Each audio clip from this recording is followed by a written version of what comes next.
If I could wave the magic wand, critical race theory should be rendered a historical artifact. I find your talking points to be useless and add no real material value to the argument. You never seem to grasp the perspective and what people really want, and all we want is a grand fit check season 6. Oh my god, Hasan XQC. You are my boo-boo, but we will get to that in a second, okay? We're still doing some other shit right now. I'm having too much fun.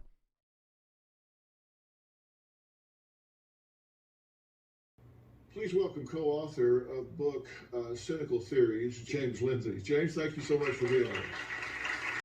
Thanks, Dr. Phil. You say this should be an artifact. I used to be this kind of guy, but now I'm a girl and I want to get railed by a large Turkish man. Swooners. Yo! That's funny as fuck. Oh, that's hilarious, dude. See, Can't wait for the master cussy. Bro, people say that's the peak of fucking funny trans memes right there. We should just put this behind us. I do not believe the critical race theory tenet that says that racism is the ordinary state of affairs in our society. Dude, he's such a bitch, baby. Dude. He's so bitch made. Look at him. Yo! I love these guys. They're like such little bitches, dude. This is what I was trying to get out of Christian yesterday. I was like, bro, come on. Like, you don't fucking like these like little... I mean, this dude is puckered harder than his asshole right now. You know? It's like this. Like, his chin is escaping into his fucking neck, dude. He's just like so scared to be in the presence of cameras and a black woman. You know what I mean? He's like, oh my God. What if I say, what if I say a mean word? What if it slips out? Oh God. Going on Joe Rogan and Dr. Phil to outline and cry about the latest Twitter drama that offended you. When did we normalize this sort of behavior? Dude, that's what I'm saying, dude. This is why America's full of pussies. Like, all these people that like fantasize about like living in the 50s, right? All these white people that fantasize about living in the 50s, because obviously black people are not fantasizing about that at all. Women are not fantasizing about that unless they're like really racist, so they don't even give a shit about the sexist stuff. You know, like all these white men that fantasize about like going back to the fucking 50s, like they would literally be beaten to death. They would be like, you're queer, we're killing you now. Like, you're getting hate crimed.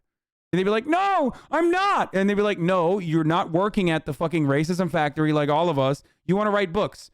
That is, you know, we're going to do Pol Pot style murder on you, okay? We're going to beat you to death. Like, oh no, I want to do posts about, I want to do posts.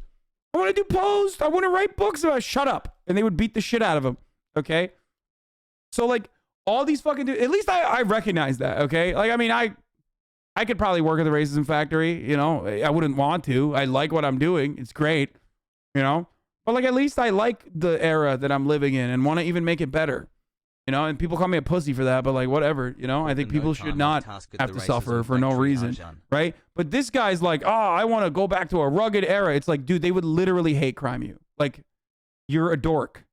You know what I mean? Like, you would be the first designated case of someone dying because they pulled their underwear up so comically high and then put it over their fucking neck that you would be the only person that dies from that, okay? That's how you would go out. Like, you would get the first instance of a fucking atomic wedgie, okay? Hey Hasan, I like your work in Mindhunter. It take gut to play Edmund Kemper. Shut the fuck up. I look like Ed Kemper. And if we don't dredge up a race consciousness, that we can't get over it. I think this is actually a lie. It's very annoying to me to listen back and like, look at this. They'd be like, no, you're anywhere else. You know, 1950s, they'd be like, you're using your hands too much. What are you, Gore Vidal? You're dying now. Welcome to being bullied to death. That's what would happen to him. He's like, I want to say it. Why can't I say it? the back and Look at this. I do not believe the critical race theory tenet that says that racism is the ordinary state of affairs in our society. And if we... Why are you hating on other people though? Be more respectful. Man, shut the fuck up. It's like, it's fun, okay? It's fun. That's why I'm doing it. It's fun.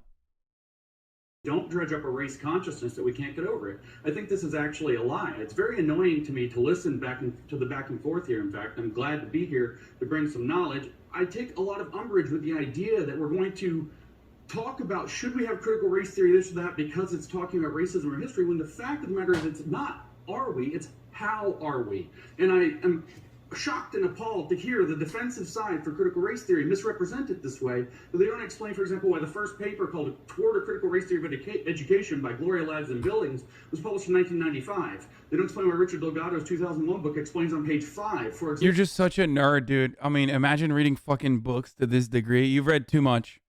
Okay? Sorry, there is a thing as too much reading, okay? This guy hit that. Every philosophy major also hit that. Like, literally first day. No shot. Why don't you read a book on growing a fucking jawline, okay? And then get back to me. No, too much. Too much book reading. And liberals do this all the time. Leftists do this all the fucking time, too. You read too much, there's a point where you've done too much reading, okay? I need you to understand. Like, you've gone past that point. Just do the normal stuff and be like, yeah, it's racist because white people are being vilified.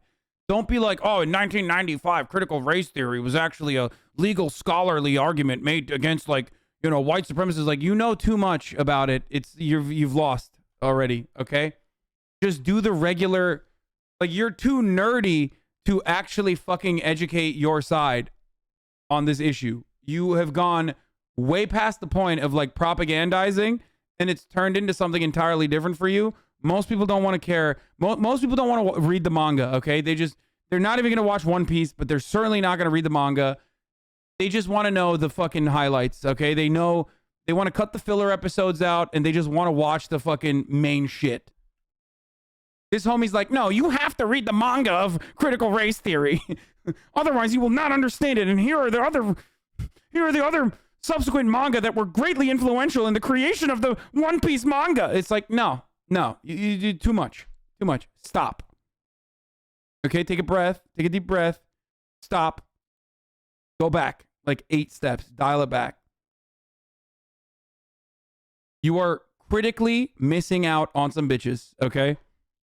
For critical race theory misrepresented this way, but they don't explain, for example, why the first paper called Toward a Critical Race Theory of Education by Gloria Lads and Billings was published. Like, look at them. They're all looking at him like, what the fuck are you saying? Like, you know she's on board, right? And even she's like, I don't know what you're... maybe I'm not on your side anymore, I think. I just say the other stuff. Say it's like white people are under attack or something. What are you saying?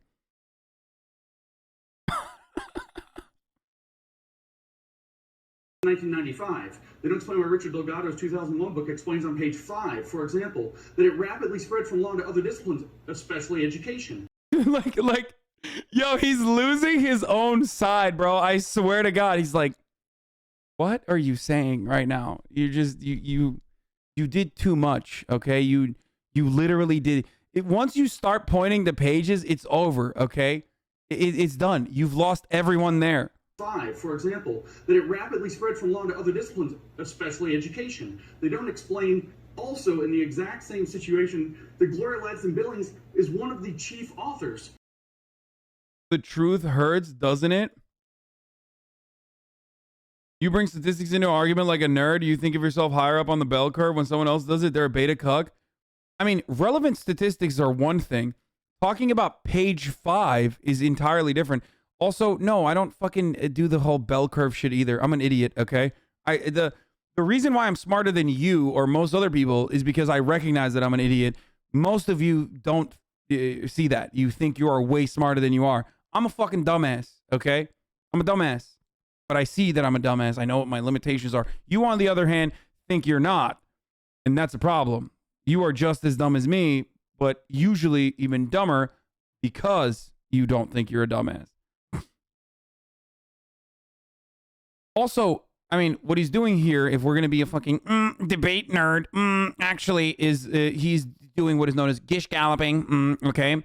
And what he's doing is gish galloping, cherry-pick data points from numerous other subjects that are not completely related, but only tangentially related in an effort to make himself sound like he's more adept at talking about these issues when completely avoiding the reality, okay? No one is like, no one that is on either side of the critical race theory conversation is like, don't open user cards on a massive screen. People are trying to bait you into a ban with NSFW PFPs. Ooh, nice. Good one, Nazis. Have fun with that. You fucking little bitches, dude. I'm protected. I'm not, but also I like saying that because that triggers them even further. You know what I mean?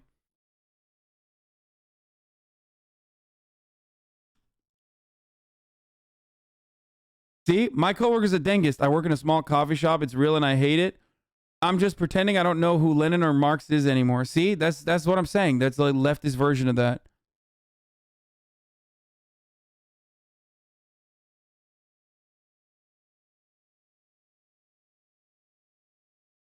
So, what's a PFP? Is your profile picture.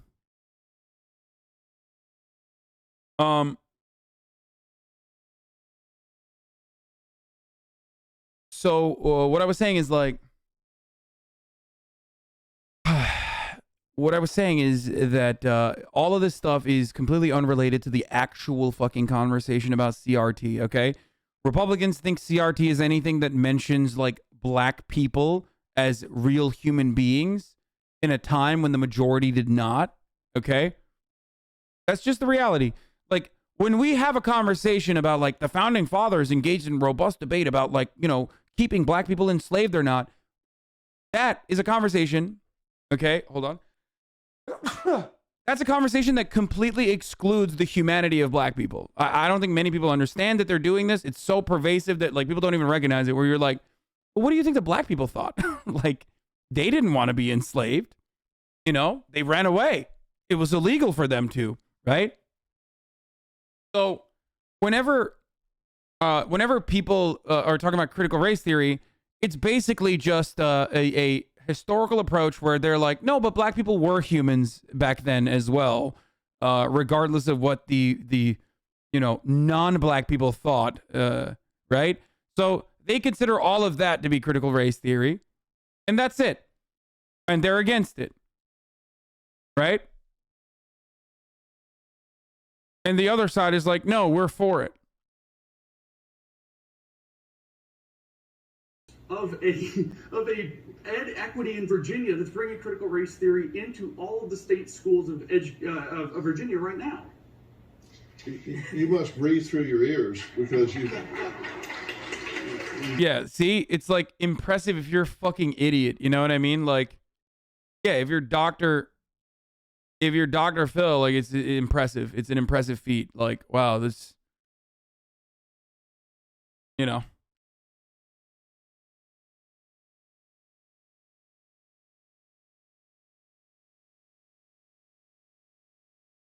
Holy fuck.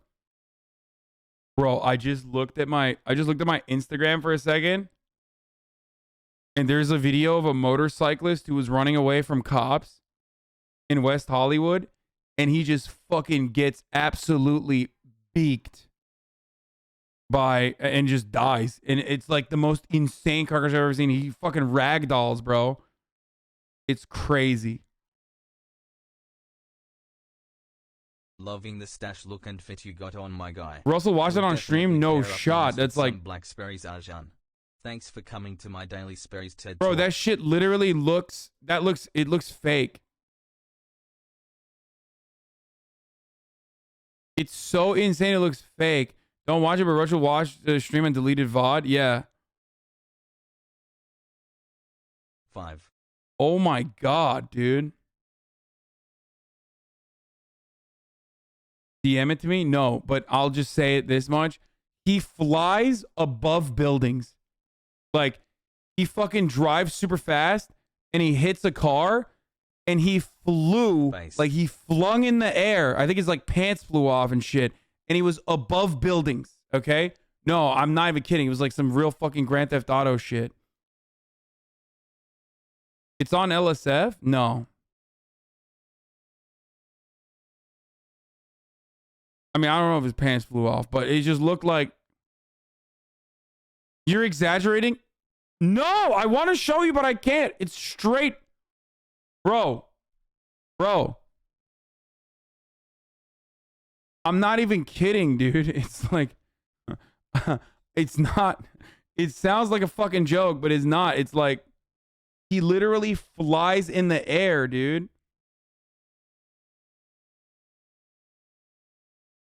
I don't know how to describe it. Wait, I'm going to watch it again. Hold on. Bro, it looks like... Okay, maybe he didn't fly over a building, but he definitely flew over, like, multiple cars. Like, he flew so... Oh, dude, it does look like he flew over a building, dude. I'm not even kidding.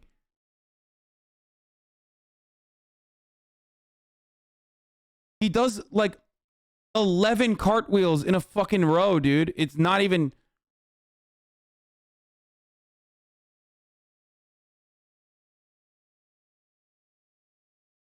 It's wild. I don't think I could show it. It's fucking because he died. Like, he immediately died. I have read the vast majority of the major works my in critical favorite race theory. percent. See? Too much. Mustache. Too much reading, bro. Too much. He read too much. Published since 1970 to the most recent things, including, for example, in 2017, we have Allison Bailey writing a paper for Hypatia, an education paper, and she says that there's the critical thinking tradition, but what we're doing in critical pedagogy, which James Lindsay is such a fucking trash. Us philosophers have been yelling about this guy for a while now. He just got bigger and bigger and bigger. So fucking frustrating. Bro, he quite literally read too much. Okay, this is a sad case of like, he did too much, dude. Which critical race theory is an integrated part of, is from a different set of tradition called critical theory, which is neo-Marxism, which is interested in studying the relationships of power rather than epistemic adequacy. You can look the paper up. It's called Tracking Privilege Preserving Epistemic Pushback in Critical Race in Feminist Philosophy Classrooms. Look at his face. Look at his face. Oh my God, he is such a bitch, dude. Okay. So yeah, he is a huge fucking dork and a major loser. And also, this is why, like, I hate doing debate lord shit. This is precisely why, because it's like, you read too much. Just, is it okay to fucking talk about black history while we also recognize the humanity of black people or not? Okay, that's it. That's the question. They're not like doing all this shit that you're talking about, like the epistemic truth or anything like that. Okay? It's just, is it. I'm too stupid. Okay? I'll admit it. I'm just like,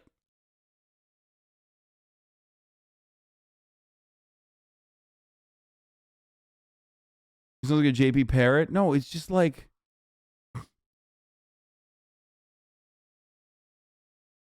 Joe Rogan didn't even upload any clips of him. Wait, is there more? Oh my God. Stop posting shit from the motorcycle crash. Yeah, that left the shit for nerds. I just want the rich to distribute money properly in housing and stop being racist and shit, bro. I mean, no, it's just like this dude is the, yeah, he has a racism hyperfixation. Okay? That's exactly what it is, where he just like can't control the, you need to think about measuring your words on this topic. James Lindsay won't hear your comments, but chatters who run comedy book clubs will. No, that is exactly why I'm saying it. This is, James Lindsay will probably never hear these words, but if you run a communist book club, you probably should hear these words, okay? The type of people who are like, dude, we will only liberate the working class after everybody reads and understands Das Kapital. Like, just do agitprop. Just be normal. Do agitprop, okay?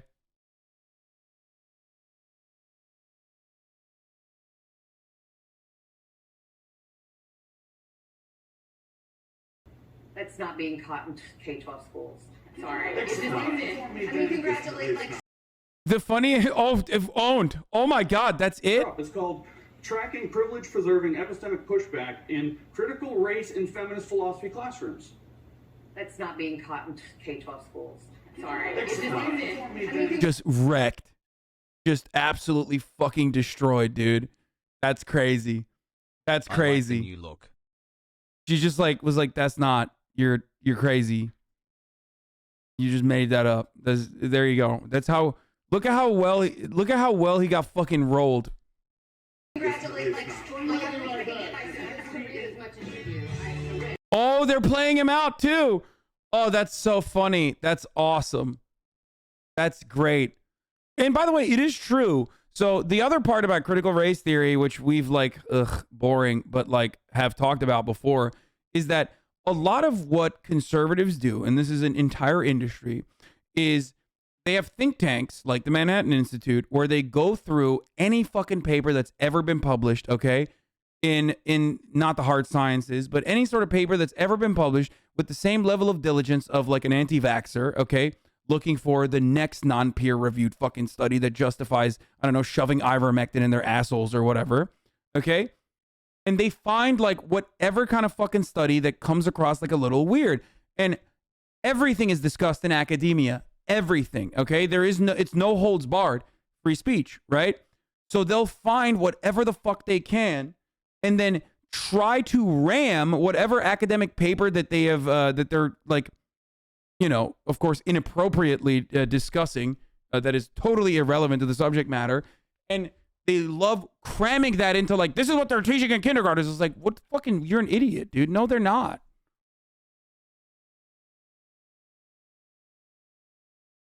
You're not. That's not true. Like, you're so stupid.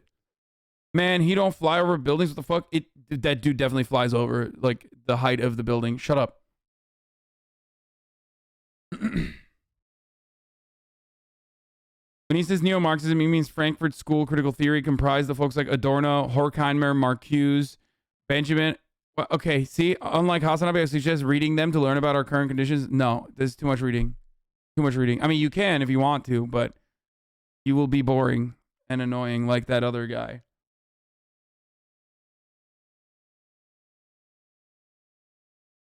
I took a 200-level course on racial politics at Duke and we never covered CRT. But yeah, they're teaching it to 6-year-olds.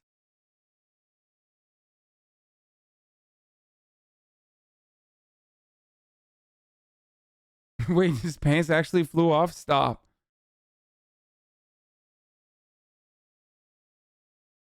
Was your guy in North Hills, he survived? No. No. He was in West Hollywood, and he did not survive.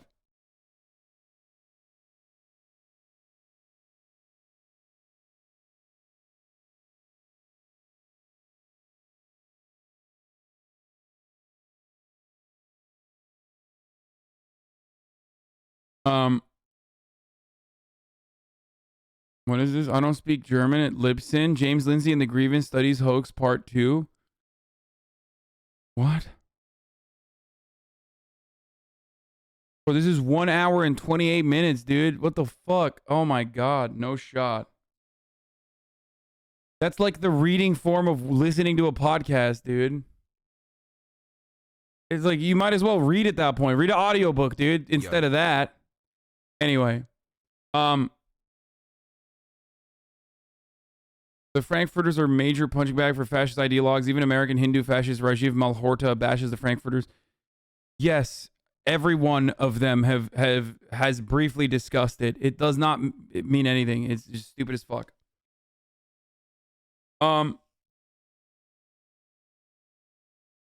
Dude, I know he was flying. Stop bringing it up.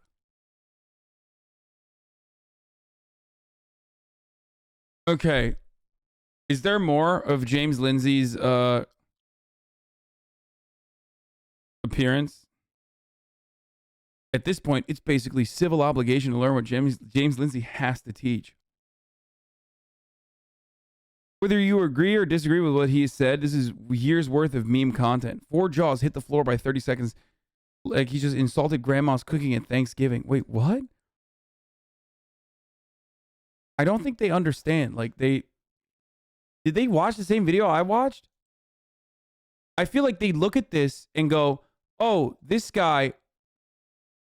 I feel like they watch this video and go, oh, this guy seemingly is saying smart things. He's seemingly saying smart words. So I'm going to assume that he is saying the correct smart words.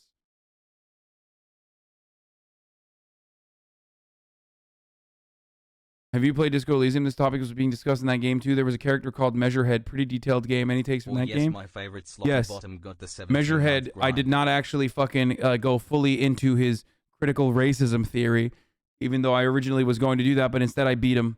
I defeated him in the marketplace of hand-to-hand combat. And yes, I did play Disco Elysium. It's great. Insert live leak link here. Hasan, please watch these dudes get mutilated. Haha. Yeah, we're not doing this anymore.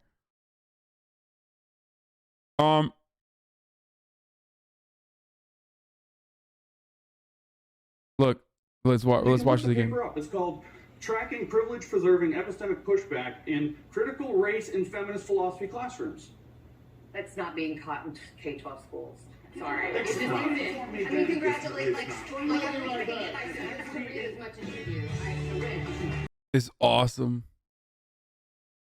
Moist Critical met our hero. 1 year, my guy. Oh my She's god. been Oh my making god, are you tolerable. serious? No shot. That's awesome. He's in Florida? I thought he was in Detroit. Did Moist go to fucking Detroit?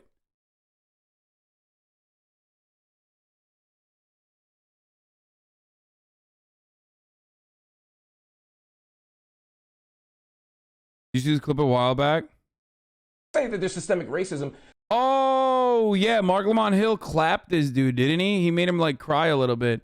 Can't believe this man actually agreed to debate one of his critics in the clip below. Professor Marc Lamont Hill gives a masterclass on elegant, respectful defenestration of fraudulent gurus such as James, world-level expert in critical theory concepts, Lindsay himself.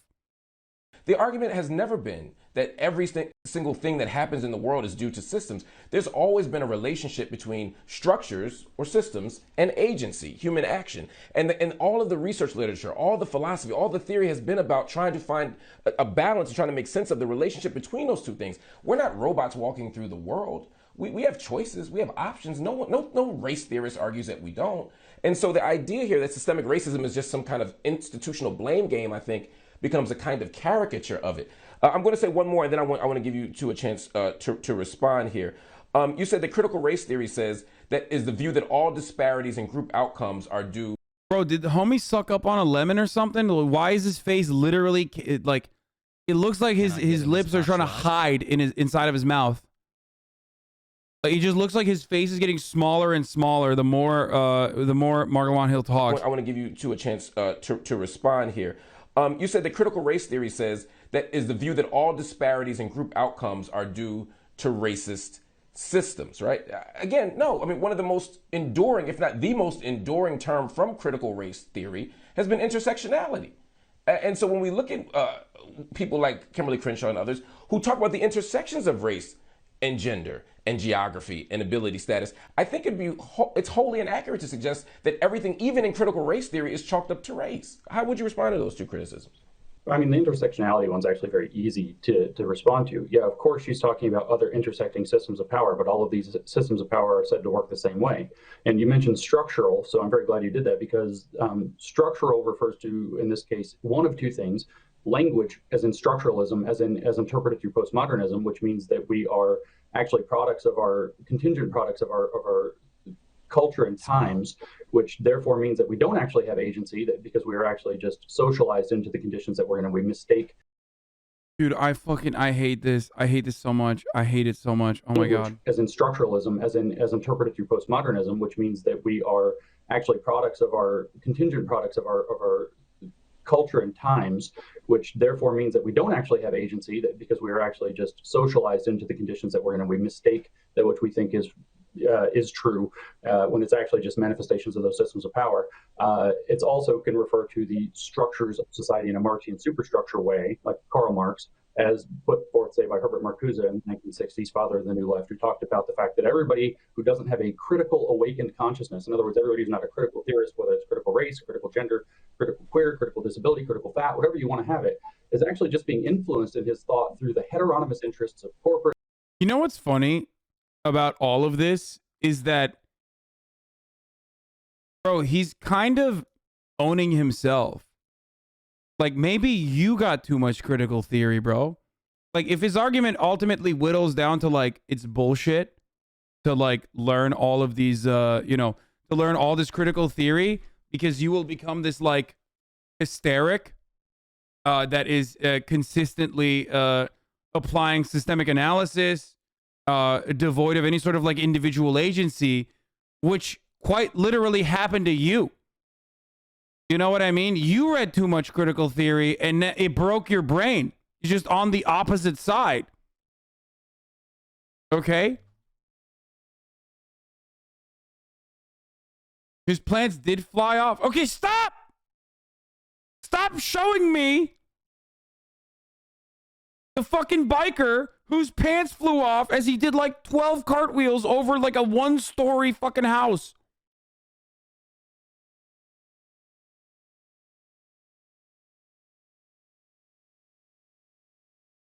Anyway, as I was saying,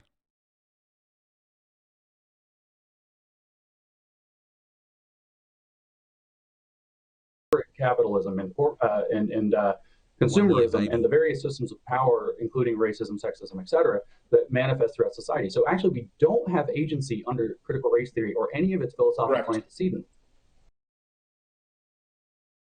There's no fucking point. There's no point to it all. It's so stupid. It's also like a false interpretation of like what he's ultimately doing is the exact same thing that fucking like Republicans or just, you know, fascist reactionaries do whenever they're talking about Marxism, where they reduce it back to like collectivism. It's just an idea about collectivism. It's like none of that matters if you don't have individual freedoms. Okay, the entire purpose of trying to achieve communism is so that people have individual liberties, that they can have a life of fulfillment. Okay, that everyone should be able to have that, and the only way to solve that is by reorganizing the way we produce commodities. Okay, that's it. That's at the heart of it. It doesn't matter. It's not about like, oh, let's do kumbaya by getting together, okay, and holding hands. It's not that at all. It's not like forcible sharing or whatever the fuck people say it is. It's incredibly stupid. And he's doing that now, where it's like individual agency is how you make structural change, and structural analysis is completely meaningless if you have just a determinist opinion. Nothing matters in that point, and it's never like that, and it's not like that at all in this situation. Why would anyone ever engage in structural critique if there is no reason to do so, because everything is predetermined, and also on top of that we have no individual agency to make changes? Pull that up.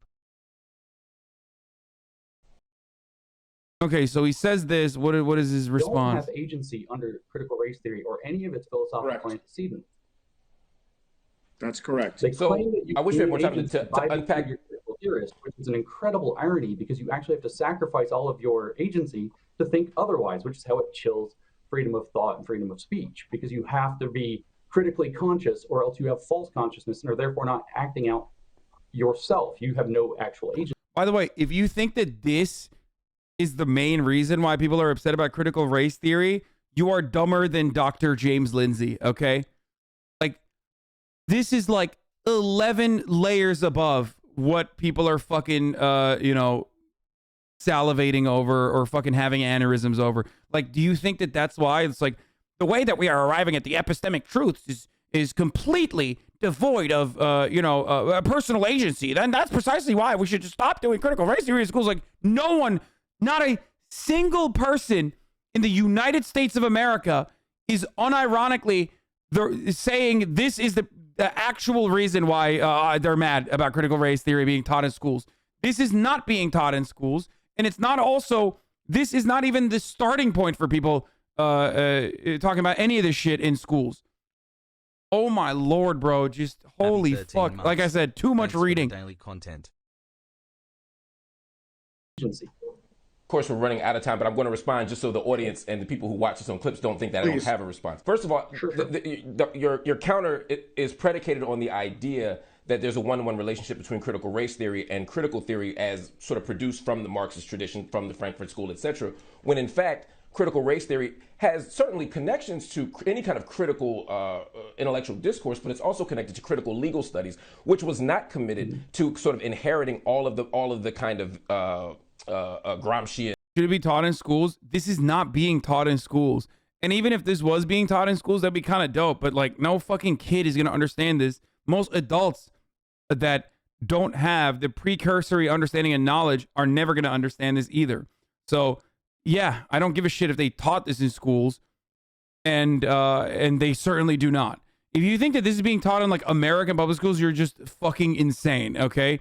You literally can believe anything because you've believed this. It's quite literally second year law school students learning about this shit, and even then it's not even then it's hyper specific. It's so stupid. Yeah, dude, we got too much critical race theory, too much education in our schools. That's the problem. And Marxian sort of ideas that you're talking about. And again, even the type of Marxism you're talking about is a very narrow, thin, sort of crude Marxism, or even what we call vulgar Marxism, which alleges a relationship between economic base and cultural superstructure that is one-to-one, when in fact, what most Marxists have argued, and what certainly most Marxists post the mid part of the 20th century have argued, is that it's a much more complicated dynamic than even Gramsci himself argues at in the prison notebooks about this idea of hegemony and how it happens along a compromise equilibrium, whereby some people, or whereby on the one hand, we absolutely are hostage to the economic conditions around us, but on the other hand, structures and states and institutions also appeal to our own desires and our own interests and our own needs. It's a much more dynamic and complicated relationship than you're talking about. And as far as sort of structures, again, you're... Dude, none of this, absolutely 0% of this is being taught in schools, bro. I'm sorry. That's crazy. Like, I don't even get to this level. Like, whenever, if I ever bring up Gramsci, like, or some of these fucking theories, I basically just touch on it briefly here. And even then, it's considered to be new if you've been educated in American schools. So this idea that like anything near this is being taught to teachers that that then learn that framework and then abide by that framework and tailor their fucking classroom education K through 12 by this kind of fucking critical framework is so psychotic that you would have to, yeah, Marc Lamont Hill is awesome. It's so psychotic that you would have to be, you could believe in anything at that point. I mean, seriously. You're making a connection between structures in terms of institutional structures that I was talking about and the particular type of structures that, say, a Saussure would be talking about in terms of structuralism. That's not actually what I was talking about. And that's not what most people are talking about when they talk about systems and structures. Again, that's a very tight correlation you draw. And if we were to accept that correlation, then sure. But it's not only that we're not accepting it, it's actually not what we're talking about. And postmodernism, again, plays upon a range of things. Oh my it's a very God. tight correlation you draw, and if we were to accept that correlation, then sure. But it's not only that we're not accepting it, it's actually not what we're talking about. And postmodernism, again, plays upon a... Dude, he's a fucking college professor. Like, just because he got fired from CNN for saying from the river to the sea, Palestine will be free, doesn't change the reality that this dude is like actually fucking brilliant. So sad, by the way. CNN totally fucking rolled and smoked our boy. Freedom of speech. A range of things. I'm sorry? I said you know a lot about this, actually. That you know a very large amount about this, very much detail.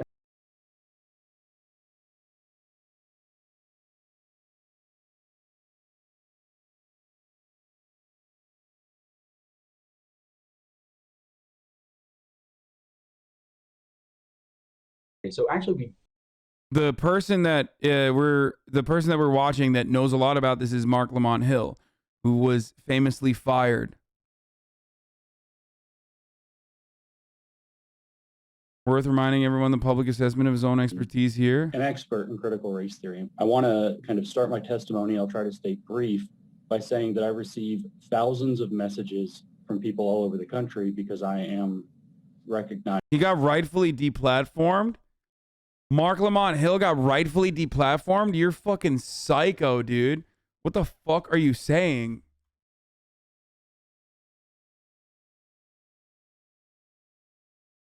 That's insane, dude.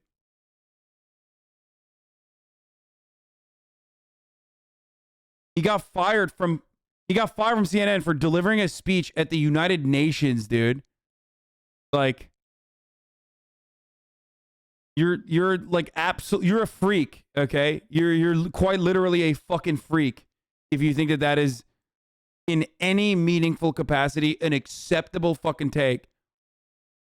It's one of the grossest and one of the most clear-cut examples of like actual fucking cancel culture, like material cancel culture.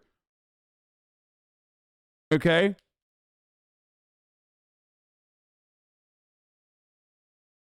Jesus Christ. Just want to let Wait, can you know imagine? that He got Panasonic fucking is having a got sale fired on from for the Spring CNN. Trimmer. It has a hypoallergenic blades positioned at a 45 degree Because the angle ADL that's said a little that the river to the precise sea for is calling head for an end to the state of Israel and like in a violent end to the state of Israel. It's not progressive to be anti-Semitic. It's not anti-Semitic to say that Palestine should be free. I thought we already went over this whole thing. Actually, speaking of Israel, there was one cancel culture, or rather collective punishment, and there's a lot more going on in Israel right now than just that. Hold on, Mom. Thank you. What kind did you make? What did you do? Okay.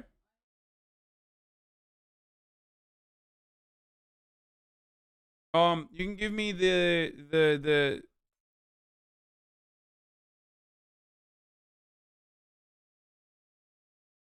Anne. Şey. Dave's Hot Chicken. Actually, no. No. O tahini, cacık onları ver. Tahin. Ya var ya o ufak.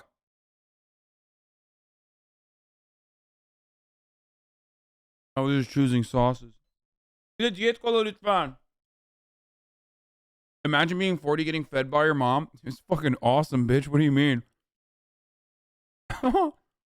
It's quite literally the fucking dream. Are you kidding me? There's nothing better. Dude, I live in a fucking nice-ass house with my mom and dad. I'm 30 years old. I was able to buy a fucking house where my family can live with me comfortably for months at a fucking time, and they make food for me while I'm streaming. There is quite literally not a better mode of existence of being on the planet, dude. Oh my lord. It's fucking dope. New scum art of the stash is on. Oh my god.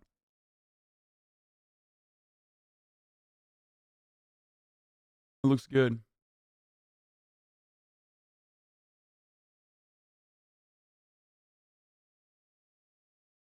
Apparently, Austria will begin to require 18 and above to have a vaccine February 1st. Okay, but yeah, the idea that like this was an acceptable firing is so psychotic. Anyway, let's watch the rest of this. As a kind of world level expert in critical race theory. And my name is Dr. Lindsay, if you don't mind. And you're a math professor, correct? Not a sociology professor? I am a PhD in mathematics who's been studying the relevant academic literature full-time, 16 hours a day, most days of the week for the past 3 years. Okay. Abolish STEM lords. I'm sorry. I didn't even realize that was his clarification. That was his certification. Oh no. Oh no. Oh my god. I'm sorry. STEM lords, just stay in the relevant fields. You know what I mean? No. No. Oh, I did not know that. Why? Ne? Optin ufak sosları. Ufak soslar. Ufak. Dolapta önünde duruyor ya. Anne dolabın önünde en önde duran böyle sırayla. Bir de diyet kola verir misin? No, thank you. Bro, this dude is literally a math Andy, dude. Are you fucking kidding me? Just do math, dumbass. What are you doing? Do math. When we say that there's systemic racism, the argument has never... Shut the fuck up. Do math. Don't do this, okay? Oh, agent provocateurs. There's more to this. Dude, I love this. Okay, give me more. That everyone has decided was an agent provocateur that was at the January 6th thing. They still haven't found that guy. Yeah, or excuse me, they still haven't charged that guy. Haven't charged that guy yet. Very suspicious circumstances around that. The weirdest, right? Right. Like, let's just, we'll have him on the list of people we're interested in, and then people are going to say, we were all screaming, he's a Fed, and then there's all this video of delicious, scrumptious, delectable, stunning. Him doing weird stuff and people saying Fed. Yeah. And then all of a sudden they're like, off the list. He's not on the wanted list anymore. Yeah, not wanted, not being charged. It's so odd. While other people are rotting in jail. Yeah. Yeah. When Ted Cruz grills the FBI lady. You know the funny part about this is that, like, I totally believe that was a Fed. I mean, I don't even know who they're talking about, but it is not beyond the pale to suspect that there were Feds there. Like, I don't think that is a far-fetched conspiracy theory, for the record. Swiss. I really don't. I think that that's totally a fucking realistic conspiracy. Not even off duty. I mean, like, straight up on duty. Guys, the leader of the Proud Boys. Like, what the fuck do you mean? I mean, think about that. Nice.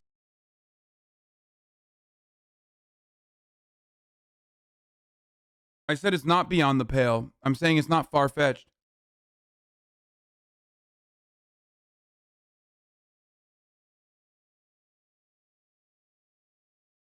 It's totally reasonable.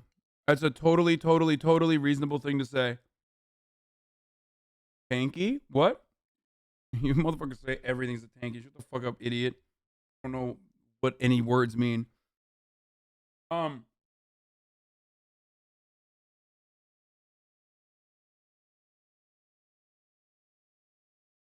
So 17-month brain rot, let's go. Agent provocateurs absolutely do exist. But, like, in a situation like this, you also have to remember, oh my God, someone said, why is Dave Weigel on screen? And that's hilarious, dude. That is funny as fuck. I do look a little bit like Dave Weigel, like a young Dave. And she's like, I can't answer that. I can't answer that. The answer to those questions is very simple. No. And she's like, I can't answer that question. It's like, did the FBI or any agents incite violence? I can't answer that. What? I mean, I understand the Fifth Amendment. Nobody can, be compelled to incriminate themselves. But, man. But does the Fifth Amendment even apply when you're a representative of an organization? Because it's a different scenario. She's a representative of the FBI. It's not like she's incriminating herself. Right? Yeah. I don't even know in that case. But that looked bad. It looked strange. It's like, what are you doing? I mean,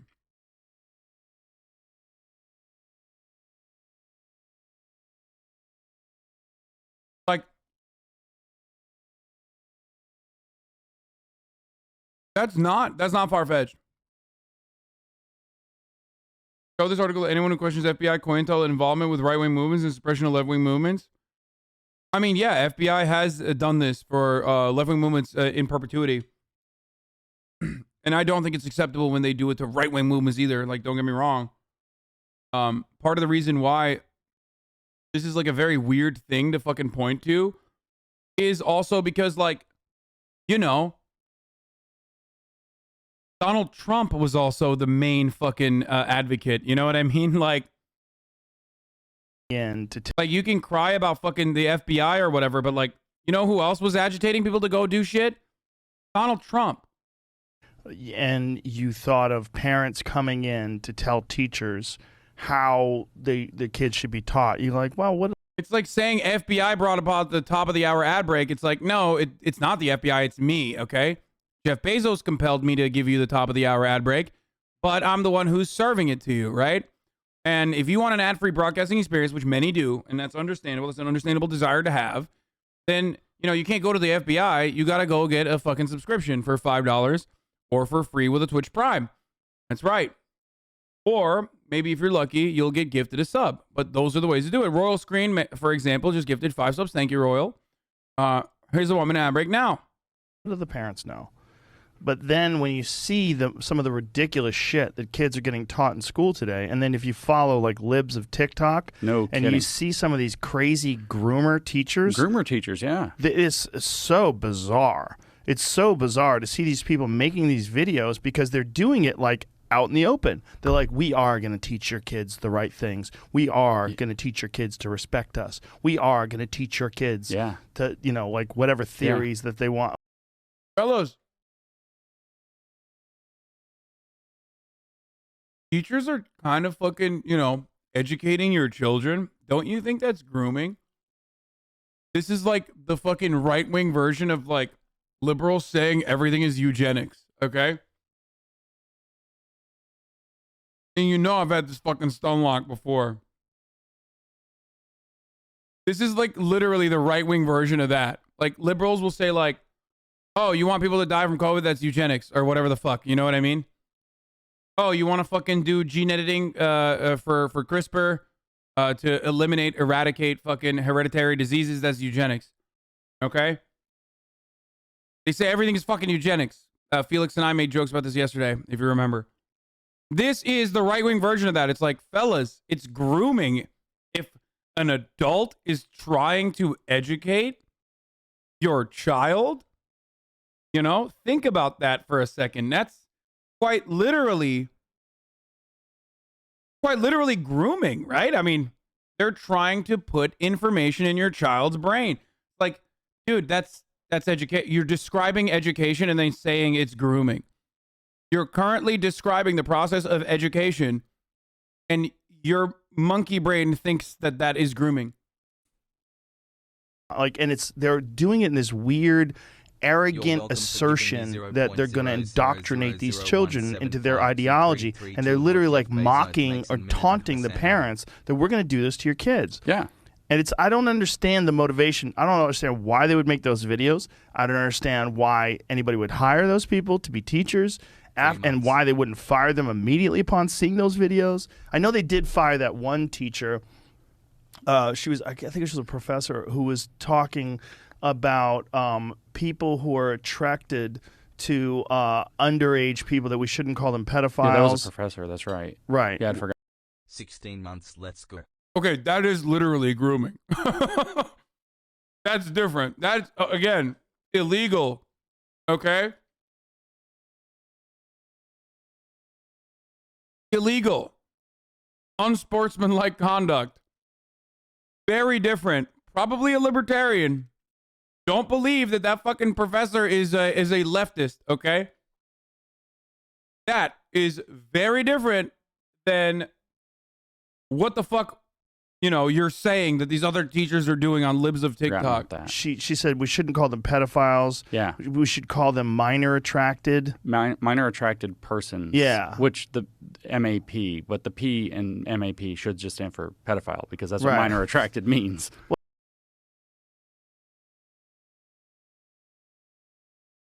Fucking got him. Dude, this dude has never made a joke. He's never made a format.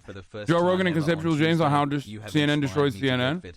Me hope, and I don't know why I should have any hope, is that they said that CNN was going to switch their format to an objective news format, and they were going to get rid of all their opinion-based editorial staff, like the Don Lemon, like those knuckleheads.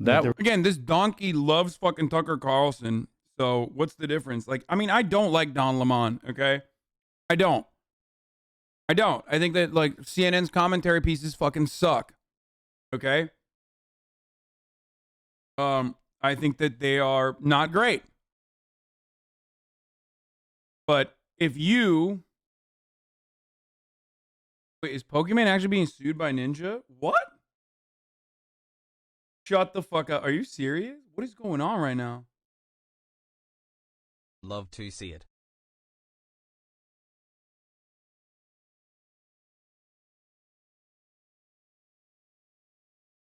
Is that real? Someone link me right now. Shut the fuck up. Holy shit, maybe she was making a big mistake. Yo.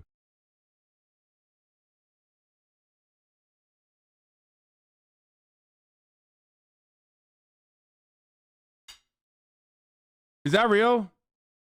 Is that real? Send me a link right now. No shot. Kurdish gang hassle.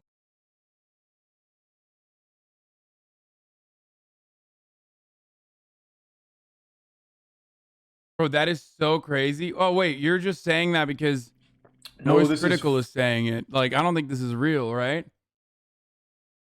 Hassle. Yeah, it's not real. They didn't actually do that. They would never do that. I don't think they would do that. That would be crazy.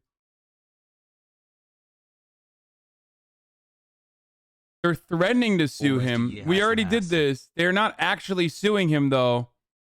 They're not actually suing her. Sorry, they're threatening. That's entirely different. All right, let's. They're going to get rid of him. You know, that would be, if it's genuine, a positive step. Well, they have to know that they've destroyed their business. They have no credibility left. And they have to think that, you know, Hassle. but the thing about the 90% drop in the ratings last year, they want to say that it's because of scandals. That's like what it, because, you know, Well, those don't Cuomo help, and but- they don't help. The two guys, again, two more people that got busted being pedophiles, Yeah. right? Bro. CNN gets shit wrong all the time. And they're annoying. And they did lose 90% of their ratings because Donald Trump is no longer alive. Well, he is, but you know what I mean. What is really fucking annoying is that CNN also, not to defend them, and I don't like them, and I'm not defending them, but CNN also just can't say like, oh, whatever, like, I'm an idiot. Like Joe Rogan can when he gets pushed to the fucking brink after lying about shit over and over again. Like, he routinely spreads misinformation, and then, like, when called out on it, or when actually sees, like, some kind of, like, material consequence of it, he goes, I'm a dumb idiot. I'm a comedian. Like, CNN can't do that. And they don't do that, and they don't do it to the same level. Yeah. That were on their staff, Yeah. which is fucking wild. It's Producers. Totally nuts. Right. Totally Producer out of for control. Jake Tapper, and there's a producer for, who else was the other producer? Was it Cuomo? Yes, I think so. Because What- he what got is all this? no, yeah, maybe. I don't know. I can't remember. Two high-level producers though. But most people don't know that, though. Most people aren't even aware of that No, it's because just they that never even covered it. Right, it's that their programming sucks. It's not just that it sucks, but it's preposterous. Preposterous. Yes. Yeah, it's preposterous. It's like Solzhenitsyn says, you know. Wait, what happened?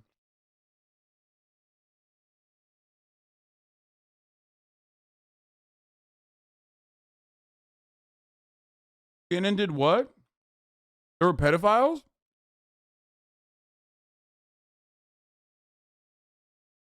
I want to know what the fuck happened with CNN.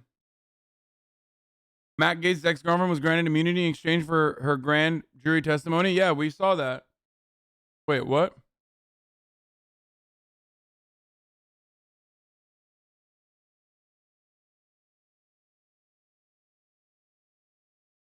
Does anyone know what the fuck happened with the thing that they're talking about? I've never heard of this. We know they're lying. They know they're lying. Yeah. We know they know. You know, the whole thing. It's also the smugness in which they disseminate propaganda. That they're people know that they're full of shit, and they're doing it with a smugness, and it turns. Holy shit. John Griffin was charged with 3 counts of using a facility of interstate commerce to lure minors and their mothers into his Vermont home. Yo! What the fuck is this?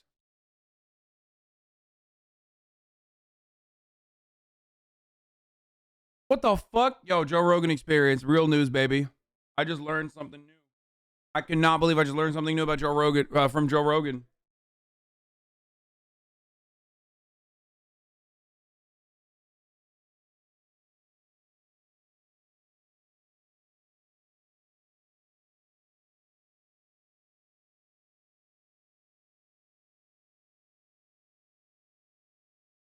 According to his LinkedIn profile, he said he worked shoulder to shoulder with ex-CNN anchor Chris Cuomo.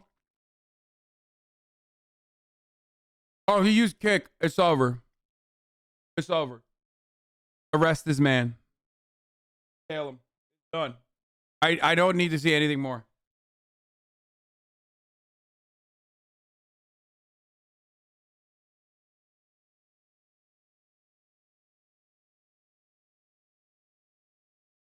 as flex.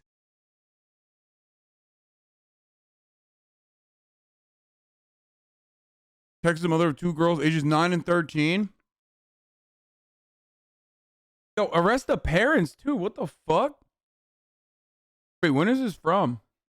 This is recent. I totally did not see this. I was on Kick in 4th grade. Shit fell off hard. It's so sussy. If you're on Kick, you're on there for nefarious reasons, okay? Anti-Italian discrimination. Okay, so, you know, giving it to Joe for that one, for sure. Obviously, you know, we're talking about sexual assault. Like, Fox News is a sexual assault factory, but, like, it doesn't matter. I mean, CNN is bad, too, or the person that works at CNN is bad as well, Turns you know? people off. Turns them way off. It would turn people off even if they were accurate. Yeah. Yeah, that attitude sucks. It sucks. It's like I remember when I was a kid, like my mom being like, you know, what you're saying might be right, but your attitude sucks or whatever, you know, if I was smart enough. It's also an extreme lack of understanding of human nature. The way they discuss things. Like one of the things they were talking about, shaming people. Like whether or not we should start shaming, you know, people for not following the public health guidelines that have changed over and over again and been proven over and over again to be wrong. Right. Like, dude, you're such a pussy, dude. You are such a pathetic little pussy. Oh, Joe Rogan, shame on you for being such a pussy. God, look at him fucking crying about like what are those bitches over at CNN gonna do to you, huh? They're gonna shame you, dude. Don't worry, brother. You're fine, okay? God, what a fucking little baby. My feelings hurt. Yeah. Shaming as a substitute for public policy is psychotic, okay? It's just what people with no power do, okay? That's what they do. The reason why people try to cancel people on fucking Twitter is because they have no power, okay? That's what people with no power do. That's it. So CNN talking about it. Should we start shaming people? Like, so done. So dumb.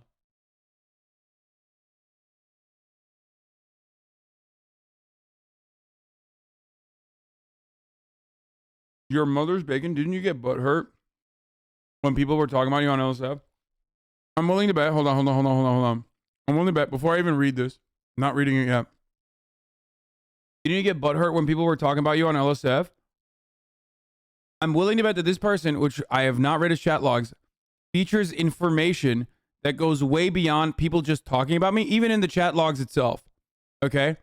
But of course, he, given his pathological approach to the way things work, is not going to be able to understand. Let's see. Black people know how to make good fried food. I thought you started said Master Chiefing. I was pissed. Capitalism, when the working class gives money to streamers, then leads streamer billionaire takeover. Okay, there it is. Is capitalism when the working class gives money to streamers? Then there you go. That's one. Do you think, given our political climate, that the government holds weaponized medicine against the population? Genuine question. I want to gangbang Mormon that audience. Back-to-back Twitch ban speedrun. That's not too bad. You can't just surf the web all day and get paid for it.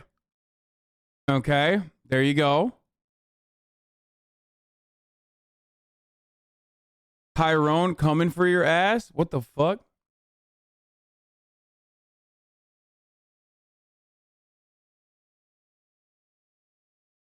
Six-month sub. Why are you giving me money? Why are you giving me money? I can't understand why people do this, but... I'm back. Let's go 420.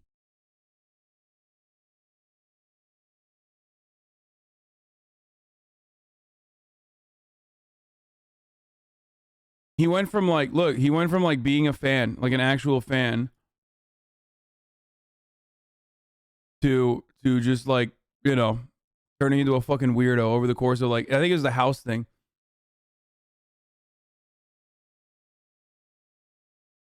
Chatter hates you, but hates ads more. Look at there this you go. Magnum PI looking mustache. Oh no, wrong. I'm just breaking your balls. See, what you I guess, not what you fail to fucking recognize is that LSF already owned up. The moderators, at the very least, owned up to like doing fucking, basically allowing fucking people to just straight up let unlimited amounts of fucking mountains of brain rot hate, pathological hate ride, as many people thought that they were actually doing legitimate criticism. Legitimate criticism is not like I'm giving you 6 months worth of subs while also simultaneously despising you for using the sub money that I gave you. But even that, to be fair, like your logs, they're not that bad. They're actually not that bad. Your logs are nowhere near as bad as like your logs are nowhere near as bad as like what most people, which we looked at extensively before I got banned, were doing.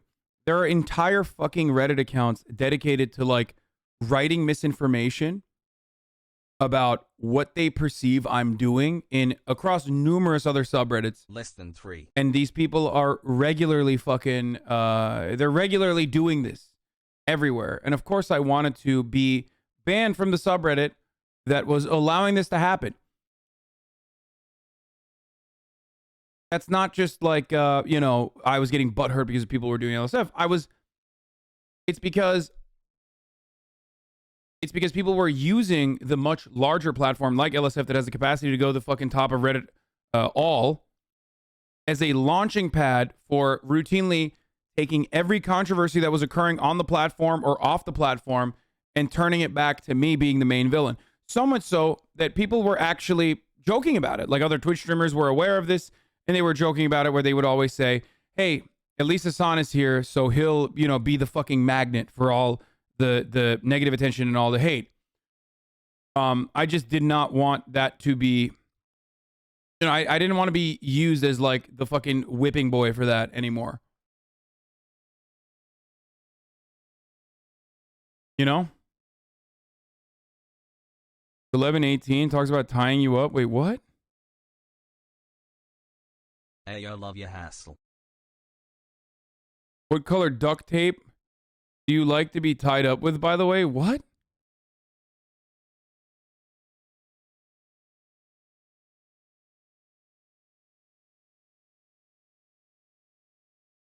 Lucky 13 smile. You want to answer for that one? Told you they wouldn't be that bad? The fuck is that, dude? Explain that one.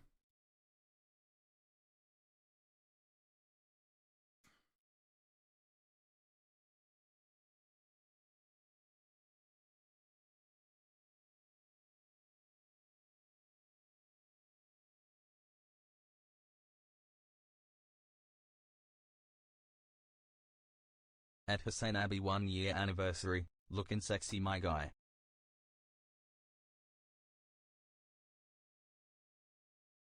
Anyway. It may have been relevant to the content on screen at the time. Oh, okay. Got it. All right. Whatever. Weirdo. All right. Me.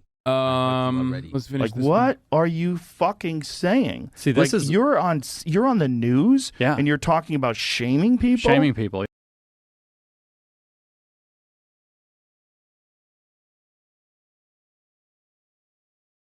Hasan, Bro. you have been an inspiration for me in your recovery from cholesterol addiction. I Your feel journey like towards recovery will keep me strong in the coming interesting months. since you're banned, there hasn't been a single mega hate thread on LSF. Surely you weren't the sole focus of LSF hate. No, it'll happen eventually. They'll find new villains. They always have to. But my mental health has been a lot better since the LSF ban. I think the stream has been a lot better since the LSF ban. Like, who are you and what have you done to my streamer? It's been fucking awesome.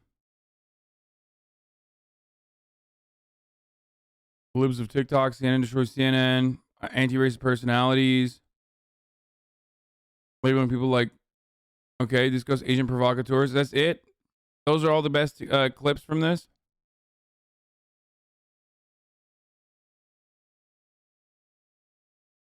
Trump supporters explain why they want him back. Obviously, a Save America. What Okay. After this, we're going to move on to fun stuff, okay? We're going to do MasterChef Season 6. do you want Trump to save America from? The communist socialist totalitarian takeover. people coming here illegally. Our borders have opened up. The gas prices are insane now. I think America needs to be safe from a lot of things, but I'd say mostly the political correctness, cancel culture, and things like that. This COVID crap. Thank you for wearing your mask, but what's it for? Who's it protecting? So if Trump doesn't run in 2024, is there anyone else you see yourself supporting? No, definitely not. Trump all the way, 100% confident. Ron DeSantis. As in Ron Who do you DeSantis. see as another good one? Florida governor. Of course, there's DeSantis. I would support DeSantis. I like Candace Owens and probably Ron DeSantis too. Number one thing I like about DeSantis is that he believes in freedom for America. Because it's what he's done in Florida. He never shut things down. I mean, you don't have to go down there and worry about a dang thing. People that want to mandate everything and tell you to stay home, where are they going to vacation? They're going to Florida. They don't even live by their own standards. The number one person that's standing up for we the people would probably be General Mike. Dude, I love when people say that because it's like, okay, but like, what are you gonna do? Like, it's not like Ron DeSantis is responsible for the weather, dude. Like, people aren't going to Florida because everything's open. They're going to Florida because the weather is nice. I don't know how to describe this to people. Like,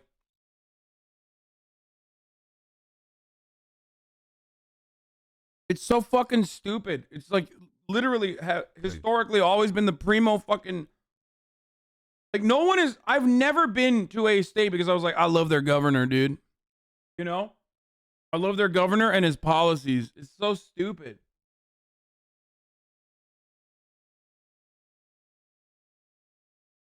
And I'm a fucking political commentator, and even then,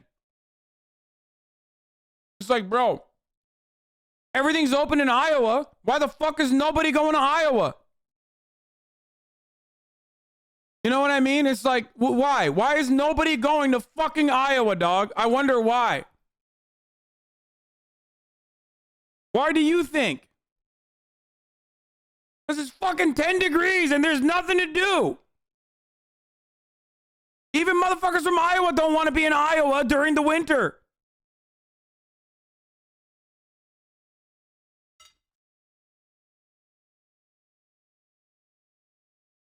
Admit you've been smashing Christine Omi, gave Felix a look. I fucking wish, dude. Michael Flynn. Why is that? Because he's fighting for the grassroots, for citizens to get involved, for us to take our country back. What would you be taking the country back from? The political elite. General Flynn, but Trump all the way. Trump first and foremost. Oh, ew. Welcome to Arizona, Mr. President. Is there anything you can imagine happening on the left that would attract you to the Democratic Party? I was a Democrat. I was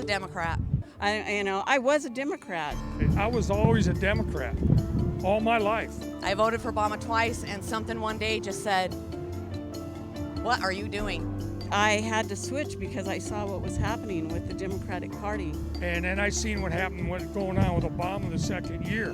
I couldn't handle it. It's not about being a Democrat or being a Republican. It's being about American and being a strong American. We're not right now. Oh my gosh, we need a Christian back in the House. All of his beliefs and the way he stands up for America, save America. Based evangelical, anti-Catholic, anti-Catholic.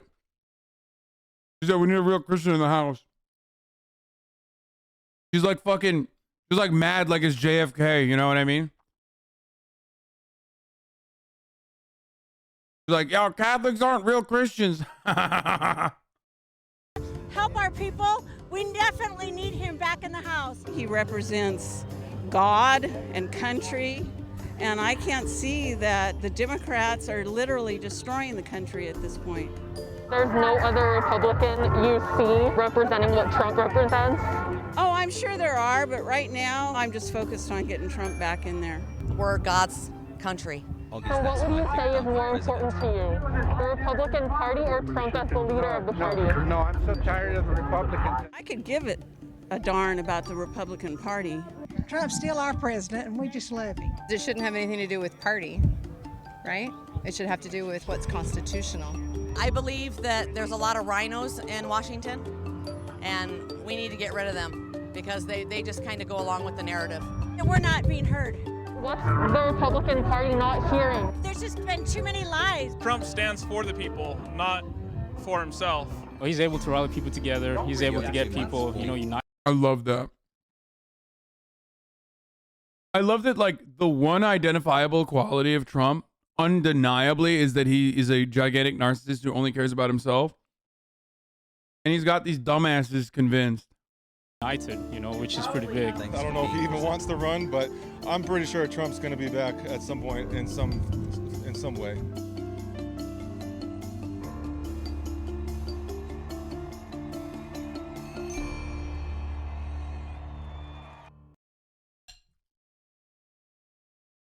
Three months Aussie Pog. All right. Should we do it? Should we do it? Should we get into season 6? No. Let's go 6 months. No. We shouldn't do it.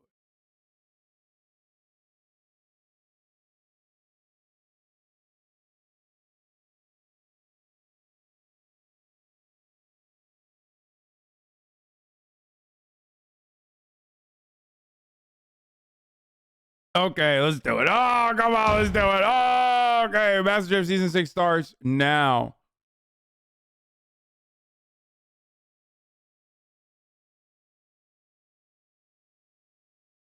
Hold on, let me tweet out. Does anyone have a blast off meme or what? Does anyone have a blast off meme? Stop the blue ball. Why did you shave T Love? Dude, people in the chat will tell you blue balls aren't real, okay?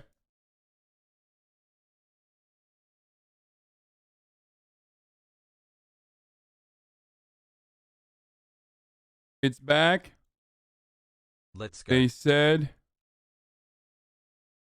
it couldn't be done. MasterChef season 6 starts now.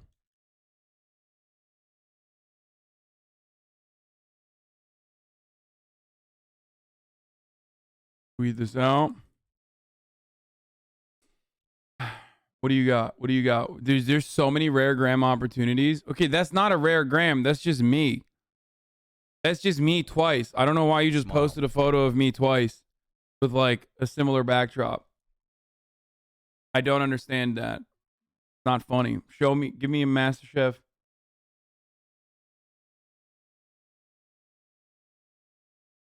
Oh my God, that's rare. That's the rarest of gram. He's wearing a HasanAbi merch. MasterChef.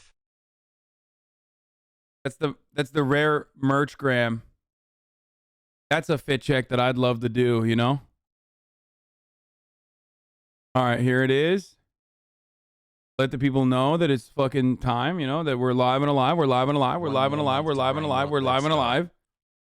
Okay, here it is. Here it is. Here it is. Here it is. Here it is. Here it is. Here it is. Here it is. Here it is. Here it is. Here it is. Okay.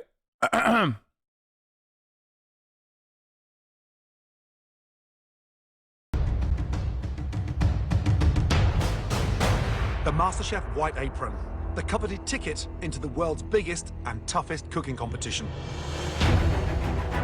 From every corner of America. MasterChef! MasterChef! Home cooks. Why are you so weird? For a chance. I don't know. I'm a quirked up white boy, dude. That's why. Who's goated on the sauce. I don't even know where that fucking meme came from. It's terrible. But that's why. To win one. I'm a police officer. I'm a dentist. I'm a bartender. I'm a paramedic. I'm an architect. I'm a social worker. But only the 20 best were invited to the MasterChef kitchen to prove themselves to 3 of the food world's biggest names. With multiple Michelin stars and 25 restaurants across the world, I'm the man behind a billion-dollar empire, Gordon Ramsay. America's youngest 4-star chef, critically acclaimed restaurateur, Graham Elliott. And now, joining the MasterChef judging panel, James Beard award-winning pastry chef and owner of 7 renowned bakeries across... What the fuck is going on? Oh my God. Stop talking to me stop talking to me about Afghanistan. My Afghanistan is when Joe Bastianich is no longer a part of MasterChef. What is happening? Okay. Across North America, culinary superstar Christina Tosi. Oh my God, where's the Joe lore? Where is the Joe lore? What the fuck? Together, we will find America's greatest home cooks. Here are our guests. It will be a rollercoaster ride for those who make it. The Cowboys are arriving. They'll face some of the toughest. Welcome everyone to fabulous Las Vegas. Most food empire. Please welcome. Dude, he went before Joe lore. He went on to do MasterChef Italy. Bro, how are you going to take away the most content judge, Joe, who's like half his content is like sexist and racist memes, and then replace them with a woman? Like, she's going to be nicer. She's not going to be sexist. Like, I really do hope at least you just like drop something. Like, it just at least be like misinterest or something. I don't know. Just like give me some fucking flavor. Christina Tosi. Hey guys, how are you? I'm so excited to be here. When I grew up in Virginia, playing around in my mom's kitchen, I never in my Joe lore. In May 2019, Bastianich announced his departure from MasterChef Italia in order to dedicate himself to his passion for music. In mid-September of the same year, Bastianich released his first album titled AKA Joe. In late January 2020, he will start in a musical concert tour around Italy, featuring his New York Stories album. Oh my God, dude. wildest dreams thought it could lead me to this place. Dream big, everyone. You never know where your food dreams might take you. You are 20 of the best home cooks across all America. And the question is, who is the best here? Right here. Right here. Big man, why do you think you're the best? Because I have the work ethic, I have the talent, and I'm going to compete. I'm going to beat you because I'm going to work harder than you. Love the confidence. I'm playing college football. You can't take me down, baby. And what's so special about you, young lady? I was born to Lebanese immigrants, and I'm here fulfilling the American dream. Oh my God. Okay, so she is I learned so much from this. she's the contestant who DM'd me, I think. And she was the one who was worried that I was not gonna be able to watch season 6, but apparently Aran knows another contestant from season 6 that's a fan of mine as well. I know she DM'd me. Tell her to fuck off. Oh, I'm sorry, Frogan. Are you HasanAbi, I'm sorry. Do you think you have a monopoly of hijabi Lebanese women on here? Is that what you think was going on? Oh, I'm sorry. Do you feel like your space is being threatened? Did I talk that shit when you tried to substitute me with John Zerka only to come back? Huh? Hell yes, bro. No. I mean, I did, but like, it was well deserved. Come on, it's John Zerka. What happened? Yeah. Oh, I got fucking claws out today. Have you peeked, Rogan? At HasanAbi took 20 months to see you with the stash, and I hope it stays for another 20 months. Has Rogan peeked?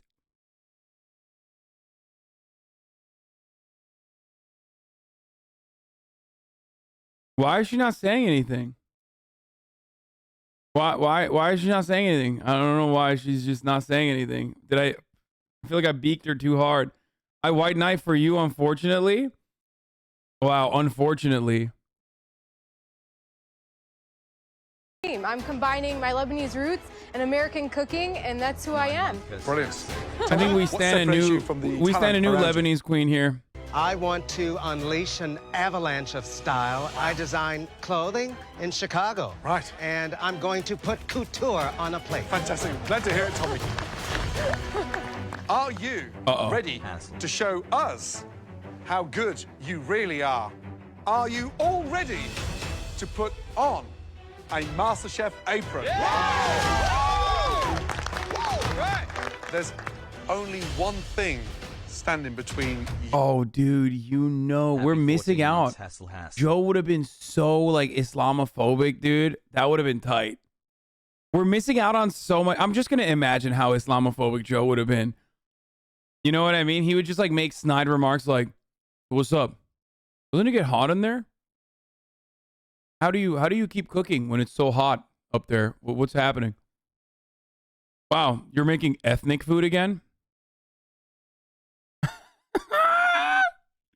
You and a white apron.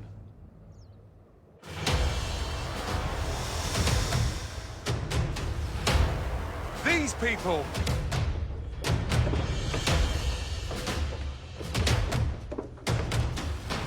This is what happened to Zerka? Wait, what happened? He got multiple organ failure? What the fuck? For real?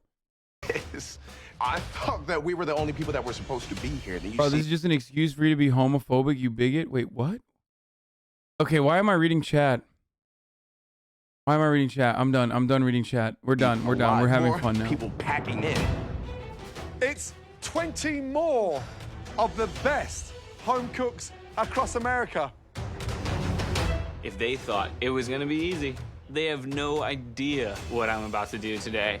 I'm here to be the best. You gonna welcome them? No. You will each compete in a head-to-head culinary battle. In each group, there are home cooks with similar signature dishes. Steak versus steak, seafood versus seafood, bakers versus bakers. And this is what you're fighting for. A coveted MasterChef white apron. Win your battle, and you win an apron and a place in the competition. But if you lose your battle, you win a ticket home. Game face is on. Are you all ready? Yes, chef. Let battle commence.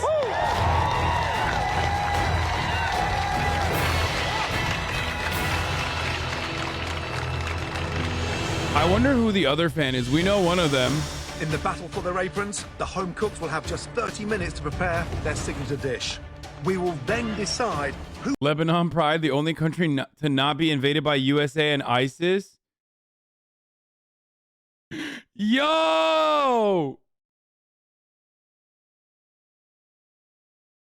I mean, fair. Like, that's... I mean, the current situation is not great, but... Who wins the MasterChef apron and gets to take a place in the MasterChef kitchen? Someone said for now. Just you wait, motherfucker. With the home cooks' friends and families providing support. They got invaded by France, a literal L country. Oh, that's true. Two home cooks who each have a sensational way to serve up shrimp. Ay, mi linda chiquitita. Claudia is an events manager who wants to turn her ambition into an apron. Cooking is something that has been a passion for me my whole life. I'm gonna grab some of these rajas con queso, a staple in Mexican cuisine. What is that? I was raised on beans and rice, and food for me is love. Do you like my food? Literally Okay, good. I got pregnant at 22 and have since been a single mother. This competition is the perfect opportunity for me to show my daughter that Latinos are a viable and important part of this society. I love you. It doesn't matter who you are, where you come from. I thought she was about to be like, that Latinos can cook. Like, I was going to be like, not a single person does not think that. Like, but I mean, it's cool. It's going to be really sad when, you know, she gets eliminated immediately, but. You can absolutely make your dreams come true so long as you have the passion and drive. I need to win that apron. Everything's at stake. I can't not win this. But standing in her way is Andrew, a political fundraiser who hopes his Southern style will win our votes. Oh my, okay, well now I know who the, okay, there you go. Now we know who the season 6 male fan is that was DMing Aran. There you have it. No shot it's not this person. Working in politics for over 10 years, I know what it's like to lose and I know what it's like to win. Winning feels a lot better. I grew up in Charleston, South Carolina. The memories that I have from childhood are what motivates me to cook. Are you sure he's not a Haywatcher? No shot. Dude, what are you kidding me? He's like 30-plus-year-old lib? No, 30-plus-year-old libs love me. No, Andrew's like 20-year-old version in college hates me. Guys, like most of those liberals like know me as like a progressive guy. You know what I mean? They know me as like the Young Turks, like sexy, especially if they're like gay, older, gay, progressive. They know me as like the hot guy on the Young Turks that was progressive.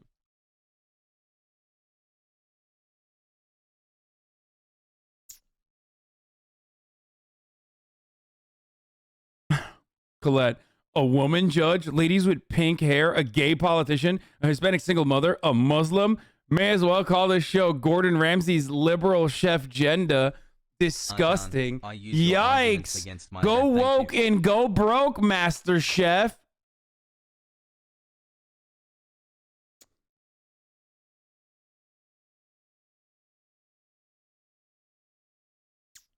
You know, Colette doesn't talk much in the chat, but when she does, it's always very important takes like that. I remember walking across the street to cast the net off of a neighbor's dock to bring shrimp home that my mom would turn into shrimp and grits. Cheers to y'all. There's nothing more unifying than food. There's nothing more divisive than politics. I want to go from being a divider to being a uniter. So when all the votes are counted, I come out on top. Okay, I need to figure out who the fan is, because otherwise I'm not going to be able to talk shit about everyone, and that's like 90% of the fun. Coast versus West Coast. South Carolina versus California. Oh, this guy's always going to say, he's always going to say politics My shit. shrimp dish with roots way back from Mexico are going to beat this dish from the South. I'm bringing that apron back to my daughter just like I promised her. Excited to keep it joining. Oh my God. Welcome to the MasterChef kitchen. No, the Muslim lady is a fan, yes, but there's another one. There's a male fan as well this season.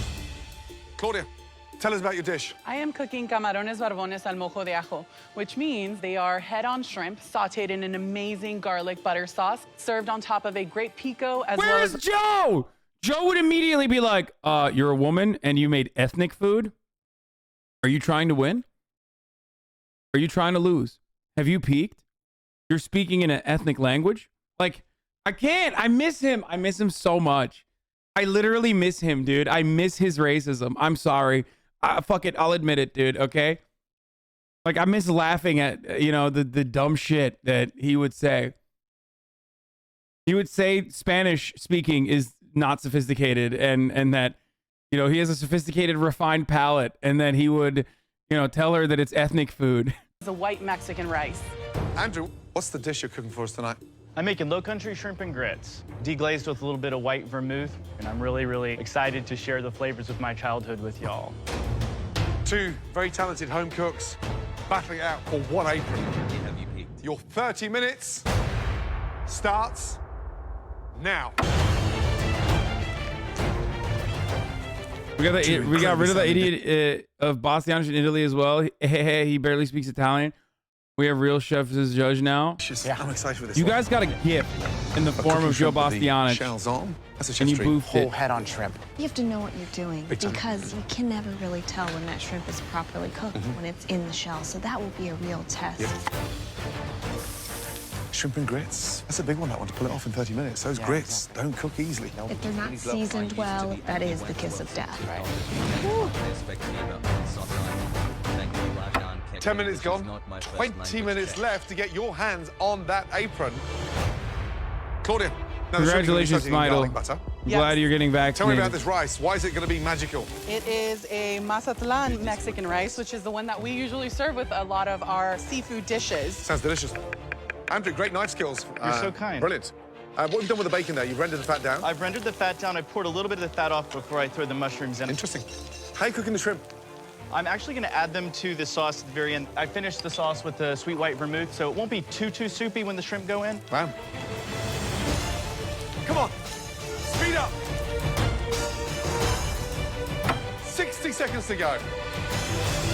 Get it sauced, get it white, get it garnished. Come on, Claudia. You've got to plate. Season everything. 10, 9, 8, 7, 6, 5, 4, 3, 2, 1, and stop. Hands in the air. Well done. Please bring your dishes to the front.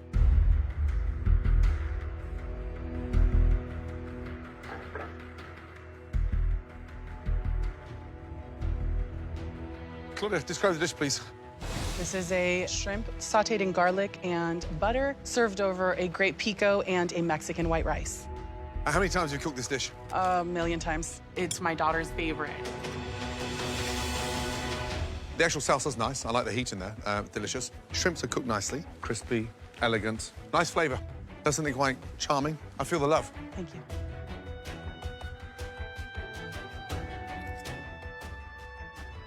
Very interesting combination of flavors and textures. I think the presentation leaves a little bit more to be desired.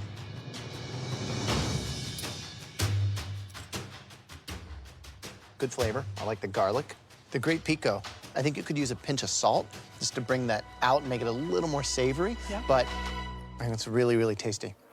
Andrew. Hello, Chef. Describe the dish, please. This is a low country shrimp and grits with a tomato and bacon scallion sauce with dry white vermouth. What happens to shrimp when they're overcooked? They become rubbery. Damn. Damn. Man, the sauce with that vermouth, really delicious. Well, thank you.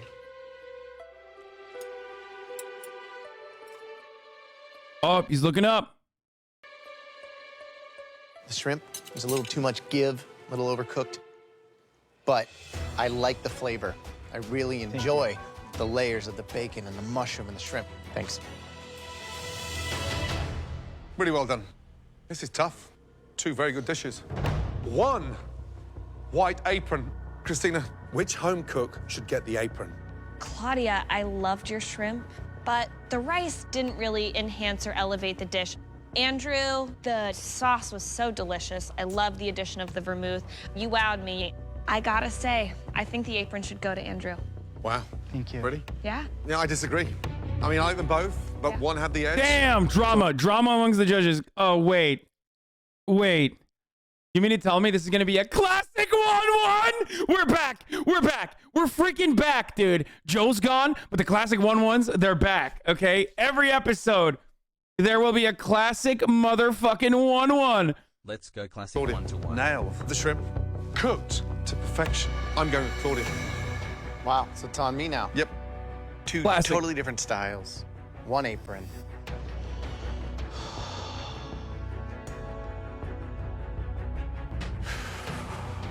Wow, 20 months. The person whose dish just has a slight edge.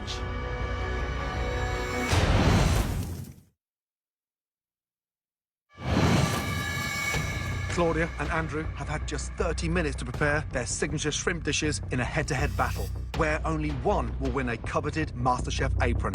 With the vote split, I think the apron should go to Andrew. I'm going with Claudia. it's all in Graham's hands. The person whose dish just has a slight edge. Andrew, great effort.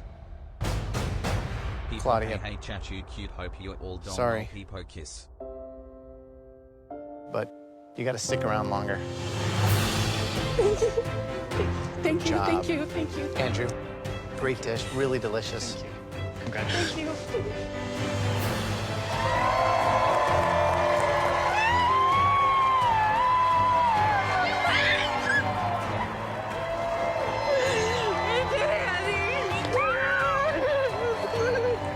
It's never fun to be on the losing side of any battle, but you just move forward and live to fight another day.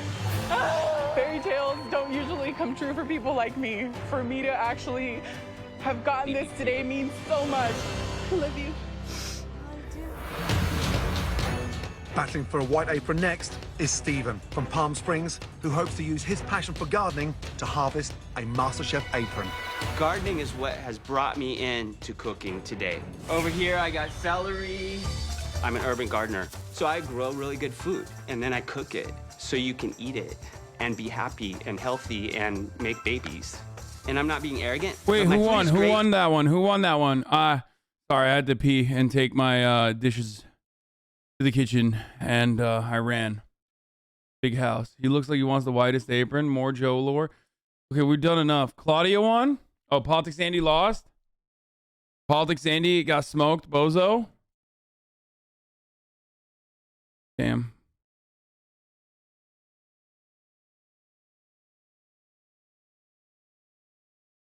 And that's that. Like, there's no words to describe my food. It's a feeling. It saturates every cell in the body. Damn.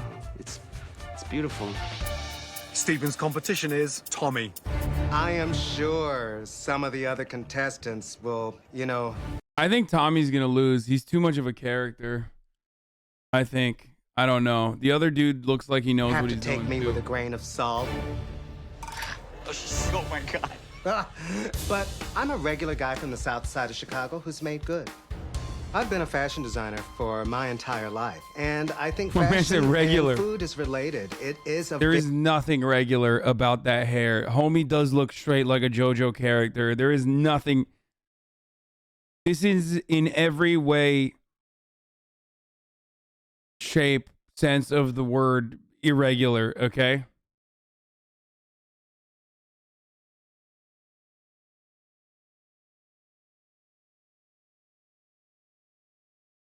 visual art form. My food is really pretty to look at. He's not gay, he's metrosexual. Oh, dude, I fucking posted a meme about that, about like how back in the day we did a whole separate designation for straight men who shower called metrosexual. You have to eat with your eyes before you eat with your stomach. Pretty cool. Cool stuff. I don't like to be overconfident, but I'm the next MasterChef. Welcome. You know, Tommy's a great guy, but I didn't come here to play tiddlywinks. I came here to win, and I'm gonna do my best to do it. I want that MasterChef apron more than I want a Chanel haute couture dress. Great to see you both. Thank you. How old? Bro, this is crazy that they got like fucking hella like, I don't know how to describe it. I feel like this is 9 months. like they have a lot of characters. The first 4 have all been like eccentric as fuck.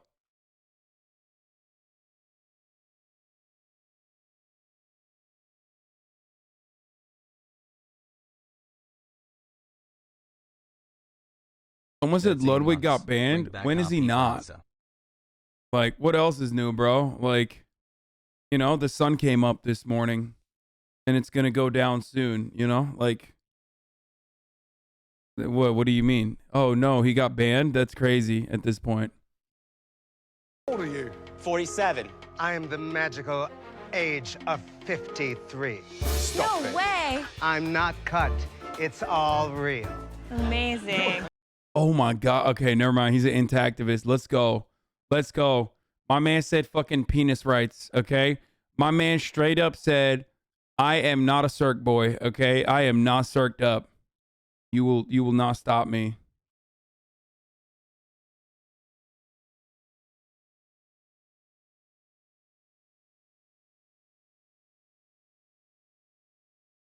I only have one wrinkle, and I sit on it.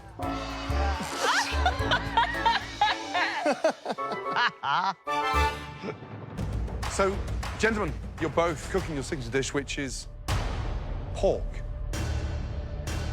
Battling it out for one apron. Your 30 minutes starts now. Tommy, tell me about your pork dish. My dish is a sophisticated version of a pork ballotine. And then I want to decorate my plate. Pork can look kind of, dull and boring. So I want to make sure that I bring some color and some artistry to the plate. Just under 20 minutes to go. Stephen, tell us about your dish. It's stuffed pork as well, and wrap it in bacon on the outside, give it a little bit more flavor, and finish with some steamed vegetables. Chat, I know he was talking about plastic surgery. Like, why you gotta ruin it? Like, clearly when someone says, I'm not cut, they're talking about plastic surgery. They're never talking about their penis. Like, stop, okay? Stop, drop, and roll stop. Remember, it's top of the hour and it's time for a 6-second ad break. You know what I mean? Like, stop ruining jokes and start avoiding the ad break at the top of the hour every hour that comes at the top of every hour, and avoid it by subscribing for $5 or for free with a Twitch Prime, or by getting gifted a sub from Mo the Don, for example. Okay? Or Meandering Yak. Thank you for the 5 get the subs. Here's the 1 minute ad break now. This is what all of Christian's fan base look like.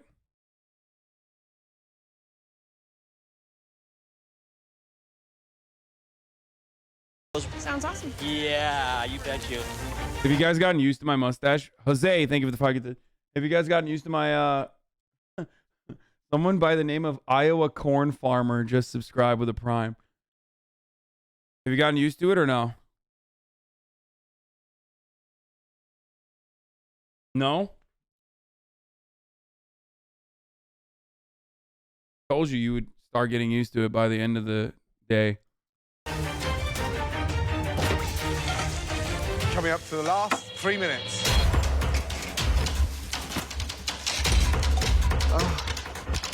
Oh, help. Tommy's tenderloin is raw in the center. I think he might be done. You think? He can pull this back, get an non-stick pan on, and sear it quickly, and kiss it. Yep. Last 60 seconds. Come on. Oh, my God. Let's go, guys. Let's go. Come on, guys. 10, 9, Oh, 8, God, help. 7, 6, 5, 4, 3, 2, 1. Hands in the air. Good job, guys. Both of you. Well done. Thank you, Joel Okay, Steverid, for your the 10 dishes gifted subs. Down to the front, please.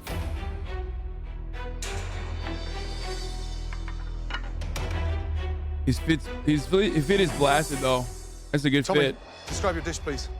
It's pork ballotine that is stuffed with fennel, zucchini, and Granny Smith apple with fennel fronds. I got really nervous when you sliced that tenderloin because it was raw. Are you confident it's cooked in the middle? The tenderloin is cooked perfectly. It's moist. You got that sear around the outside. I'm amazed you got it cooked. Good job.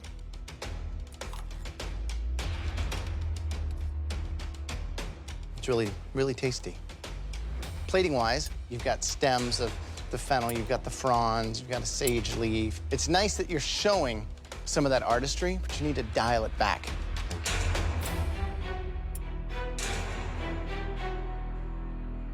The fennel fronds actually bring a really great, unexpected freshness to the dish.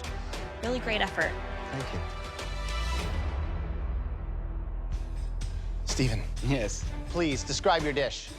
Basically, I took the pork loin and packed it with the farm. I have apples, raisins, walnuts, and then steamed vegetables with couscous. You've got walnut, raisins, apple. Yeah. And I think those flavors are classic, and they taste great. Right on. All right? I appreciate that. Tenderloin, got a little bit too much stuffing in there, so you've lost that texture and slicing. I just wish you'd roast the vegetables rather than steaming them, because as you can see, it's raw beetroot. So I would have preferred to see less stuffing inside the pork and more roasting of the vegetables. All right.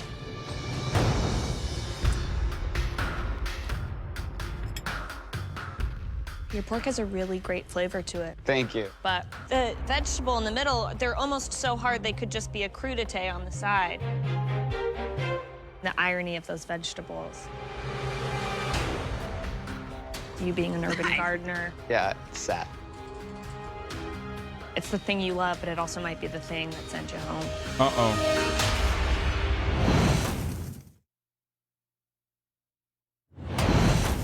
Let's go, guys. Let's go. Oh, my God. In this MasterChef battle for an apron, Chicago fashion designer Tommy. It's not bad. She does have, like... Okay, I'm warming up. I mean, she's not, like, racist or sexist enough, but... She did have kind of a, like a Joe style She got a little bit of Joe. A little bit. Like I want more Joe though, but it's fine. Is going head-to-head with Stephen. Come on. An urban gardener from Palm Springs. I just wish you'd roast the vegetables rather than steaming them. It's raw. The irony of those vegetables. You being an urban gardener. Yeah, it's sad. It's the thing you love, but it also might be the thing that sends you home. We'll have to see.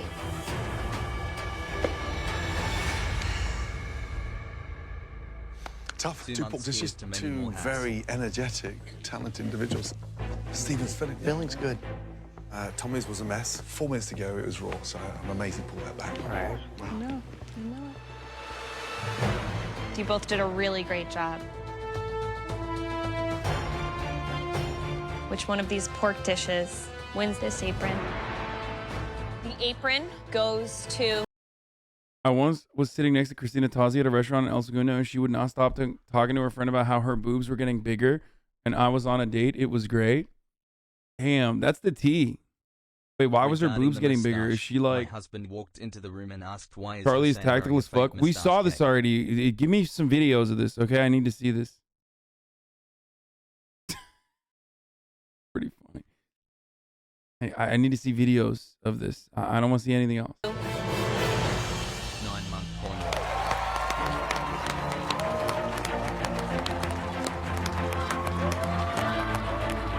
Is that David Lynch? I'm disappointed that I didn't win, but Tommy, he was a great competitor. He had a great dish, better than mine, and he ended up winning the apron. Congratulations to him. Get ready. I'm not leaving. Oh my God. I can't believe he's married to David Lynch. That's crazy. Buckle up your seatbelts. It's going to be a bumpy ride. Our next battle features lamb. This time, 4 talented home cooks will battle it out for 2 MasterChef aprons. My name is Manisa. I grew up in a Pakistani household where lamb was... Okay, all right. Well, I know who I'm rooting for. Come the fuck on, dude. Oh, no. Oh, I really hope the drummer doesn't win. I'm sorry, but goddamn, dude. as common as chicken or beef. So Pakistan knows how to cook lamb. My mama taught me right. Come on, Derek. My name's Derek, and I'm a drummer. It's a concert in the kitchen when I'm in there. The other contestants, they're my opening act. And I'm gonna be the headliner of this lamb battle. God damn it, dude. It's like, okay, I'm gonna be honest with you. Like, this is turning to JoJo. Okay, straight up. Every single dude or lady that is a stand user immediately wins these fucking rounds, okay? Sorry, not everything is JoJo, not everything is anime, but this is turning into that, okay? We're just like, if you're from Florida, that's an automatic W, okay? If you're from like if you're like a Florida guy, even though you're not in Florida, you're gonna fucking get elevated. Now that we know that it's like more scripted. My name is Nate. I live in Chicago, Illinois. Chicago's the best food city in America. It's a melting pot, and the way I cook is international. So I have no borders to what I'm gonna put on a plate, and I can't wait to show that. Oh, well, I know. They're not gonna elevate 2 Muslim women, so Pakistan, sorry, GG's. Because we know that I keep forgetting her name, but Lebanese we know that MasterChef Rogan actually won. So welcome. Sorry, spoilers. Come on down, guys. My name's Amanda. I Like grew not up won the whole season, I'm saying, but like she is a part of the in a strict Lebanese family. I came to love cooking by seeing my grandmother cook for our entire family. I cook Middle Eastern fusion food, so I love that she's also a social worker, which makes this even funnier. Like this is MasterChef Rogan, like straight up. Lebanese social worker? Are you kidding me? Like what the fuck? Goes and gets a, what does she end up doing? She goes and gets a fucking public health degree. Stop. I am the expert when it comes to cooking lamb. I am better. I'm sorry. 2 aprons up for grabs.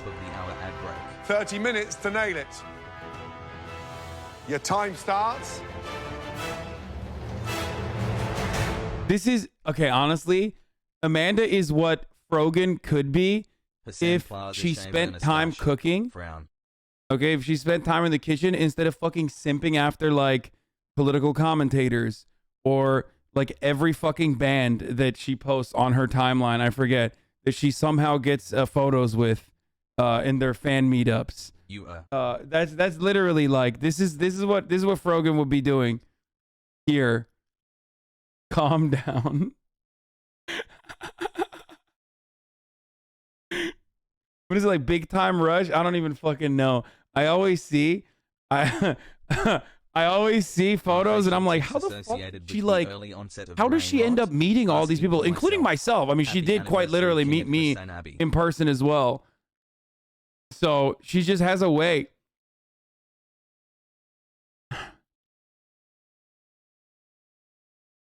Literally, like, she's able to just like fucking get through security somehow every time. Respect. I am VIP. Wow, lamb. Yeah. Now, seriously, one of my favorite proteins. Right. I think everybody's become much more of a foodie, so instead of, just a chicken breast or something else, you're seeing people from completely different backgrounds, parts of the world, doing lamb. It really shows the power of how food unites. Exactly. Right, Nate. Yes, chef. What are you making? I'm doing a porcini mushroom crusted rack of lamb with a puree of cauliflower. Do you always cook this fancy? I do. I live in Chicago, and I'm lucky enough to have all of my best friends in the same neighborhood as me. Right. So instead of all 12 of us going out... Bro, this is like Chicago Max, dude. What the fuck? ...out for fine dining, I bring the fine dining to my place. Nice. And no, this is not Naperville, Andy. This is like actually... This is worse than Naperville. This is when you like actually live in Chicago, but like one of those really rich parts of Chicago. Minutes gone. Just under 20 minutes to go. My drum solo. That's a North Side Andy. This is the guy that got Rahm Emanuel elected to office. Derek. Yes, ma'am. What do we have here? Bro, that's not the guy that got Rahm Emanuel elected. That's the guy whose family is friends with Rahm Emanuel and Ari Emanuel. Okay? And also every other real estate developer in Chicago. Pistachio crusted rack of lamb over parsnip puree. I want them juicy, flavorful. Okay. So, what does this apron mean to you? I'm a mama's boy. She raised me as a single mom, so I'm doing this for her. Do you make this dish for your mom at home? My mom has never tasted this, and she has no idea I'm here. Why not? Wait, she's Milk Bar? Wait, what the fuck? Are you serious? No shot. Oh my God, this is the person that is the... Oh my God, Christina Tozzi is literally Mama Fuku Milk Bar? What? Stop. Oh my God. Okay, I love her, dude. Fucking queen. We stand. Been 1,000 letdowns being a drummer. You know what? I'm happy her boobs have gotten bigger. Okay, good for her. She deserves it. If she wants to. If not, I hope... You know, I hope her boobs got bigger and she had no back pain, okay? She suffered 0 back pain from that as a consequence, okay? Going to be a phone call that I am the next Master Chef. Good luck, Derek. It's just under 15 minutes to go. Amanda, what's the dish? Mama Fuku Milk Bar is a place that I go to all the time.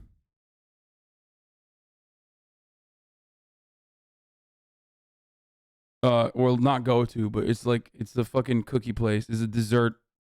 There's a place that makes cookies. To have all of my best friends in the same neighborhood as me. Right. So instead of all 12 of us going out for fine dining, I bring the fine dining to my place. Nice. 10 minutes gone. Just under 20 minutes to go. My drum solo. I think milk is better though than Milk Bar. All right, Derek. Yes, ma'am. What do we have here? It's a pistachio crusted rack of lamb over parsnip puree. I want them juicy, flavorful. Okay. So, what does this apron mean to you? I'm a mama's boy. She raised me as a single mom, so I'm doing this for her. Do you make this dish for your mom at home? My mom has never tasted this, and she has no idea I'm here. Why not? There's been 1,000 letdowns being a drummer, so this is going to be a phone call that I am the next Master Chef. Good luck, Derek. It's just under 15 minutes to go. Amanda, what's the dish? My grandmother's lamb kefta with a jalapeno dusted potato and a sumac aioli. If there's one thing I love, oh, she's making kefta! No pressure then. Seriously, I love it. Good luck. Thank you, chef. Bro, this is literally the year Middle Eastern food, like Mediterranean food was invented. That's crazy. That is crazy. That this is the fucking year the Mediterranean food was invented. That's wild that she's just popping off with that. Kofta sucks. Fuck you, dude. Ellie is cringe. Kofta sucks. Take a second off. Matter of fact, take another second off, okay? Matter of fact, take multiple seconds off. I'm just going to keep timing you out. Just think about the thought crimes that you are engaging in, okay? Hi, Maniza. You smell delicious. Thank you. I love the pine nuts in them. What's the dish? It's a beef and lamb. Kofta is quite literally the superior form of meatball. Every other kind of meatball is not even comparable to kofta, and I have had every other type of meatball. And the reason why I say that is because kofta has, like, first of all, it has bread in it. Because, like, it has wet bread in it as padding. I don't know if they do it in, like, Lebanese kofta as well. But it also has, like, it also has, like, different kinds of onions. Like, it has so much more than just Turkish kofta, at least. It has so much more than, like, the regular Italian meatballs do. It's just so good. Kebab with pine nuts and parsley. And what are you preparing here? This is your... So this is my tahini mixture with lemon and garlic. Are you worried about any? Dog, Swedish meatballs are literally a Turkish meatball bastardized by the Swedes. Like, they admit it. Why can't you? Okay? So, you know. Turks invented meatballs. You have just over 5 minutes to go. The only thing I'm worried about is the time right now. Come on. Let's go. Swedish meatballs are Turkish. Under season, over season, those are the big issues here that will separate them from getting an apron and just going home empty-handed. 60 seconds to go. Come on. 4 stunning dishes, 2 aprons up for grabs. Make it count, guys. Put everything on a plate for a reason. 10, 9, 8, 7, 6, 5, 4, 3, 2, 1, and stop. Hands in the air.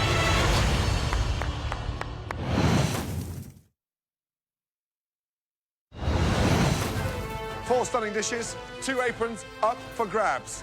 5, 4, 3, 2, 1, and stop. Hands. Dog shit meatball take. Italian meatballs have onions and bread in them to get better food takes challenge 2022. Yeah, talk to me when an Italian meatball can be consumed without, like, a fuckload of, you know, wet sauce on top of it. Because kofta, you can eat. Kofta, you can eat just on its own. Turkish meatballs you can eat on its own because it fucking survives on its own. Italian meatballs, on the other hand, have to be fucking drenched in goddamn a soup of tomatoes, okay? Hands in the air. Well done. Wow, that was... Sounds like someone that's never been to Rayo's. I have been to Rayo's. Rayo's meatballs is actually consumable, pretty good. I do consume meatballs. I like Italian meatballs. Kofta is better. Definitely the battle of the lamb. Now, very carefully, bring your dishes down to the front, please. 4 stunning lamb dishes stand in front of us, but only 2 of you are leaving with the MasterChef apron. Right, Nate. Yes, chef. Describe the dish, please. So I have a porcini mushroom-crusted rack of lamb with a puree cauliflower, tomato relish, and a herb vinaigrette. Let's have a look.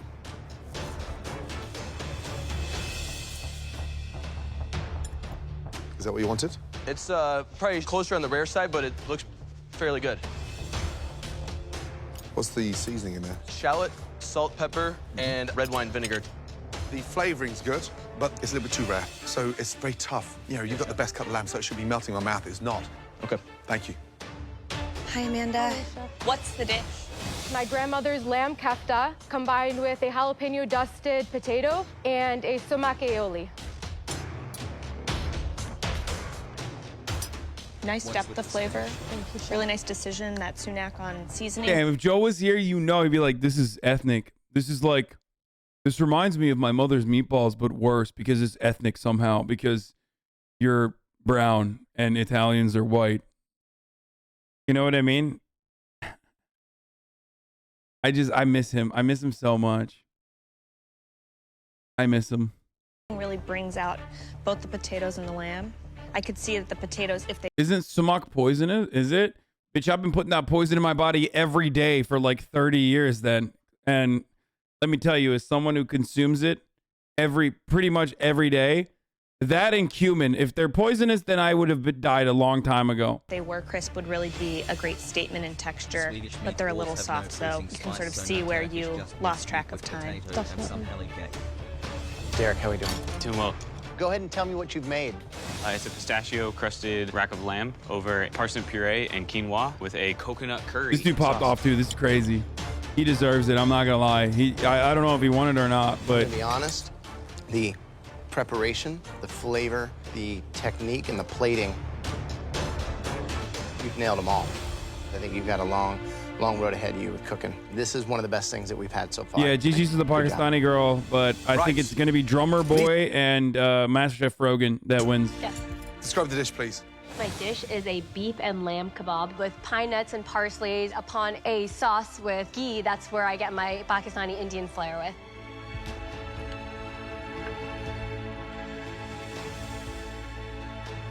Oh, it's fucking raw. That sucks because she is a queen and she deserves to win the entire challenge. Okay. Sumac is not poisonous. Poison sumac is poisonous. What the fuck does that mean? Oh dear. Let me take an end off one. It tastes good. There's something quite charming, but the lamb is raw. It's comfort food. Yeah.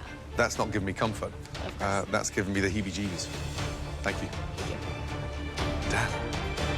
Damn. 4 lamb dishes, 2 aprons up for grabs.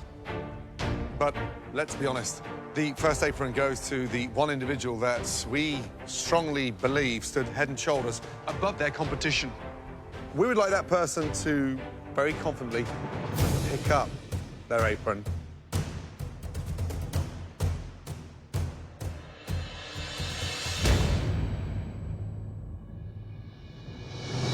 That's right. It's yours, Derek. Thank you, Chef. Well done.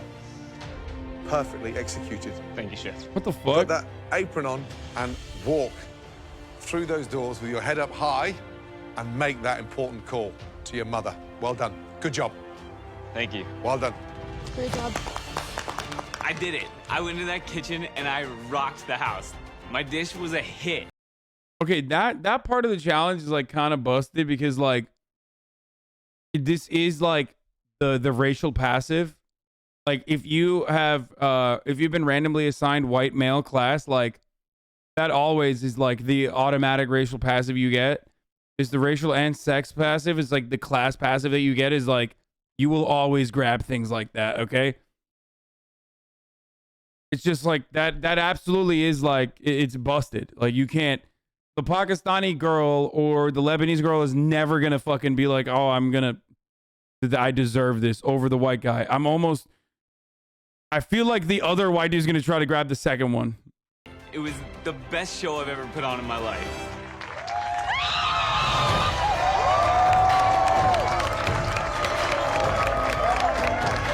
Mom, I got some news for you. I'm gonna be on MasterChef. Wait, what? I hate this racial take.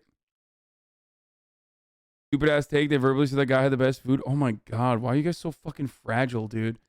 I literally make this exact same joke about white women and their alt being like the crying power, and not a single one of you, not a single peep out of you. But the moment I fucking make a joke about like white men, holy fuck, chat loses their shit. Shut the fuck up, you little incel bitches. Okay, it's the exact same type of joke. The exact same fucking type of joke. Go outside. Oh my god, I am so proud of you, honey. Thank you. I love you. I love you It's very not much. even fucking white fragility. It's like white male fragility. Rock and roll master chef. But she's so proud of you. You know she is. 3 of you left. 1 apron up for grabs. This is tough. All 3 of you cooked your heart out. All 3 of you made mistakes, but all 3 of you, we see something in you.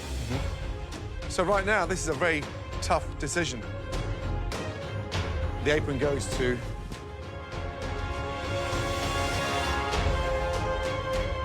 Congratulations. Amanda.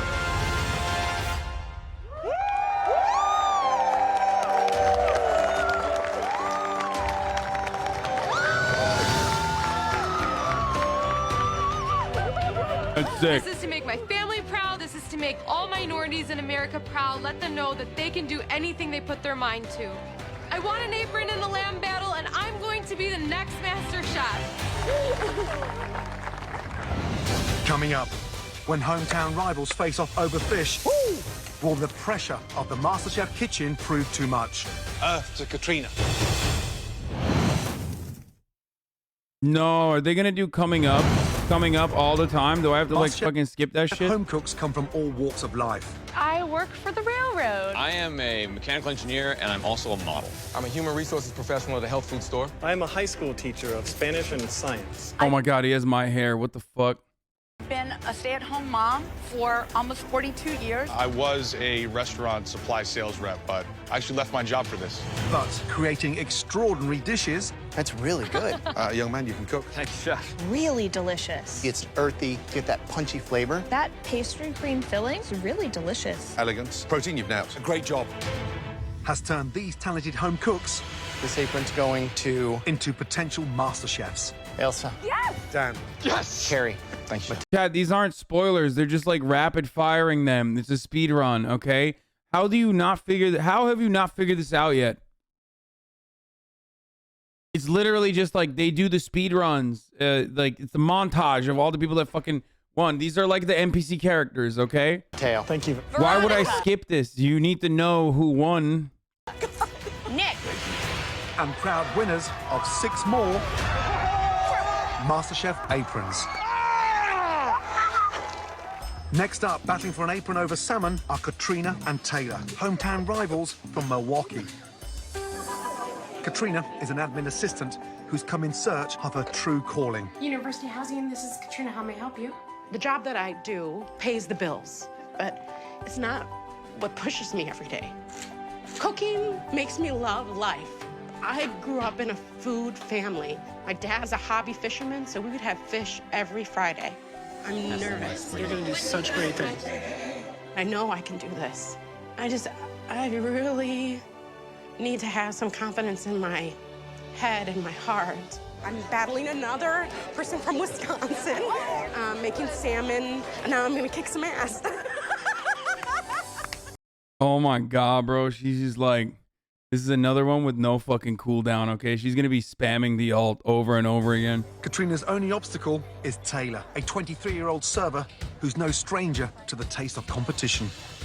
I played Division I football for about 4 years in college, and this made me a much tougher individual. I thought I wanted to be a football player, but for me, my actual dream is to be an executive chef. Growing up in a single-parent household, my mother taught me how to be a man, taught me how to take care of myself. And one of the things that went along with that was cooking. She sacrificed so much so that I could get closer to my dreams. So doing this, I want to make sure that I can give something back to her, because I always promised her that I was going to give her something back for everything that she's done for me. So, damn, what is happening? Part of this is for her. This is literally cry versus cry. Uh-oh. I think he's going to win, though. I think football's going to win.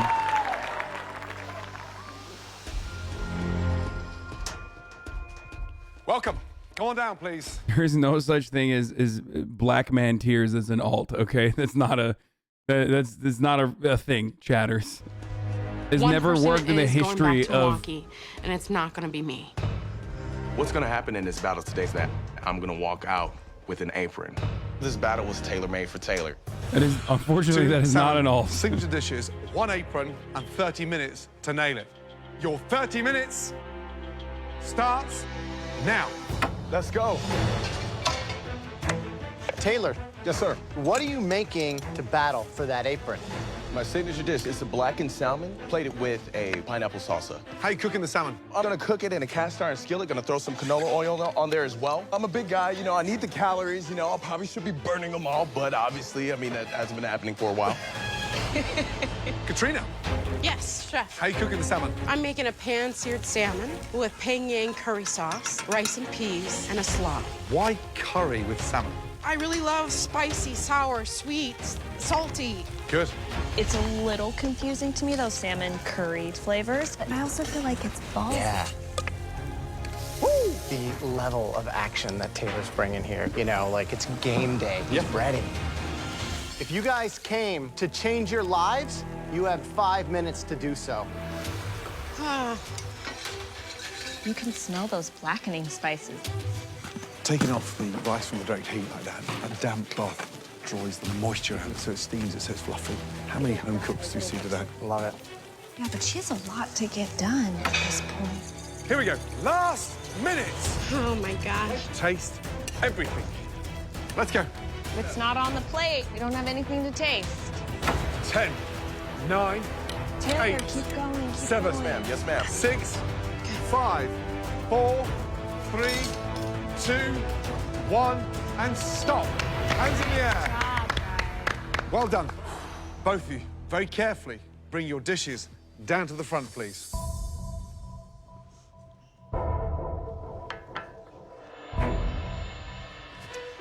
Taylor, describe the dish, please. So what I have for you today is a blackened salmon plated with a wonderful pineapple salsa, as well as a little bit of a tangy lemon vinaigrette. This has to be a double. They both have like... For me, salmon's cooked beautifully. Got that nice crust on the outside, but pink in the middle. Yes, chef. However, spices, slightly bland. When you have that blackened seasoning, it needs to back up the salt as well. But there's a sort of rustic charm to the dish. Good job. Thank you, chef. Thank you. All right, Taylor. Let's see. Is Twitter dead? I don't know. I don't know why you're asking me, though, because we're not on Twitter. It's MasterChef time, baby. So salsa is one of those things that can show off some knife skill. So I'm looking at the pineapple. What's wrong with that? It's a little bit of the skin from the A pineapple. little bit of the skin. Uh-oh. The good thing, salmon's awesome. Perfectly done. Thank you, chef. I think that the blackened rub on the salmon for me is what just seals the deal in the flavor. I feel like I really understand your flavor palette. For me, it's very clear the potential that you have.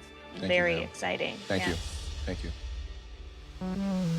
Right, young lady, describe the dish. It is a pan-seared salmon with a penang curry sauce, and the slaw is just regular green cabbage. It's supposed to have mint leaves and Thai basil leaves, and then a little bit of jalapeno. Supposed to have, doesn't have, maybe have, lost it, someone stole it. What's going on? I hope it's in there. Right, listen, if you don't know it's in there, we're screwed. So is it in there or not? Earth to Katrina. Oh, she's alting. Pop it, pop it, pop it. Pop it. This is kind of sad, though. Like, I don't know. This is making me, like, very... I don't like this. So is it in there? It's not, like, or funny, not? you know what I mean? It's, like, kind of really sad. Earth to Katrina. I had them in the bowl. I don't know if they made it on the plate. Another season's Man, you grain just give me a with headache. fat. I'm sorry. Right, what am I looking for inside the salmon? It should be pink. Oh, no. Should be, maybe, will be, may not be. It'll be pink. Good. Let's taste it. Pink throughout. Strong pink.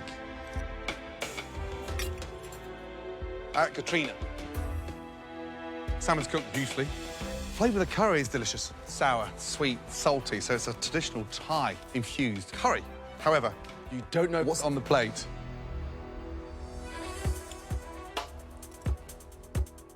Salmon's great. The cook, I think Taylor's was a little more in that mid-rare medium phase. I think this is just a little over. Love that color. I personally have never had a salmon curry before, but man, the sauce really delicious. Thank you. Right.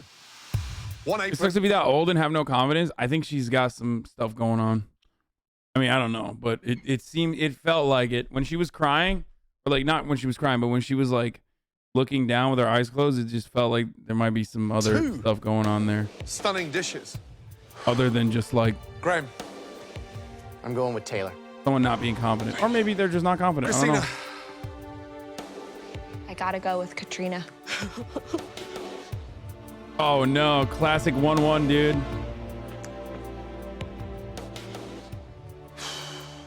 This is so tough. This is hard.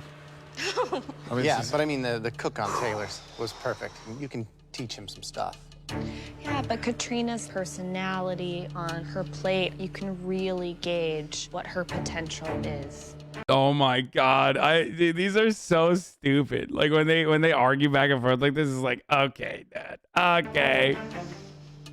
I'm gonna go with my heart and go with the individual that I think that can climb in this competition.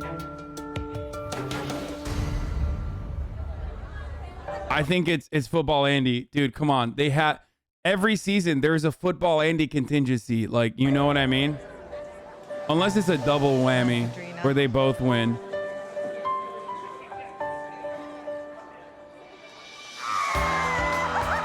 What? No way. They didn't hit the fucking... What?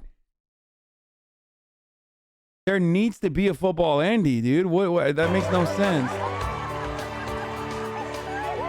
Katrina is a wonderful competitor. She's from my hometown, so the fact that she's in the competition still, I'm proud of that, and I'm proud of her.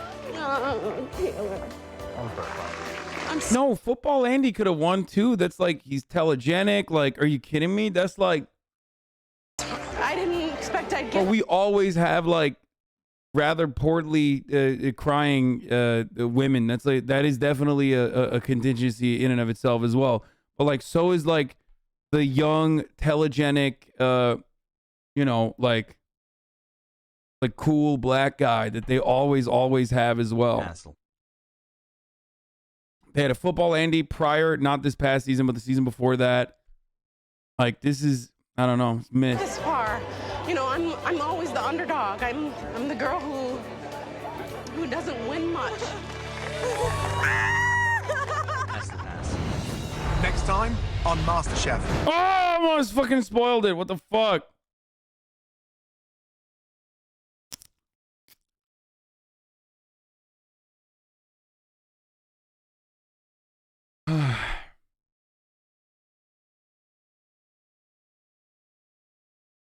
This is the type of bullshit that happens when the only POC judge quits and they replace with a blonde white lady. True, dude. Straight up truths. Should we watch another one? Should we watch another one? The jacket link, there is no link to purchase this jacket. This jacket that you are asking for is just straight up a Carhartt jacket. Secondhand, or maybe even third hand. I don't know.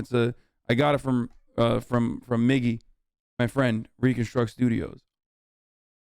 Then sell me it. No shot. It's quite literally my favorite jacket on the planet. I wear it all the time. It's like my fucking comfort jacket, dude. It feels nice. It protects me from all kinds of fucking, you know, winter conditions. I love it so much. It is actually my favorite jacket. I wear it like a fucking security blanket. Anyway. One more. Previously on MasterChef. 2 home cooks, 1 apron. The 40 best home cooks in America. Come on, speed up. Battled it out. Nice flavor. I feel the love. I'm gonna be honest, this is one of the best things that we've had so far. Okay. Skipping the fucking recap. We just watched it. Winter conditions in LA. Okay, to be fair, yes, you're right. There aren't really like crazy winter conditions in LA. This is more like a fall jacket. Okay, it's more like a fall jacket, but I don't know. The reality is that, like, you know, you could wear this with like additional layers. That's the way Carhartt works. You can always, there's enough layers of Carhartt. You can always have like 10 pound of Carhartt on and it will protect you, you know? The best home cooks in America have been invited to the MasterChef kitchen to compete in a head-to-head all or nothing battle. All these people are so amazing, so it's just... You're amazing too. No matter what happens, no matter what, be yourself. Be true to yourself. Definitely. I always say to the, if you can dream it, you can do it. This is my You dream. may never need another jacket like that in your life. It's indestructible. That's true. I love them. It is another reason why I They'll love have it. just 30 minutes to make their signature dish to prove they deserve one of the 9 remaining aprons and a place in the MasterChef kitchen. First up is Hethel. I'm ready to impress. A 27-year-old startup developer who's hoping to bring some added spice to the competition. My parents came to New Jersey from being farmers in India. That's where my love of food came. Bro, what is happening right now? What is happening this season, bro? If she doesn't also win, this is like racially motivated. She has to, Came to okay? New Jersey from being farmers in India. That's where my love of food came. My mom sends me spices that every Indian household should have. I also have a degree in biochemistry, and Oh my that is kind God. of what started my love for baking. Baking's a science. I got done that. I'm ready to eat, Jill. I'm ready to put my plate against hers and, battle the fruit desserts. I'm Jill. I'm 32. I'm a stay-at-home mom of 4 boys. Yeah, you're farting? Ew. So it's a full-time job. I cook 3 meals a day for them, and it's nonstop. I just haven't really had the opportunity to go to culinary school, but I'm at a point in my life where that is my passion, that is my goal. I am here to finally serve myself and give myself the opportunity to fulfill my dreams. This is literally Kristen Cinema. Welcome to the MasterChef kitchen. This is the battle of the fruit desserts. 2 talented home cooks, 1 apron. Your 30 minutes to change your life starts now. Tell us about your dish. I am making a puff pastry cup filled with the apple, toasted pecans, and a cardamom whipped cream. It's me on a plate. It's something classical that's very American, apple pie kind of with an Indian twist. Love it. Jill, what's the dish you're cooking for us tonight? It's a Danish Abelskever with a peach compote. We actually make this every Christmas Eve. I do it normally with just lemon and powdered sugar, but I'm doing it a little different this time with extra flair with the raspberry coulis. 2 completely different sounding dishes. I've never seen what Hethel's doing. Cardamom and apple is really cool. I think from a technical standpoint, Jill definitely takes the cake. She really has to know what she's doing with that cast iron pan to cook them perfectly. I know we moved on from the motorcycle vid, but it turns out that what looks like the pants being removed was the dude's legs shredding. What? Oh my God, dude. I can't believe we went back to the... What the fuck? That is so crazy. Oof, banned? Wait, why would I be banned? All right, ladies, we have just under 5 minutes. Make sure those pastries are well baked, those fruit components are well seasoned. Jill, when are they going in the oven? They don't go in the oven. Oh, you don't finish Delete the vlog? I didn't watch the video. in the oven? No, I don't. 20 seconds to go. Come on, ladies, please. 10, 9, 8, 7, 6, 5, 4, 3, 2, 1. I'm not gonna lie, Kristen Cinemas looks a little bit better. Please bring your dishes to the front. I hate to admit it. So Hethel, what do we have here? A puff pastry cup with a caramel apple inside and a cardamom whipped cream. Let's see. Good tap. Good noise on that puff pastry. I love the use of spice. I think your cardamom whipped cream is really, really soothing. I was expecting it to be punchy in a way, but I really love the use of the cardamom and the intention there, and I really do get that. Thank you. Apples are nice, nice caramelized, but I'm going to disagree with Christina. She's an expert, but it's good. It's safe. I just don't think it's you. What does that mean, bro? I like the spice element. I like the perfume that the vanilla and the cardamom give off.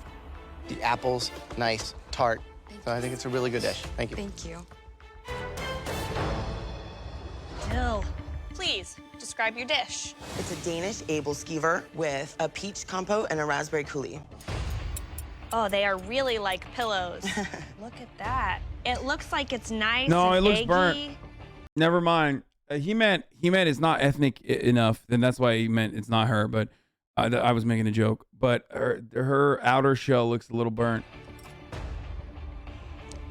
That apple skewer is awesome. Thank you. Shit, never mind. It's a little sweet for me. Okay. But really unique, different. I haven't seen anything like that. It's almost like a spherical pancake. Yeah, it is. Very fun. It's you on a plate, and I agree. think that's cool to stay true to that. Thanks. Are you Danish? I am. I'm Danish-Irish, actually. Delicious. Love the batter. Coulis, give a little dimension to that. Very good. Thank you. I mean, really delicious. 2 technical dishes, and yet only one of you are going to get an apron.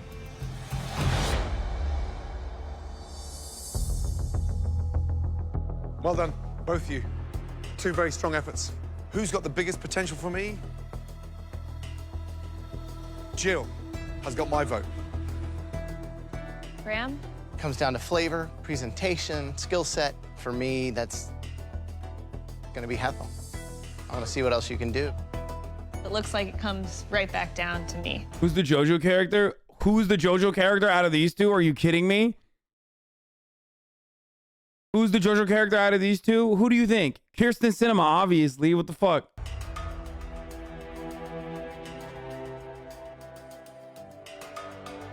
The signature dessert that deserves this apron. Hethel. Congratulations. Let's go! Great use of spices, but I just Let's want to be super go! clear The as non-JoJo well. character Jill, wins. Okay. Man, you impressed me. Congratulations, you have a lucky family. Thank you so much. Unfortunately, I didn't win that apron, but getting that recognition from Christina, that means the world to me.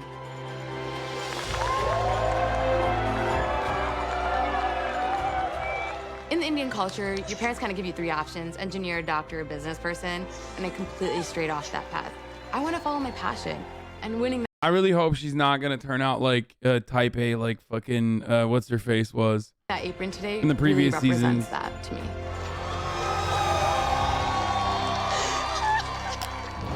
Coming up, That's the guy you're going against. You got this in the back. Okay, come on, spoiler warning. Major mistake. Spoiler roonies. this year, the competition to claim a coveted white apron has been tougher than ever before. Jonathan, do not Susie, let this Susie, be what the I was end of thinking, your Susie. food journey. Thank you, sir.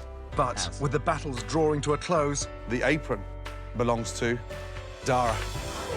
Well done. 7 more talented home cooks, Olivia, managed to find a recipe for success. The apron goes to Sarah, Charlie, Thank you, ma'am.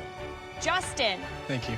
Jesse, congratulations. Crabs are delicious. I want to keep coming back for more. Brianna, you have made it into the MasterChef kitchen. In total, 19 home cooks have walked out with a white apron, leaving just 1 place left in the MasterChef kitchen. Fighting for that final apron is Shelley, a 32-year-old from Brooklyn who's come in search of a life-changing moment.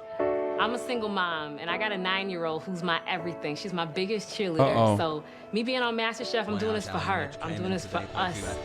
My style of cooking is third world fusion. So I like to take those cheap, inexpensive ingredients and make something amazing. What's today? Taco Tuesday! You know, being a single mom, I have to make a dollar stretch. You'll be the best cook that they have all day, okay? Uh-oh. Don't cry. I'm not gonna cry. If they fucking give this much backstory on her and then don't fucking pick her, I'm gonna lose my mind, okay? That is very She's so fucked supportive, up. So supportive. She want me to do so good. Cause you know we don't always win. You know, it's hard. It's so hard. We're the only family we got, so this will change our life forever. Oh my god, Being a part of don't do something this. like this is huge for us. We need this. That's the guy you're going against? Yeah. I'm going to win today, almost every day. You got this in the bag. My name is Christopher Liu. I'm from Los Angeles, California, and I'm a restaurant manager. Oh man, the judge is gonna love me. What I do for a living is I sell happiness. When I see guests come in, they're looking for perfection. It's not just the plate on the food, but it's the service. It's the whole. I'm sorry, bro. You can't do this. MasterChef cannot be this way. They cannot be this way, okay? No shot. No fucking shot, dude. No shot. Experience. I have a great palate. You know, I understand flavors. I understand ingredients very well. So I think I'm gonna wow them today. Cooking as a profession, the Asian culture is considered very lowbrow. And I want to prove to my parents that no, this is a profession, this is my passion, this is a dream of mine. And after seeing the competition, I think I could win MasterChef. No, let me take that back. I know I can win MasterChef. Best of luck. I'll see you. Dude, listen, homie pulled the suspenders comically like 3 times so far. Don't do this. All right, Chris, it's chicken versus chicken, and I got this. Welcome to the MasterChef kitchen. Right, Shelley, Christopher, this battle is for the final apron. It all comes down to this. Your signature chicken dishes. Your 30 minutes. Silly men are always looked down upon. Sag. Yo, dude, that's fucking hilarious, chatter. Oh, Jesus Christ. Oh, man. That was, hey, look, man, you know, you can be silly. It's fine. Stop. They obviously, like, you know, pad the deck in a certain way real hard here. And it's hard for me to overlook that. Now.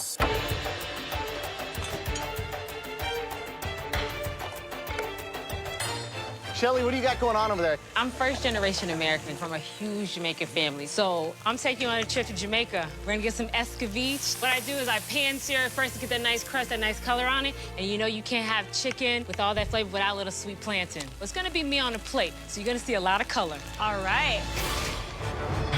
Christopher, describe your dish. My signature dish is a chicken scallopini slap. with a strawberry agrodolce and rosemary parsnips. You know, sweet and sour. The whole idea is hopefully that all the flavors meld like a symphony. You know, you don't want just the horn section to play. You want the strings and everything else. Right.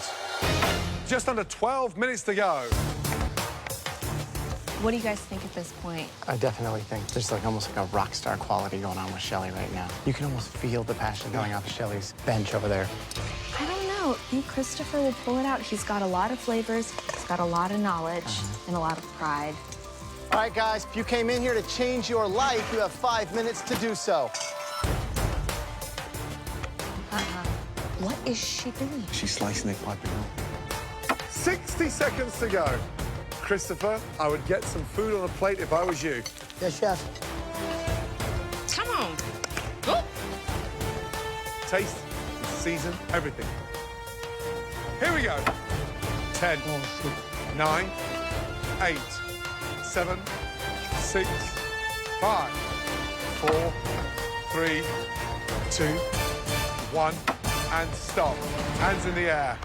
Well done. Shelly, Christopher, please bring your dishes up front.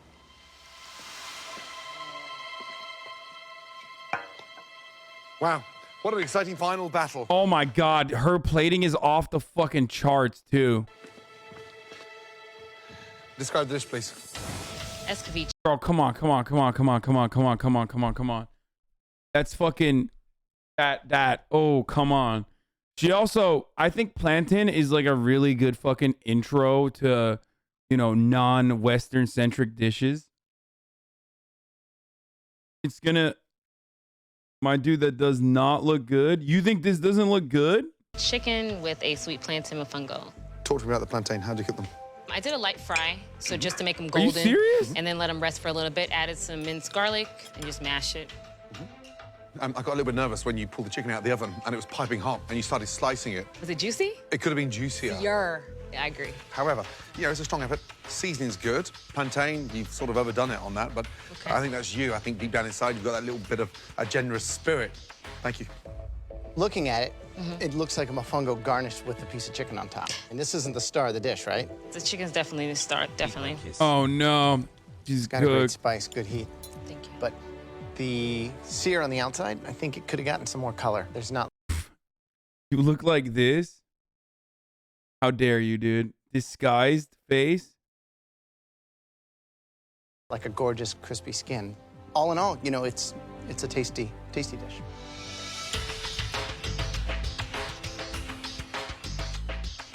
I have to be honest, it's just a little underwhelming.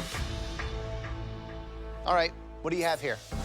My signature dish is a chicken scallopini with a strawberry agrodolce and rosemary parsnips.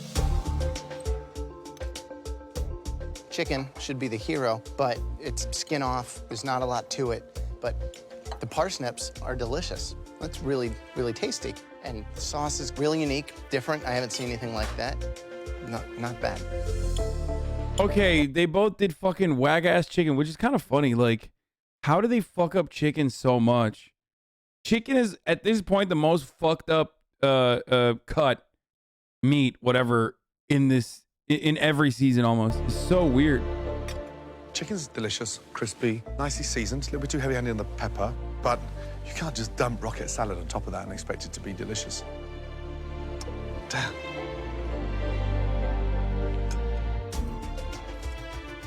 The flavors that you were putting together, I was so curious about. I love having a point of inspiration like sweet and sour chicken and then really trying to figure out what boundaries you can push that inspiration to. It just comes down to whether or not you pushed it too far out of the boundaries today to walk out with one of those aprons.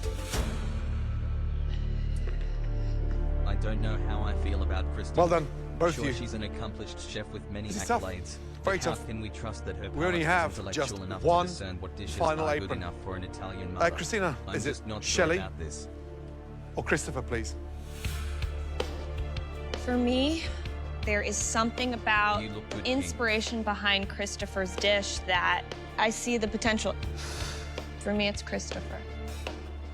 I've got to go with the person I think I can develop into potentially America's next MasterChef. And Shelley is my girl.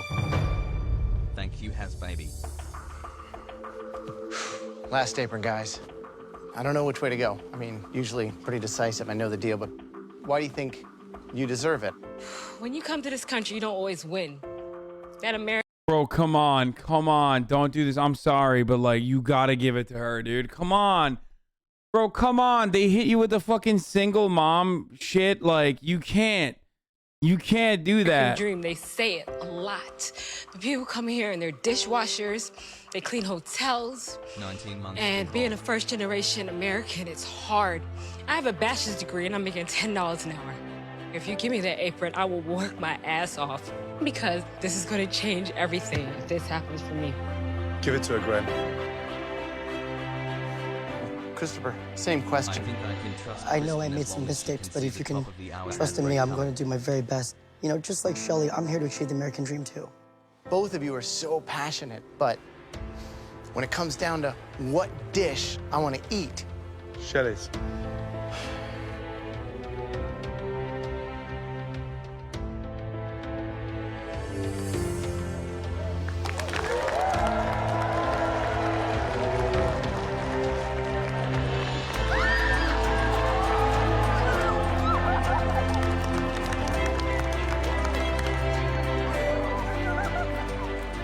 I think we've made a major mistake.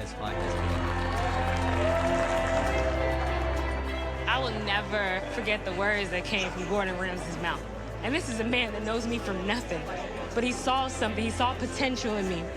And that meant the world. That's bullshit, dude. That's like, no shot. Gordo's gonna run out of those doors and like bring a fucking apron. There's no shot. Like, that makes no fucking sense, dude. Coming up, The last 2 MasterChef aprons. some home cooks get a second chance Just get it on the plate! in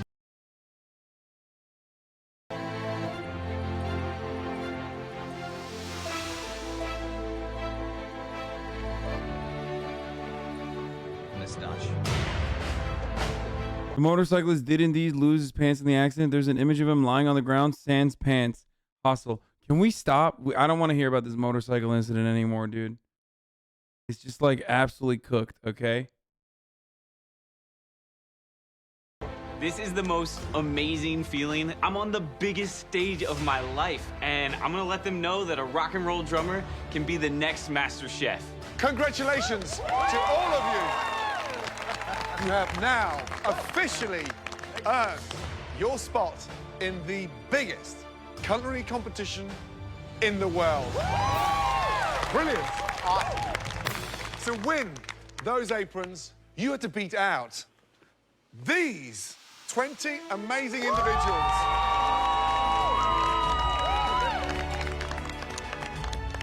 We are looking for the very best home cook in America. You guys gave it a great shot, and you did yourselves proud. We didn't agree on every apron, but we had to reach a verdict, however close it was. I know I deserve an apron, but Take a I can shot. walk away knowing that I tried my best. Take a shot. And Take a shot.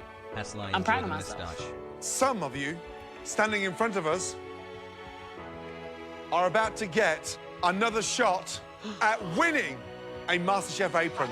Let's go! Yeah. I'm shocked. I can't believe I'm getting another chance to cook. I think he's gonna win. I think Kristen Cinema's gonna win, and I think Shelly's gonna In win. the kitchen. I'm gonna stick to my roots and cook as best as I can. I know that I can actually get an apron. But not all of you are going to get another chance. Just 6 of you are.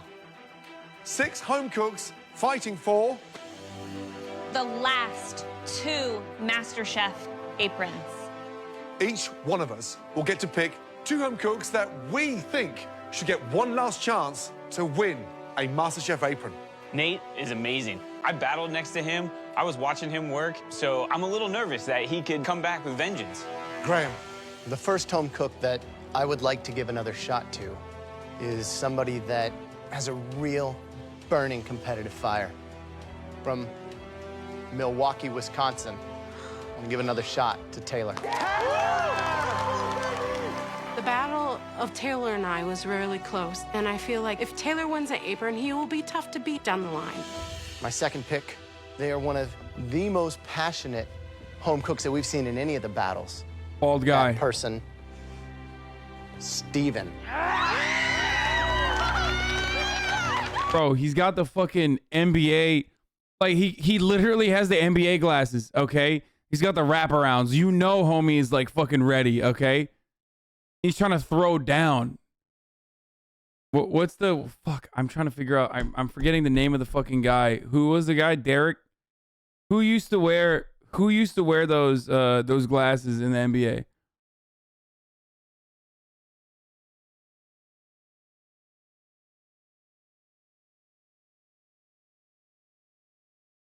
I was thinking of maybe Richard Hamilton, but he wore a mask, right? Christina, which 2 home cooks do you strongly believe in? There's one home cook that really impressed me. From Charleston, South Carolina, I want to give Andrew another chance. Thank you so much. My final choice goes to, from Atlanta, Georgia, Demetria.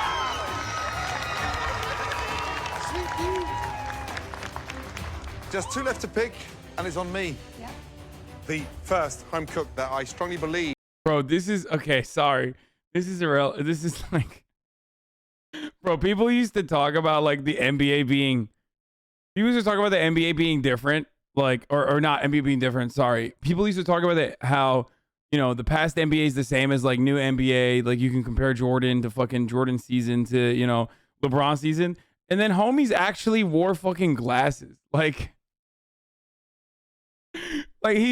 does he even have anything holding those up? I feel like he was just wearing straight regular glasses, dude. Milkmen and coal miners, mathematicians, dude.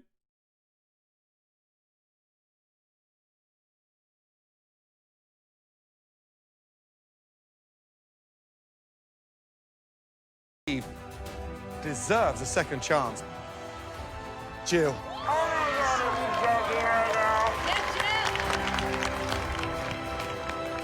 This is a very difficult last choice. I've chosen someone that really cooks from the heart. And that person is... Shelly. Shelly.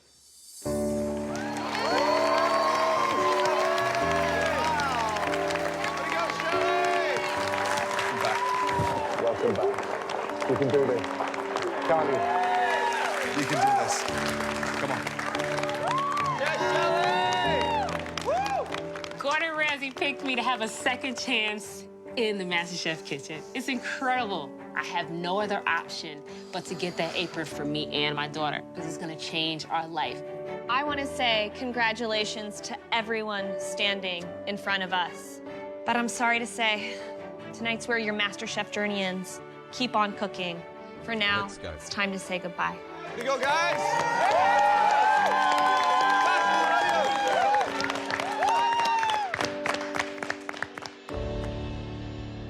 Right, all 6 of you, please go and stand behind a station.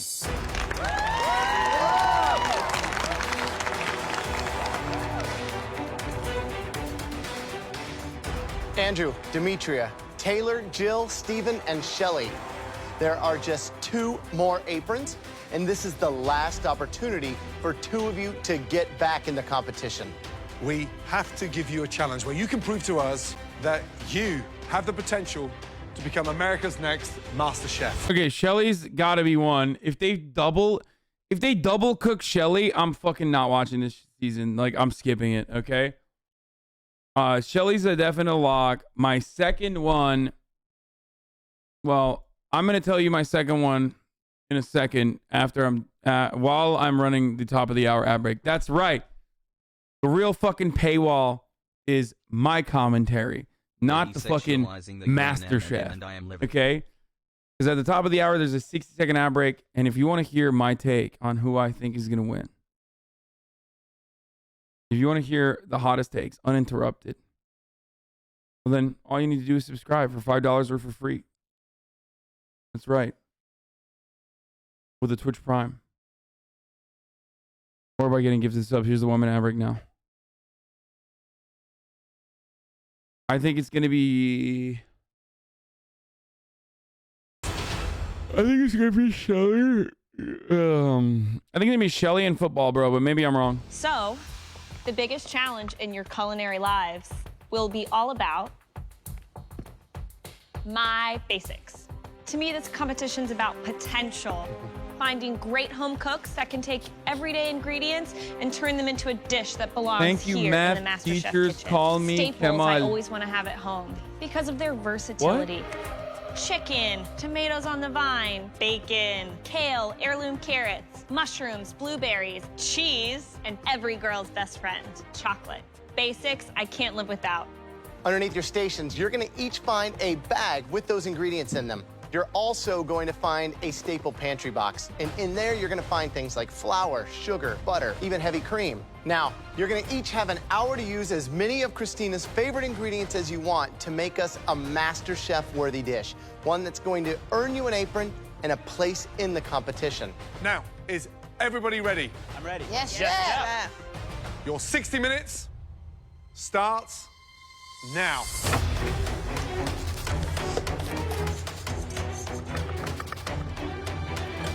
So, first time we've ever done this, right? We've got 6 people in. We've given them a second chance. This is huge. I'm looking to be impressed by how you respect those very basic ingredients. Graham, you saved Steven. Yeah. What are you expecting from him? I am hoping that he can do something vegetable-focused, the kale, the mushrooms, the tomatoes. I think he wants to redeem himself. Shelley is on a mission. I think she has the ability to really succeed because she does know how to work with those really basic vegetable ingredients and turn them into a dish for her and her daughter. Yep, absolutely. Guys, 38 minutes left. All right, Taylor. So I gave you a second chance, right? So tell us what you have. We have a smoked chicken that has some smoked seasoning, some cayenne, because growing up and having Southern roots, my mother and my grandmother actually cooked a lot of chicken. So that's something that is reminiscent of my childhood. So what are you doing with this now? This is like a little bouquet, little herbs? After I deglaze, we're going to deglaze it with some white wine. So it's going to perfume some of that It's gonna oil, some of that give wine. it some aromatics, you know, smell good. Good job. Good Thank luck. you, Chef. Demetria, how you doing? Chef? I'm doing, man. I'm doing. What's the dish that's going to keep you in the competition? Making this roulade, man. A chicken roulade. I've actually stuffed it with a little bit of bacon. I sauteed a little kale. Right. What's the sauce? This is Malay. It's got chocolate, a little bit of chicken stock. So a stuffed chicken drum with a chocolate sauce. Yep. I'm going to top it also with the cheddar. With cheddar. This is serious, right? Yes, sir. Chicken, cheddar, and chocolate. It sounds like a disaster Are you mad?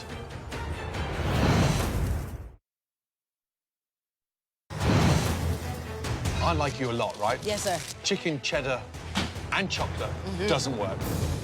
It sounds like you're all over the place, okay? Because this is serious, right? Yes, sir. And there's nothing else after this. Yes, sir. Work it out.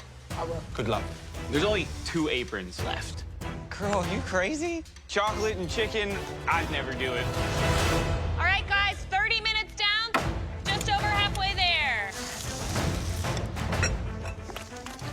Hi, Andrew. I gave you that second chance. What are you gonna do to redeem yourself? I've got a chicken thigh stuffed with duxelle. I've got some French drums. Okay. And I'm going to do a kaolin cream puree and a puree of heirloom. Bro, they have a lot of fucking characters in even the selection rounds, like low key. It's kind of wild. Like these are strong contenders. These are strong contenders for, I missed what? What did I miss? Mole is a traditional sauce in Latinx countries. Okay. Carrots. Okay. In the South, we know chicken, so if I screw up chicken as a Southern boy, I'm gonna be real embarrassed to get home. Hi, Jill. What are we getting an apron with? I'm making a blueberry barbecue chicken with a scalloped carrot potato dish. Blueberry barbecue sauce, something I've never seen Chocolate before. chicken, Where did the what? idea come from then? I saw the tomatoes and the chicken, and we're big barbecuers at home. My father taught me how to barbecue chicken, so I'm kind of doing it as an homage to him. Guys, just under 10 minutes left. Shelly, how's it going? I'm doing okay. Wait, is mole chocolate? Dude, I'm the worst, bro. I've been living in fucking Los Angeles.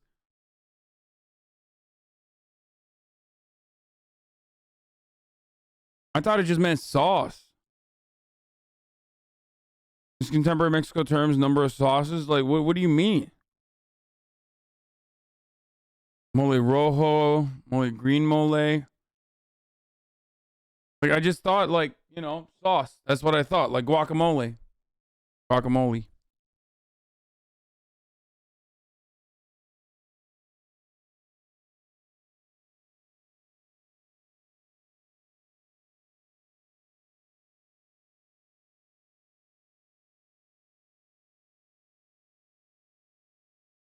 Mole is a sauce made of chocolate, but it's not sweet. It can be cited.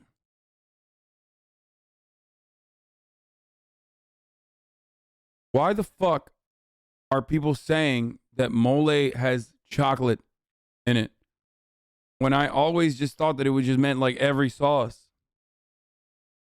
Not all moles contain chocolate. She's fucking it up so bad though. Mole has chocolate, but what she's making isn't mole. It's simply because of the chocolate.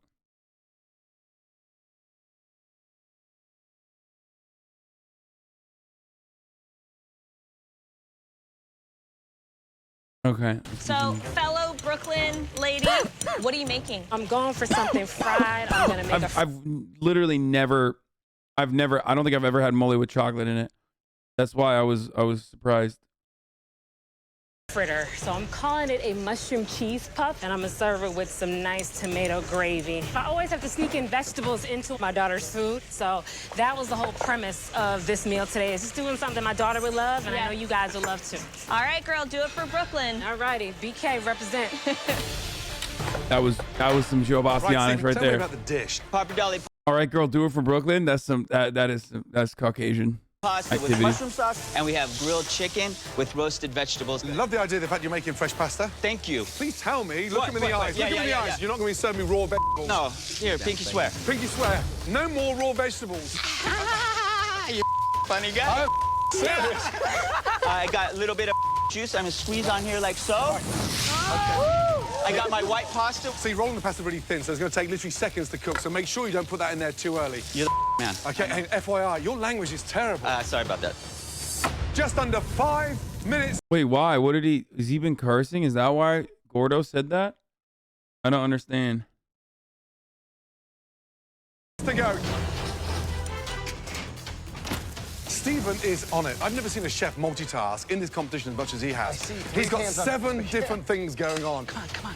Gordo literally has the biggest, like, he has a sailor mouth. He has a potty mouth. He's the worst. So I don't understand. The person that is absolutely blowing me away is Taylor. He's got 2 chicken thighs, completely seasoned, basted in bacon. He's got a big herb bouquet garni created to kind of infuse it. Wow. What about Jill? The blueberry barbecue sauce, I know it sounds off-putting, but I thought it was tasty. However, think about this. Cheddar, chocolate, bacon, and chicken. No. Demetria. No way. She's adamant of the fact that it works, but more importantly, there's no rehearsal. This is it. If you don't make it now, you're not going to make it. 60 seconds to go. Let's go! I want to see some stunning dishes. 2 aprons up for grabs. This is tense. Let's look at the focus on those faces. 10, Push, guys, 9, 8, 7, 6, 5, 4, 3, 2, 1. At least this stuff is real, you know what I mean? At least this we know is real. They actually do make you do all the way up until the end of the time. Like, that shit's not scripted, you know?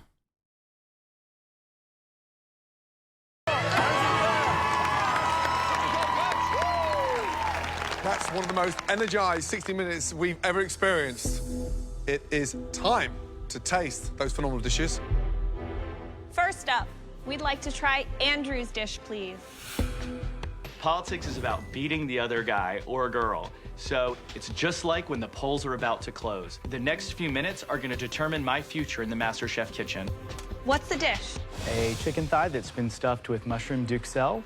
It is over a puree of creamed kale and heirloom carrots. And I finished it with a tomato salad dressed with a bacon vinaigrette. Nice and... Bro, is he gonna... He's gonna do, like, politics in the most, like, West Wing type way. In, like, every line, I think. Juicy. This is how you sound, Hasan, you nerd. Fuck you, dude. No, I don't. The chicken is delicious. You definitely know how to make some creamed greens. Mushroom duxelle, delicious.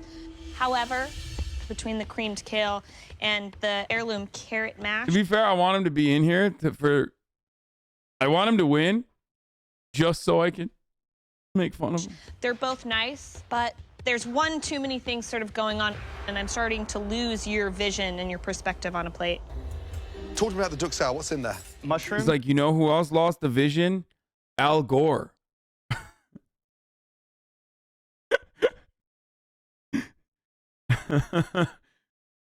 When they allowed the Bush administration to steal the election, like, it's just everything is gonna be a fucking line. Parsley, a little bit of garlic. Is literally you on MasterChef? Chicken. No. Delicious. Thank Seasoned nicely. Duxelle's nice, but you've pureed it. You pureed the carrots. I did. And you pureed the kale. I did. And you put them both together. I did. So there's 3 purees on the plate, right? I would argue that a duxelle is not strictly a puree. But Andrew, you pureed it. If you're But if you're here to learn, then your answer is yes, chef. Yes, chef. He's debate lording. Oh, he's debate lording. Uh-oh. There's 3 purees on the plate, right? I would argue that a duxelle is not strictly a puree. But you've pureed it. But if you're here to learn, then your answer is yes, chef. Yes, chef. Come over here. And just go and stand over there next to Graham, please. Go and stand. Oh, that's so sick. Dude, I wish Gordo would do that to me. Fuck. I'm just saying, that's pretty tight. That's pretty pog. Imagine Gordo gives you his jacket. That's dope. Stand over there. Go on, stand over there. Chef Graham, how many purees are on that plate? I see 3, Chef. I see kale, carrot, and mushroom. Chef Andrew, how many purees are on your plate? I've recently learned that there are 3, chef. Now, give me my jacket back. Thank you. Thanks, dear, oh dear. Young man, my idea is to help you get better. 4 months A left. duxelle is a fine dice of mushrooms, not a puree. Listen, Chef. you've nailed the chicken. Let's get that right. It's the combination and how you've executed that dish that's wrong. Thank you. All right, next up, please, Taylor. I need to get that $500 cologne going, dude. Tell us what you have. It's a pan-seared chicken. I need a $500 cologne and swag. A carrot potato mash. Also did a little bit of deglaze, an herb Thai that had some sage, basil, thyme. Those herbs come straight up. They come right out. Great flavor. The spice, the seasoning on the actual chicken. Kale's nice, but the puree, I think it's really gummy. But I think your flavors are fantastic. Good job. Thank you, Chef. Don't get it from Amazon. Apparently, some of them are fake. Well, yeah, I don't think I would get it from Amazon. Next up, Jill. So what's the dish?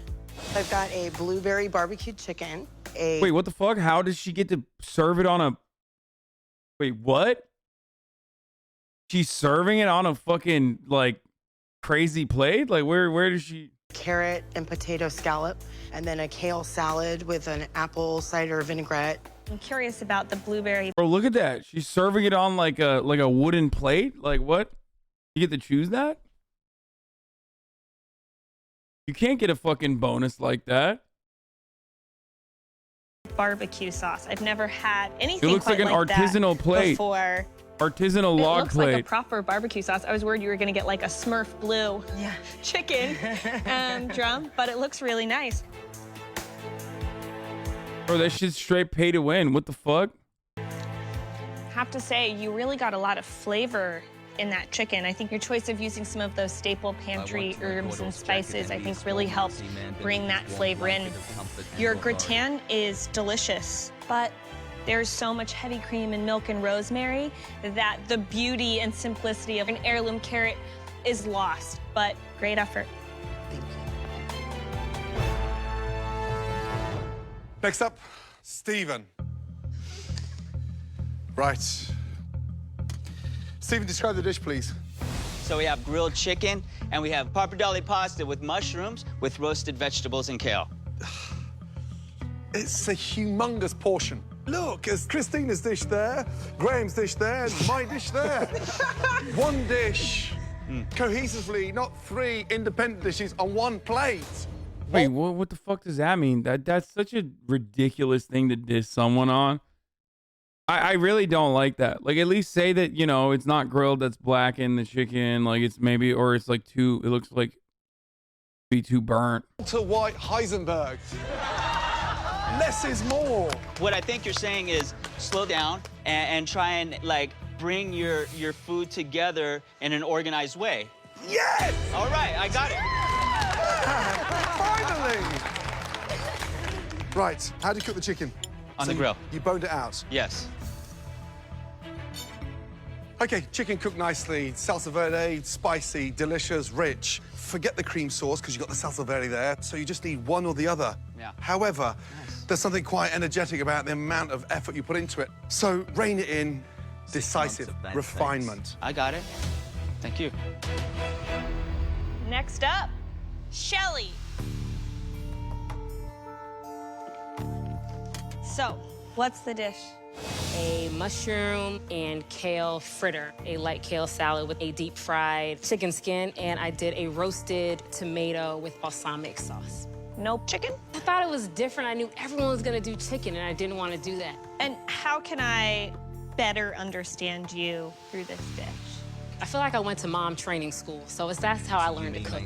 And when I saw those ingredients, I'm like, how would my daughter like it? So I said, you know what?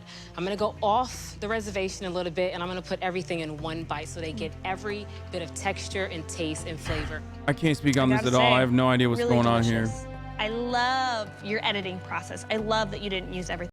But having said that, kale was really fucking hot back then. This is like, I would say this is like the year of kale. I think we all collectively like, okay, I often joke about like, oh, this type of food was invented this year, whatever, like, right? But kale unironically was invented like, I think in this year. Before that, it was like, what was it? Like fucking Domino or Pizza Hut was the largest purchaser of kale because they used it as garnish up until like 2015 or some shit. Like, it was Pizza Hut was the largest single purchaser of kale because they would just have it on their what the fuck was it called? Like, they would basically just have it on their buffets as garnish on the side. Like, they use it on their, no, not on their salad bars. No, they would literally put it on the sides. Like, they wouldn't even fucking use it as like edible. They would literally use it as like coloring. They'd use it as decoration. Yeah. See? Straight up. Oh my God. I literally called it. Before the world went crazy for kale in about 2013, the pizza chain used it for garnish for its salad bars, not even for eating. They don't do this anymore, maybe because kale's newfound popularity. Pre-watched? Motherfucker, I pre-lived. I lived in that.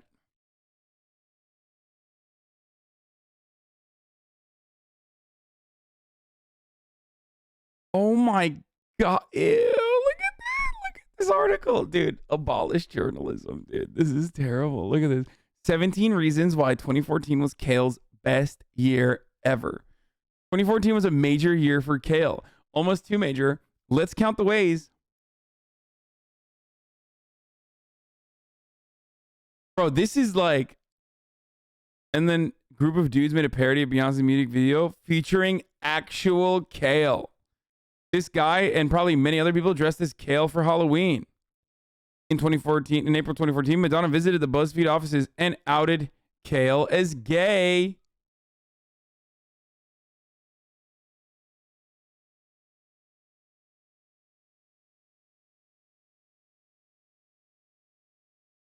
Many COVID-19 vaccine side effects caused by placebo effect, says study.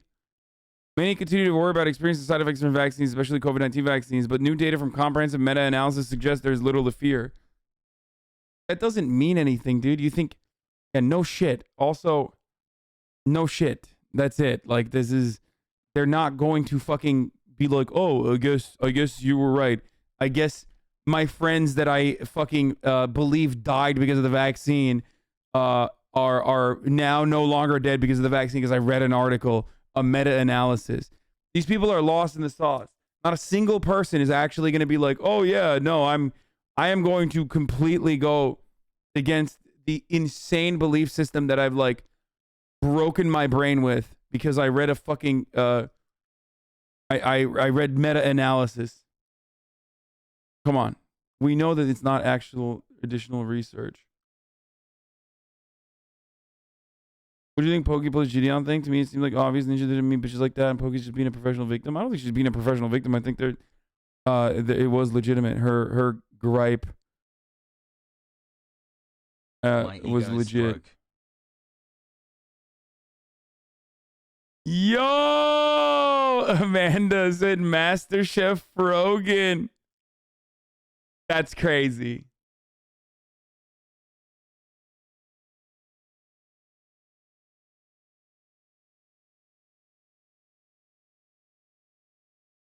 That's so funny. She's in here right now.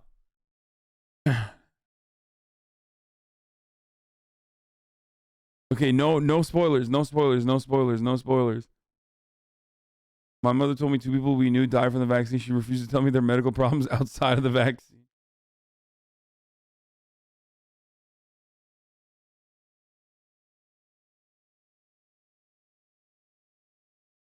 This community keeps peaking. The MasterChef meta is one of the best metas that has ever happened in this community, okay?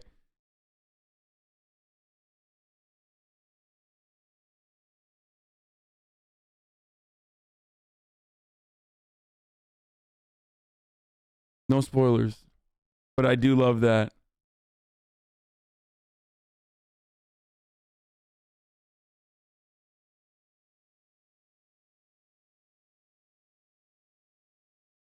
Everything in the bag. I do think, however, that crunchy chicken skin, how are we supposed to enjoy it? Do you crumple it up? Is it meant to be texture in this? Kale was popularized by a New York Times columnist that had ties to the farming industry. It was an actual psyop. I mean, that's not a bad psyop. I don't really care about that. They should do more psyops like that. You know what I mean? Like, it's actually a healthy psyop as opposed to fucking corn. You know what I mean?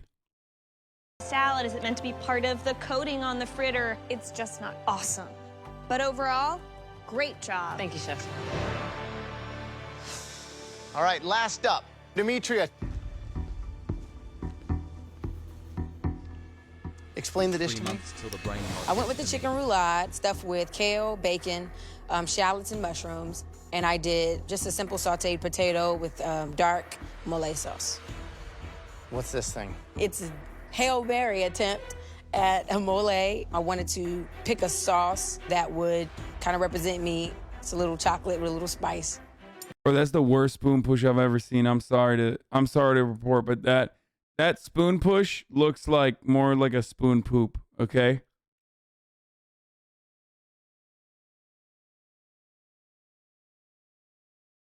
Why did the chicken cross the road? To get me an apron. No, to escape that stain on the plate. That looks so unappetizing. Yeah, dude, that just straight looks like skid mark. That's not good. It's not good at all.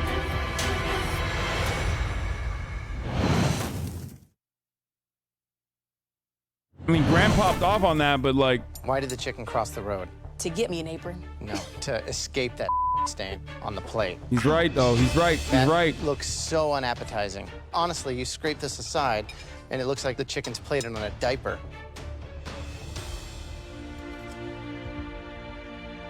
It tastes delicious, Good though. flavor. I mean, you cooked it properly. Thank you. But I mean, you had to bone it out. Right. You had to cook the kale. You had to stuff it. And it's like, you know what I mean? Doesn't need to be there. Thanks.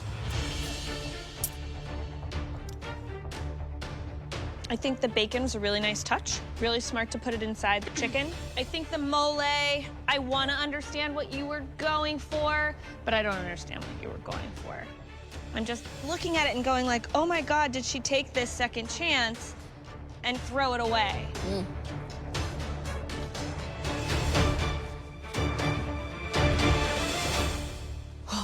Well done, guys. That was intense. Please, all 6 of you, step down to the front.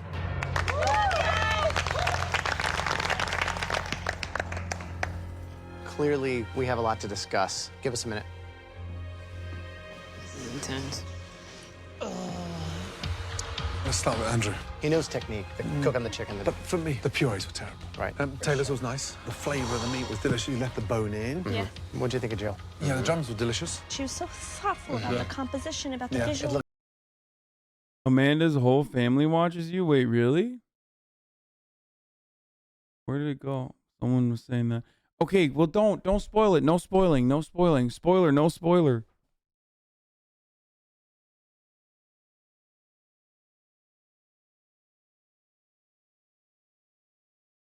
Amanda's my cousin. Let me hook you up. Actually, my cousin, my whole family watches Hasan. Okay, everybody stop. No spoiling. No more of this. No more of this. Look, like that's the family reunion Southern style kind of deal.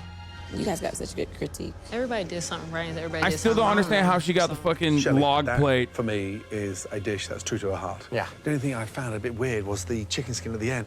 Let's talk about Stephen's buffet. Salsa was incredible. Everything was Everything was delicious. Can we mould him, though? I don't Can we know. teach him? You know, less is more. I think we know. Are you happy? I am. You happy? Yeah. Let's go. Yeah. Oh, God, here we go. Oh, my God. I think Shelly has to get one for content.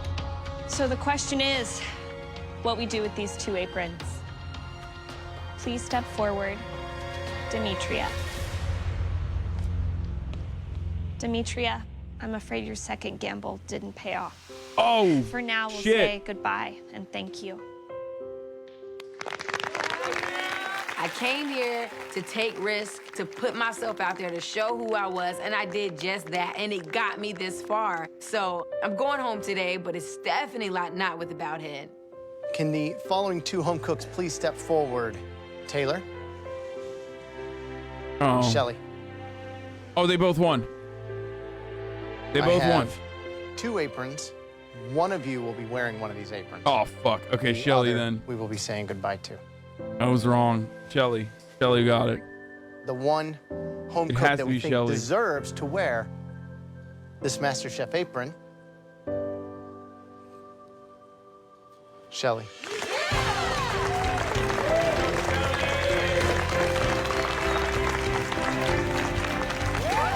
And then politics Andy, probably. I don't know. They do make this process brutal. This apron makes me feel. It's just like kind of cucked because then they get like a second chance. So there's like they got eliminated twice. You know what I mean? I feel like it almost feels worse. But you could say that they got, you know, a second chance, which many people don't get. But also they got a second chance just to be eliminated again. I feel like I can do anything. I'm just happy that I believed enough to get here because I'm not fighting for me anymore. I'm fighting for my baby. Love you guys.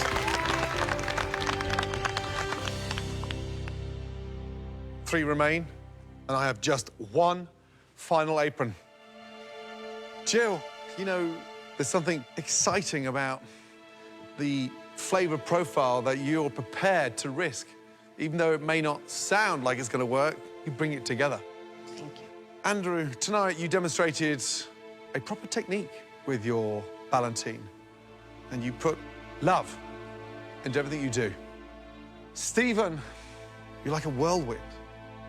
You wear your heart on your sleeve, and it's tough to slow you down.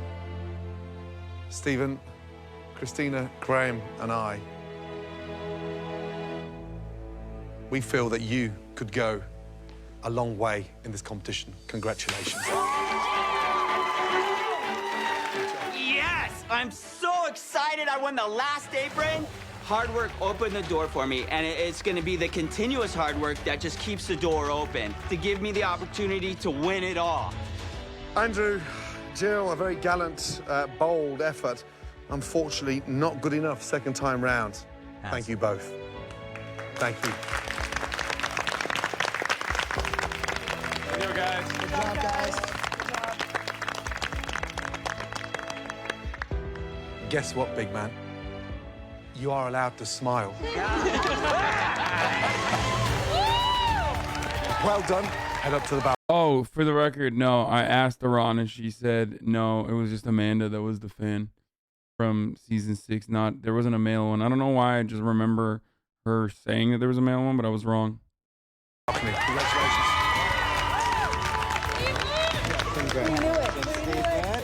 Take a good look around you, because this is your competition. My question is, who's going to be America's next MasterChef? Nice. Next time on MasterChef. Whoa, chill. Pretty sure she said he. I thought so too, which is precisely why I asked her, and she said no, it was just Amanda. Okay.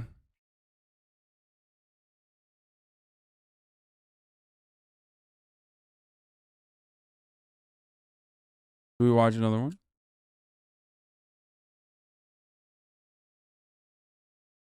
Do we watch another one? One more? Huh?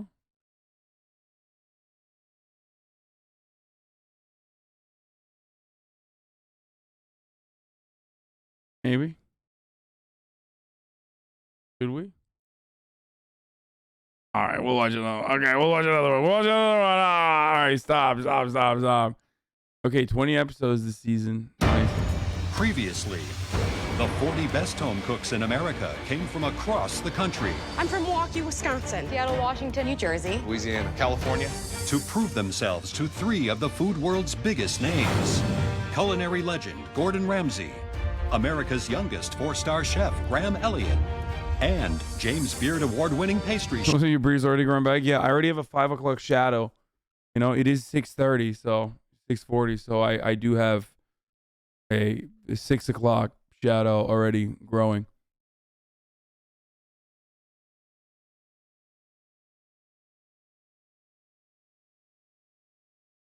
Chef and owner of 7 internationally renowned bakeries across North America. New judge, Christina Tosi. Dream big, everyone. You never know. Best things that we've had so far. Keep your friends close to the top 20 in the kitchen. Crash to the bottom.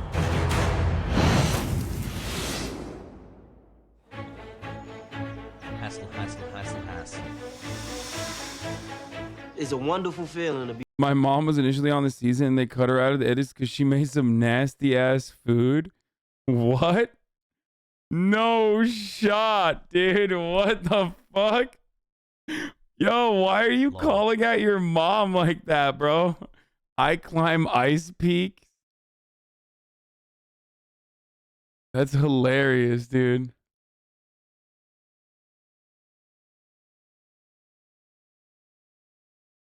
Be one of the top 22. You do not deserve your mother's cooking with that kind of attitude, okay? How dare you?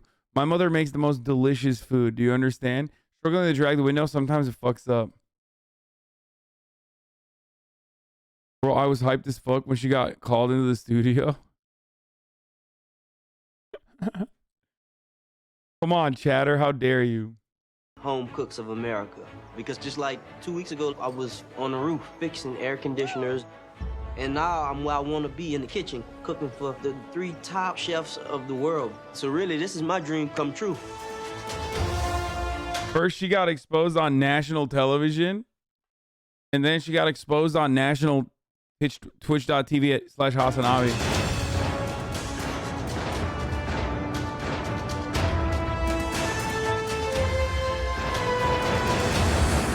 This opportunity is everything to me. I'm a hairdresser from Massachusetts. I'm a single mom. International I wanna put television. my shears down and just cook. I want a better future for my family. I'm from Wisconsin. You know, like I work on a 1970s gas stove. And the kitchen here I feel like she's always crying. is That one. amazing. I've always dreamt or thought about it. I just think it's surreal. I really want to impress Christina Tosi. Christina's my idol, and she's one of the top cookbook authors. I want to be her. I want that path. We're on the biggest stage in the culinary world, and Chef Tosi is like the best pastry chef on the face of this earth. This competition has gone to a whole new level. Bro, I want to. The worst part about this is that it's making me want like Milk Bar cookies. You know what I'm saying? Welcome. You are the top 22 Kinda home fucked cooks up. across America. One of you standing here will be America's next MasterChef. It's time for the world's biggest culinary competition to officially begin. This is the moment all of us have been waiting for. Your first ever Mystery Box Challenge. We want you all to take whatever ingredients you find under those boxes and transform them into something that shows us who you are as a cook. We'll taste everything as you cook. Remember, we miss nothing. The person with the best dish will get a huge advantage in the next stage of the competition. Trust me, you want to win this one. It's the biggest advantage that we have ever given to a Mystery Box winner. On the count of 3, you'll lift your boxes. 1, 2, 3, lift!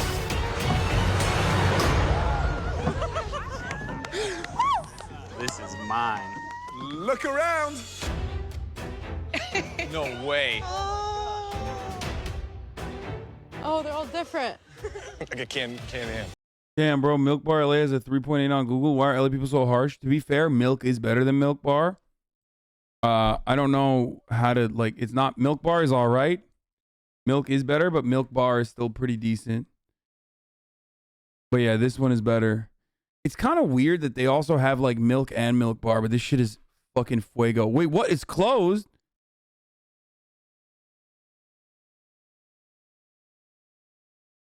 What?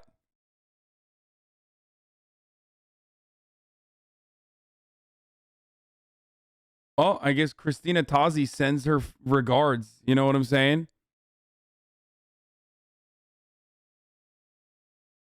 Dude, yeah, Biden's America, dude. Biden did this.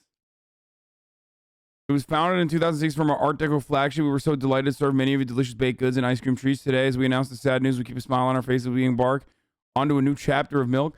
Bro, what does that mean? Like, what does that mean when we're embarking on a new chapter of Milk? Like, dog, you guys make treats, okay? What does that mean? Like, what What does it mean when you're embarking on a new chapter? Okay, what the fuck? Like, what? The chapter is what? It's like saying the queen has entered the new phase. Like, we know she's dead, okay? It's called Chapter 11, bankruptcy. I love those vaccines now, Cat. Yo, milk's so good, they did milk too.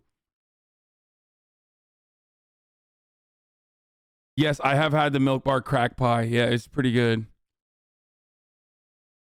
To be fair, though, this was better than Milk Bar. I mean, 100% this was better than Milk Bar, but it's sad that it's gone.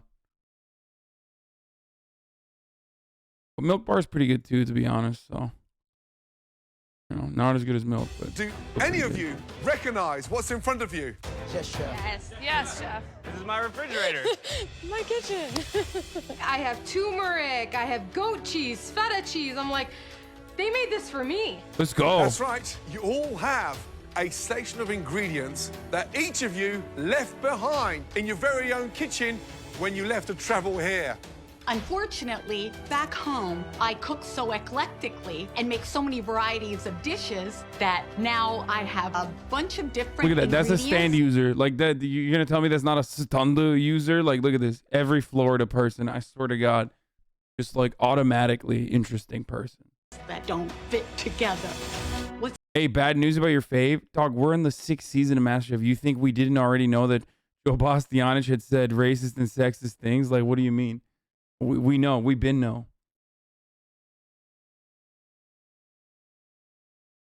Like, yeah, it's kind of that's the whole content. What's a girl to do? We want to get to know you through your food, but I just want to be clear. We're not looking for any old dish that you'd make at home. But we've known This since is your season 1, chance to okay? prove to us that you deserve to stay here and that you deserve to keep that apron on. Is everybody ready to make us the best dish of your lives? Yes. Your 1 hour starts now.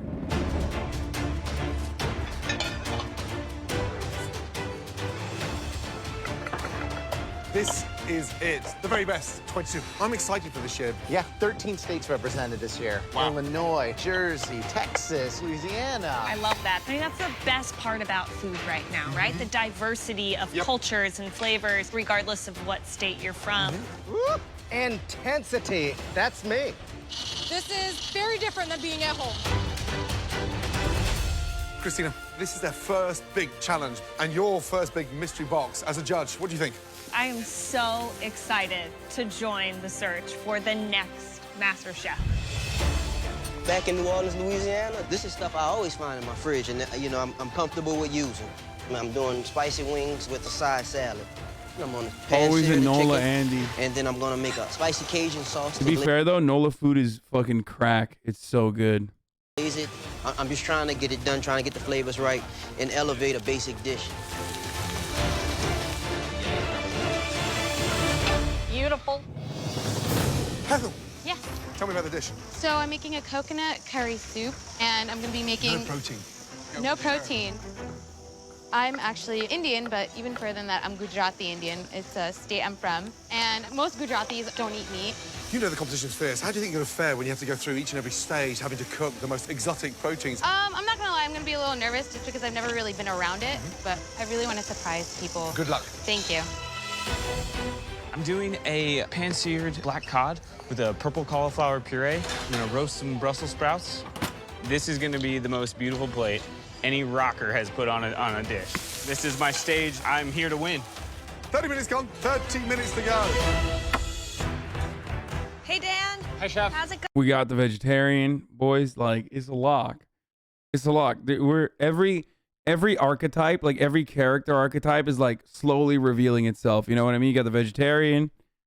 You got the Nola Andy, okay? I'm good, how are you? Good, so this looks like pâte à choux to me. This is pâte à choux, or eclairs. I'm gonna do my Italian version of a savory eclair, actually.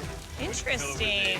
I like the risk-taking. If you can pull it off, I know we'll be impressed for sure. Thank you, I appreciate that. I think Chef. after Cutter, they just refuse to have more veterans on the show because they just, you know, they just keep getting elevated for no reason. Like, Cutter was so OP, they were like, we should just hold off on having a vet again. Good luck, Dan. Katrina, Yes, chef. you look like you're in the zone. Thanks. What's the dish? It's a pork tenderloin schnitzel. Right. Ooh, wow. What's in there? Bacon, apple cider Wow. vinegar. That's delicious. Thank you. You love cooking, right? Yeah. Bro, why does she always look so like sad? I swear to God, she always looks like she's crying. You know what I mean? Like she's just, I don't know how to describe it. Is the best thing about life. Now, why didn't you come to us 5 years ago? I didn't have the confidence. Really? No. You no. kidding me? I didn't see myself here. And this year I did. Well, I'm glad you're here. Stay here for a long time, will you? I will. Especially cooking cabbage like that. Okay? Good luck. Thank you. We are coming up to the last 10 minutes. Timing is everything. Bro, I would not be crying in front of Gordo. I would never let him see my Wow, tears. it's exciting. It smells awesome. I'm so psyched by the level. How are you going to be around Gordo all day and be sad? Who do you have your eye on? Katrina's braised cabbage and bacon, incredible. Behind is Dan, who's making savory eclairs, Yeah. right? I mean, that sounds good. 60 seconds to go. That does not sound good, but yo, what did we learn? No spoon push with brown shit, dude. Think about plating, garnishing, wiping. Finishing touches. Push, guys. Speed up.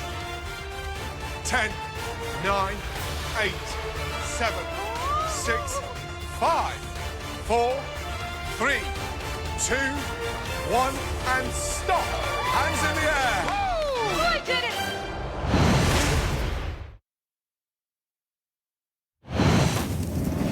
Finishing touches. We want to see you on a plate. Push, guys. 5, 4, 3, 2, 1, and stop. Hands in the air. Oh, I did it. Well done. Let's go. After observing and tasting throughout the Mystery Box Challenge, wow, the judges now take one final look This came out nice. to determine which dishes stand out. It was so nice to see you guys working with the ingredients that you are most familiar with. Great looking dishes. But there are 3 dishes that we Smiley face. want to take an even closer look at. This first home cook really stuck to their roots. It was a clever interpretation of their home-cooked dish. Please step What the forward. fuck is that? Katrina.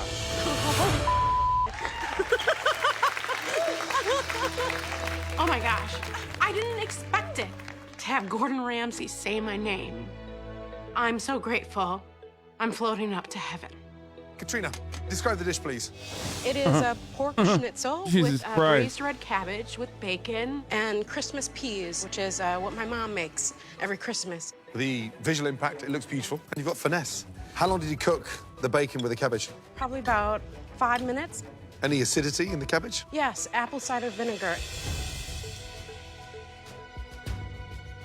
It's hearty, it's warm, it's got charm, it's everything we wanted to see tonight.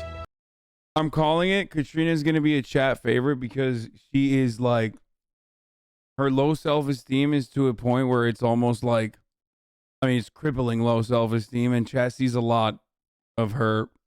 Chat sees a lot of themselves in her, I think. The pork, delicious, could be done with 30 seconds less cooking. Okay. However, you've got that sumptuous richness of the cabbage and the bacon and your mum's Christmas peas. I will do everything I can to make sure that that doesn't happen, though. Yeah, right now I feel like Father Christmas just jumped down the chimney. Great job. Thank you. You think German food is good? No, except for what she made. Schnitzel is the only good. I'm not a big brat guy. Schnitzel is the only good German food. Other than that, it's like pretty, I would say it's a pretty dog shit cuisine overall. Not as bad as UK, obviously. But you know, Schnitzel is pretty solid. It almost like carries it.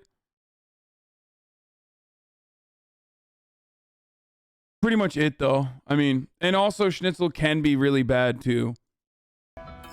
The braised cabbage is so good. You have the perfect balance of sweet and acidity. For me, the schnitzel is delicious, but I would have loved to see more color, a little bit more breading. It's the only thing that's sort of holding me back a little bit between like... Technically, schnitzel is Austrian, but you already know what my take is on this. I have been to Austria, and I have had schnitzel in Austria, and I do know.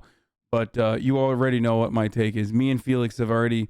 you don't want me to get started to talk about Austria again and many differences, or rather lack thereof, of Austria versus Germany. Like loving this dish and loving this dish. Yep.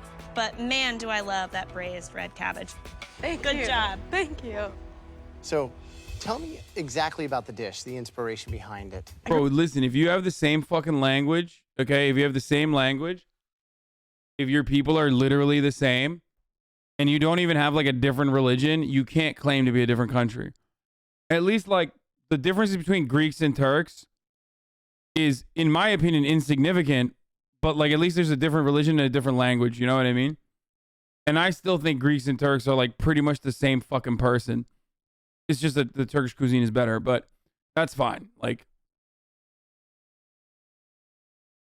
Grew up in a Slovenian German family. USA and Canada are the same country? Yes. Yes. What? Wait, what? What dumb question is that? Yes. Canada is quite literally just a fucking edge state of the United States where they just have like better vibes. But yes, Canada is quite literally a part of the United States of America.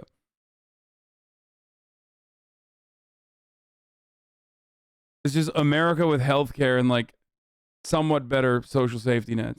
We would make schnitzel once in a while, and I hope you like it.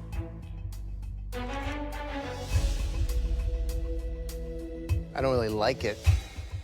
I love it. I think it's delicious. I mean, it's...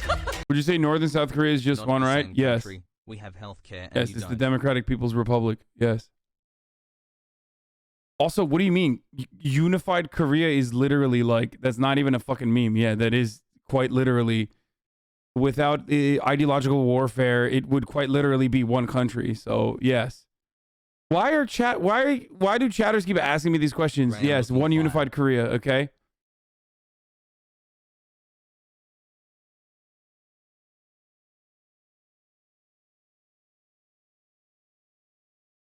All the same until it comes down to West and Normal Virginia, West Virginia and Normal Virginia. Yeah, motherfuckers be like, wow, really? You're gonna sit here and tell me that South Dakota and North Dakota are the same? It's like, yes, motherfucker, it's the same. Yeah. It's so good, right? I love that you got your heritage on the plate here. That's like cooking where you go back in time, you know, old world, Europe, stewing those kind of things down, and they just taste great. Oh, good job. Thank you.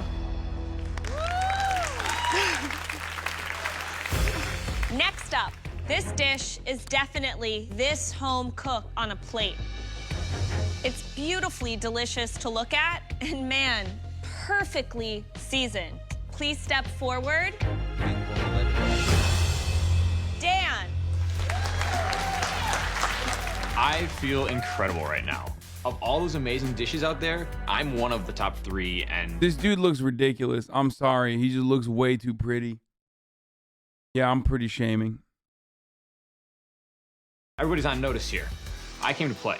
So this is a savory take on a pâte de choux. He's just like, he looks like, how do I describe it? He looks like a Ken doll or something. There's a creamy mushroom filling with 2 sauces, a deep tomato sauce, and a basil. Saying North and South are the same country right now is such an ignorant thing to say. They've been apart for so long. Their cultures are completely different. Most South Koreans do not want unification for that reason. Yeah, that's fucking bullshit, okay? Suck me. That's what I say, okay?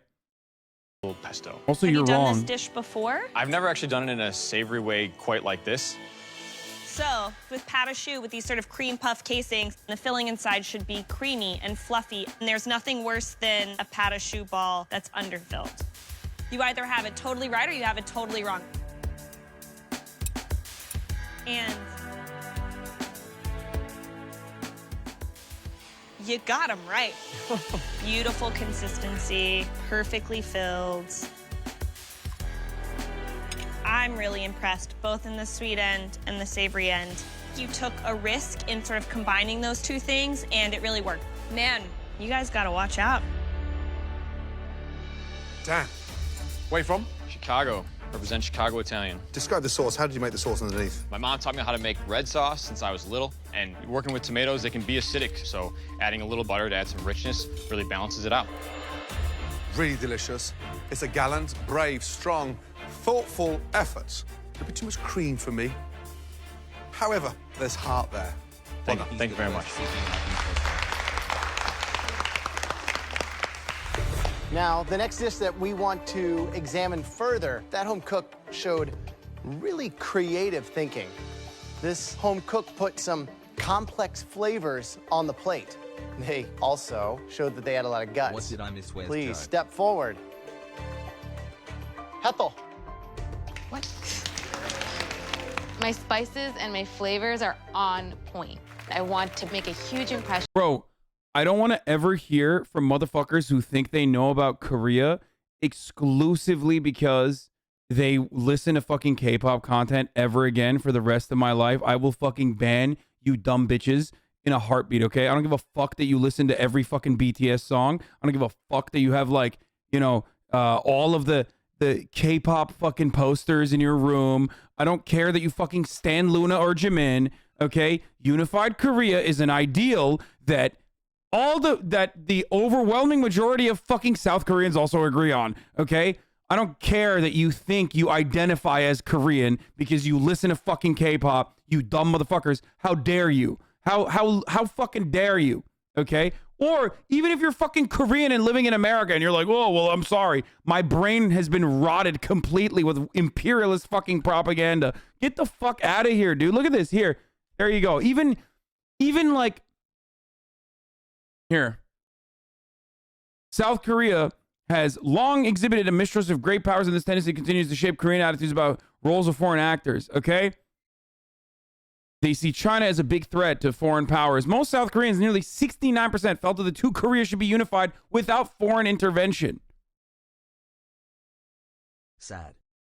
It's so fucking stupid. That's why I would get so triggered when Americans would talk about fucking South Korea and like, and what Donald Trump was doing wrong, when like it was probably one of his best foreign policy accomplishments was just to be like, I don't care, you deal with it on your own. Sure, we'll stop doing military exercises in the sea. Like that literally was one of his greatest fucking military accomplishments, which is precisely why normalization happened and talks started occurring between North Korea and South Korea. Shut the fuck up, okay?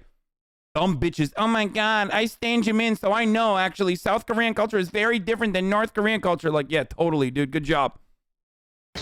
On the judges and let them know, like, hey, look out for me. Tell us what you have. It's a coconut curry soup, and I made a coconut red chili chutney on top, and cilantro, mint, and basil oil.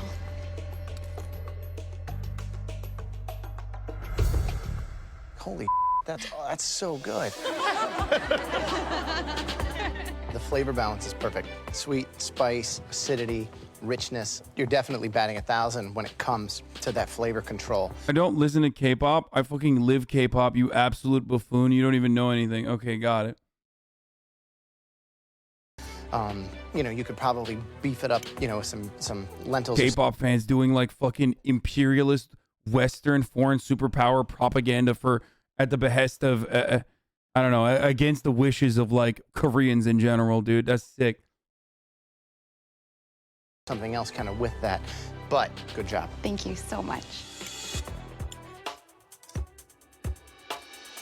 I'm surprised that you got something so flavoursome with such little ingredients. You know, the garlic comes through. Love the shallots at the bottom. Is this the kind of thing you would cook for your husband? Yeah, my husband loves coconut-based soups, and he loves South Indian food, and it's really typical. Your husband's a lucky man, let me tell you. I'd come home for dinner early 7 nights a week for that soup. The depth of flavour feels like it's been cooked for 4 hours. Could have done with a bit more heat, but a great job. Thank you so much.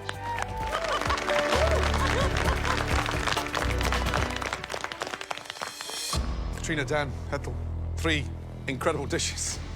But there can only ever be one winner. Katrina made this beautiful schnitzel, and Dan's Italian dish is pretty, and he showed skill, but I also showed skill with little to no ingredients. I made something out of nothing. I have to win. The best mystery box dish. Congratulations. That's crazy. You're not going to be able to find out unless you're a subscriber because it's top of the fucking hour, 7:06, baby. It's time for a 60-second ad break. That's right. I don't care about fucking South Korea, North Korea. Both Koreas are going to have to unfortunately see the ad break unless they've already subscribed for $5 or for free with a Twitch Prime. Probably nobody sees the ads in North Korea if we're being real. You know what I mean? I don't think North Korea is getting ads served, but you know.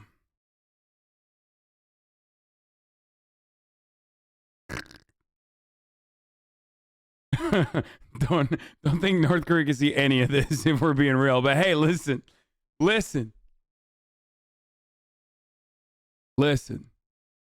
Don't matter, okay? Ads will be seen by all.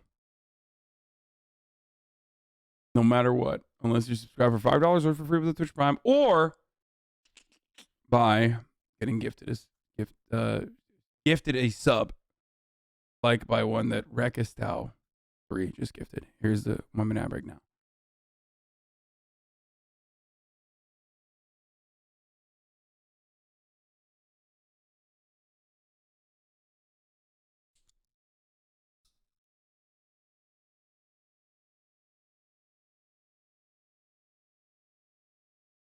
Anyway. Yeah, I don't know why that fucking chatter said that. About like unification. And in North Korea would not be watching me would not be a crime in North Korea. It would actually be good to watch me in North Korea because I am, of course, a supporter of Jusha.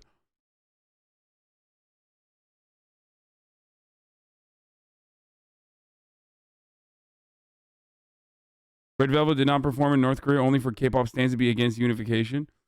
Yeah, that was really weird. Anyway, let's continue. I'm confused. Thank you for the 10 gifted subs. And maybe I was thank you for the 10 gifted subs.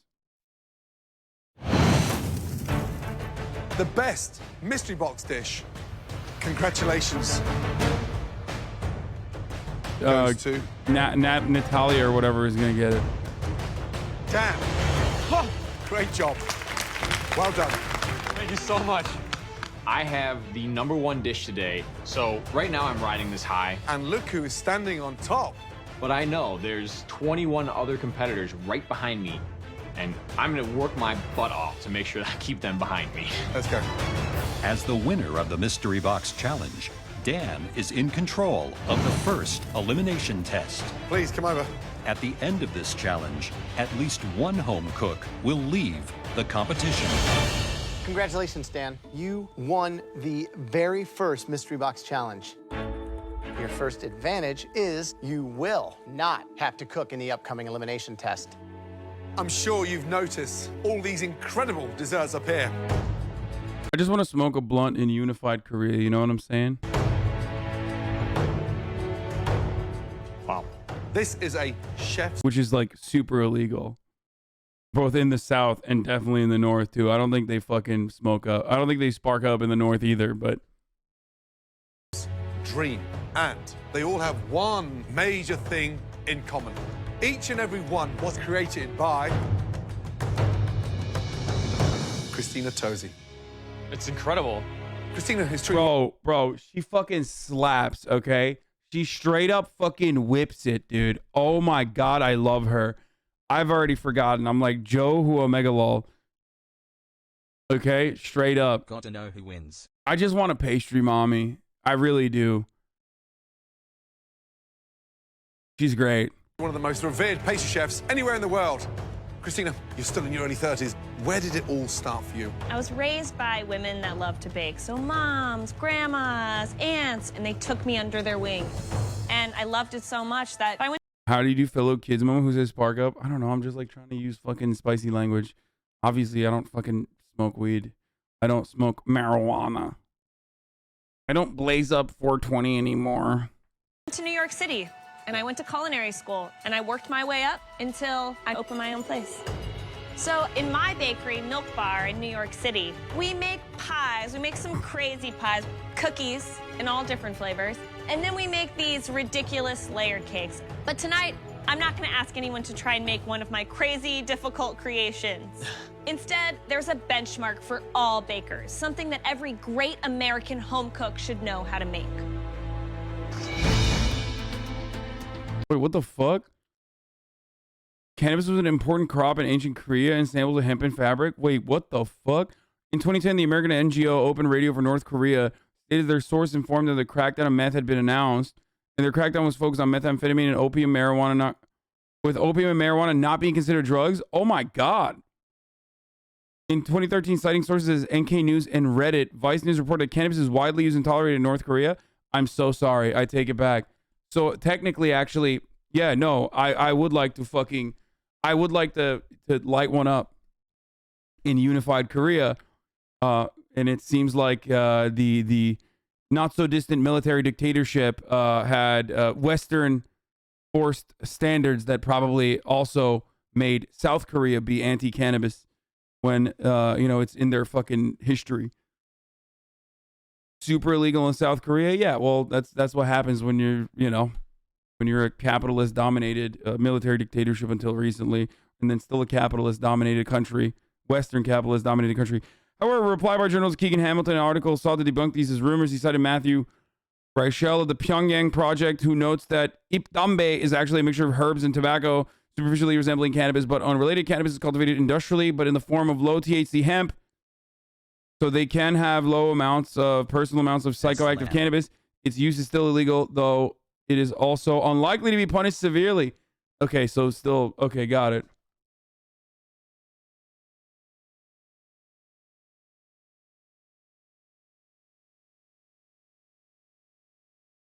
Marks that went to high school are just DPRK apologists. Is there any merit to that? No, there is no merit to it. Apologist isn't what? I mean, there's a lot of, the unfortunate reality is that if you are living in a country that has like no fucking media, and all the media in the Western world is like basically propaganda, completely propaganda, and you don't have any like internal sources and not exactly a great history, it's like a fucking authoritarian, theocratic monarchy. Okay, it's not actually a Marxist-Leninist country at all. However, it has actually greatly improved the material conditions of its citizens over the course of the past like 20 years, for sure. Okay. It ultimately does not matter. A lot of the leftists on Left Book, like, they're fucking crazy. They're like, no, they're eating like hamburgers every day. Like, it's not as bad as America makes it seem, but it's not great either. And also, they're not Marxist-Leninist at all. They are just, you know, they're straight up. They're just a fucking theocratic monarchy, I would say. Authoritarian. Ultimately, doesn't matter. The greatest threat to the North Korean population is not even their own fucking brutal dictatorship and its leadership itself, but actually Western powers, imperialist powers, imposing crippling sanctions, completely stopping them from participating in the global economy, and not allowing them to normalize relationships with even their neighbors. If you actually want to save the people of North Korea, then you have to fucking allow them to participate in the global economy. It's a completely ridiculous, insane fucking situation it's just it's yet another ongoing human rights abuse that we just totally turn a blind eye to. And, you know, it's basically seen as like a buffer zone for China against Western imperialist powers. You know, that is a good DPRK take. Remove sanctions, absolutely. But ultimately, I'm not one of those people that's like, that's actually, people are super happy in North Korea. Okay, anyway. Only here will you ever get unification of Korea conversations, and then, like, you know, I will give you a nuanced and balanced approach to DPRK while talking about MasterChef based MasterChef pastries. Apple pie. The true American classic. Flaky crust, cradling that perfectly spiced filling. When you get it right, it's delicious. Dan, for your second advantage, Here is a bag, and you're gonna fill it up with apples. Now, this is gonna be a big, big strategic moment for you.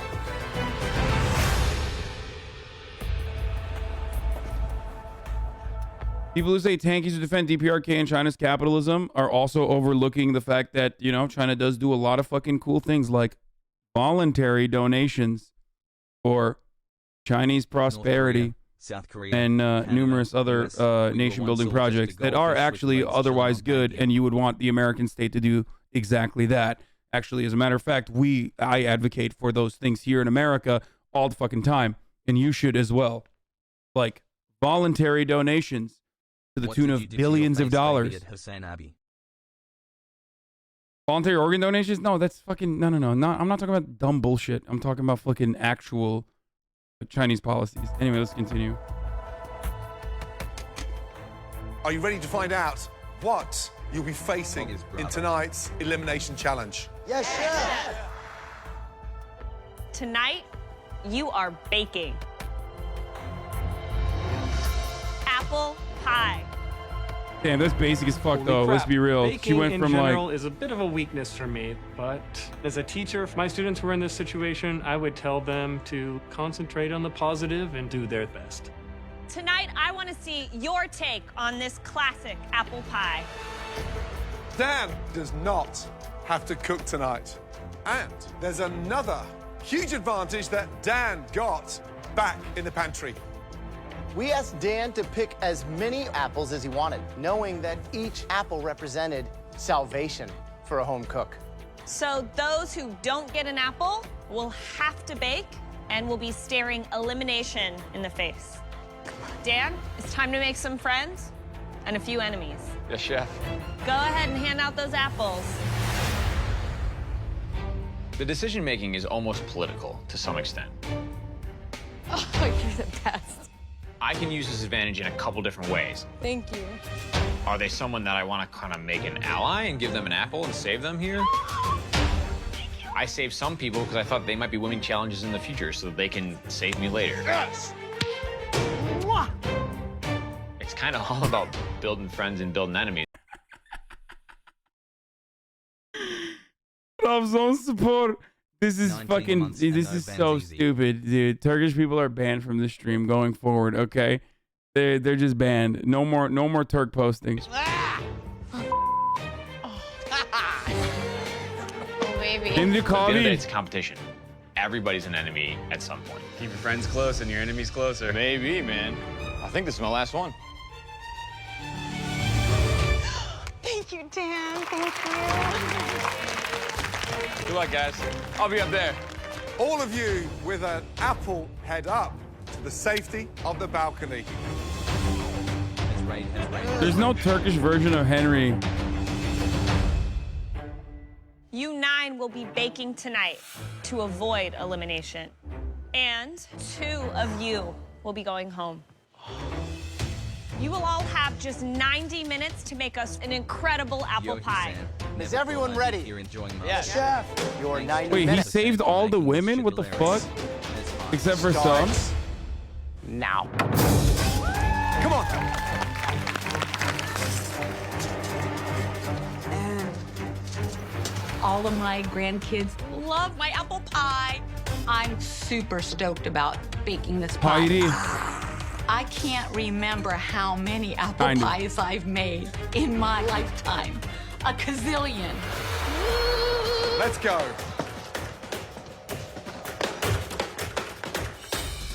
Christina, we put you in control. Why apple pie? There's no hiding behind anything when you make an apple pie. You either have the basic techniques down, or you don't. So what's the A to Z of apple pie work? Apple pie starts with a crust. You take flour, some sugar, a little salt, some sort of fat. I like to use butter. From there, it's all about the filling. Making the apples, slicing them, and seasoning them, getting them ready to go into the pie crust. So the biggest mistake tonight potentially would be what? Crust too thin? The thickness, I think, will be a real struggle. One thing I learned being a drummer, being in the music business, is when you overplay, you overdo it, you ruin it. So I'm gonna make a really spectacular, simple Granny Smith apple pie with a little rock and roll flair in the whipped cream. I'm gonna do a bourbon whipped cream. You know, I feel like the producers have to be fucking juicing them to say like things that are related to their persona and their characters. Cause like, I don't think anyone, I mean, even the most annoying music guy, which I know many of, okay, is never going to be like, yeah, I'm doing a little rock and a little bit of roll, you know, like that sort of thing. I'm making my mom's apple pie. We get it, bro. You're a rocker, okay? You rock hard. I'm gonna use a little mint and a little bit of fresh ginger. I'm gonna make. And I do know music guys that are annoying as fuck who never wear sleeves and are drummers, for the record. Like, so I do know exactly that guy, that persona, that personality. I'm very familiar with. Okay. Apple pie with a caramel walnut raisin hat. I think the taste will be amazing. If the judges don't love this, then they got to check their medication.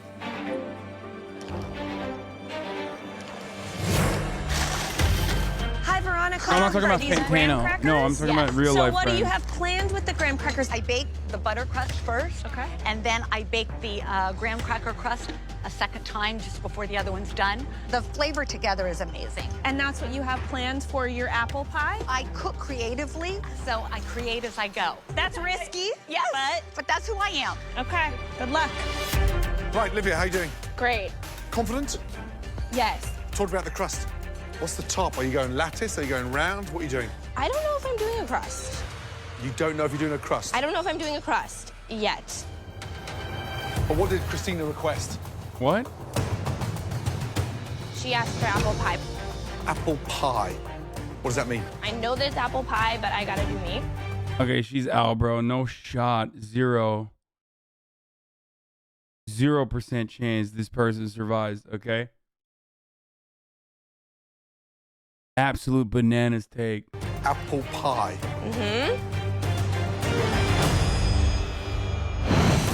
She said no crust. I don't know if I'm doing a crust. You don't know if you're doing a crust. Also, it's the best part of the apple pie. Like, what the fuck? It's just wet fruit. Without crust, you just have wet fruit, dude. What the fuck is going on with these people and their obsession with wet fruit? I don't know if I'm doing a crust yet. But what did Christina request? She asked for apple pie. Apple pie. What does that mean? I know that it's apple pie, but I gotta do me. Apple pie. I gotta do I guess, me. yeah, pie has a crust. I was thinking more of a tart. You're right. You're right, Gordon. Gordon's always right. I guess I'm doing crust. Tell me about the filling. What you got in there? Blueberries. Blueberry, almond, lemon zest. There's a little bit of almond extract, goat cheese. Wow. Goat's cheese, blueberry. Why together on a night like tonight? I want there to be that like fine line between savory and sweet. Goat's cheese, apple pie. Yeah. Good luck.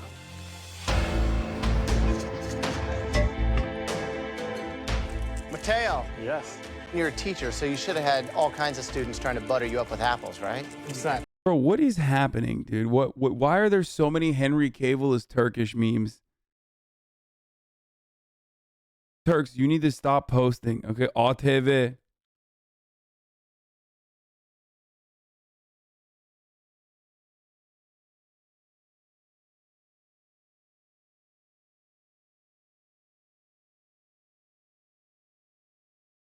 Hayri Kaval. Kaval. Hayri Kaval. Türk abi Türk. Okay, let's continue. Tell me about the filling. I added some ginger, some fresh ground cardamom, a little bit of nutmeg, a touch of cinnamon, and a little bit of lemon. Goat cheese could technically work in apple pie, but you'd have to fucking really make sure. Like, that shit would have to be really sugary, you know what I mean? For the savory deliciousness of goat cheese to not be so interfering that it like it would have to be. I don't even know how it would stick, to be honest. I don't know where you would put it or how you would put it with the way you cook the pie, but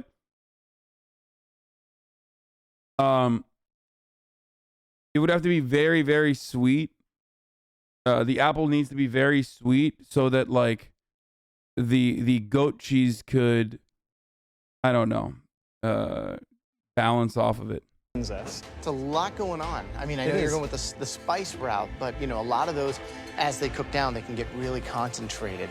Did you get that right mix in there? I think it's there. Good luck. Wow. Come on, let's go. Your pies should be on their way into that oven. Graham, who's looking good? To me, Christopher. I think, you know, he's cocky, he's whistling, but that pie looks good. I'm really nervous about Charlie. Charlie's because the apples are way too big. Right. I don't think he's rolled his pastry out even. So how's Sarah doing? She is super confident, cool, calm. I mean, this one's in the bag for her. I mean, she's almost like working with her eyes closed. 15 minutes to go. All of you, speed up. Oh, come on. There's no single apple pie that's the same in this kitchen. Right. Everybody's got so many different things going on. It's time to come out.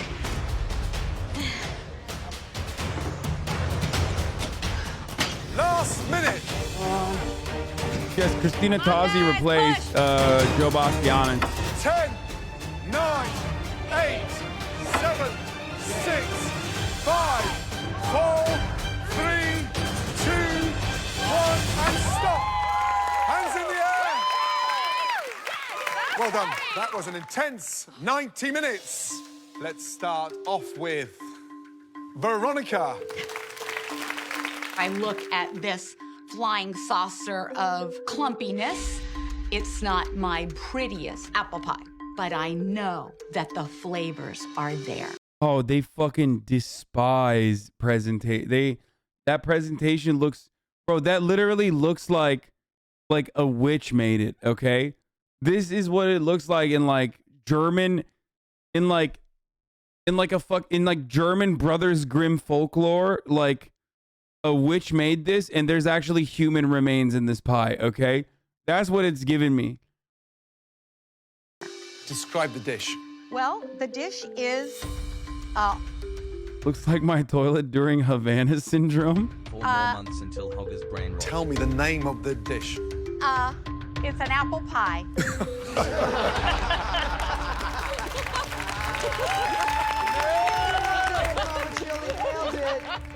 A very simple apple pie.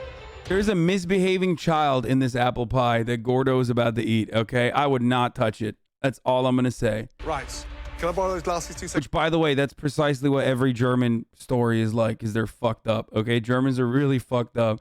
Every kid's story has, like, cannibalism of some sort in it. Seconds, please.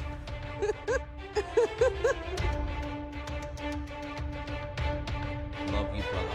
Stay strong. Let's be honest. That does not look like a simple apple pie. Let's get that right. Okay, and what have you got in there? It is a delicious, buttery, caramel walnut apple pie. Right, you're an amazing grandmother. You've got a big family. How many times a month do you cook apple pie? I don't cook apple pie a lot. I make a lot of birthday cakes. Wow. Liar. You literally flexed earlier. Which is it? What's the truth? What's the truth, lady? You literally said you live, breathe, and die apple pie. What the fuck? What have you done to the top of the pastry? I rolled into the pastry dough the graham crackers. Okay. Gazillion. Here's the real bizarre thing. That pie actually tastes delicious. Crust is delicious, caramel's tasty. Oh my looks God. a mess, but it tastes delicious. Damn, tastes good. Thank you. Oh my gosh.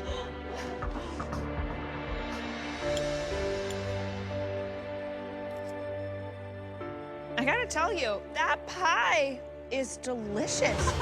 It's really good.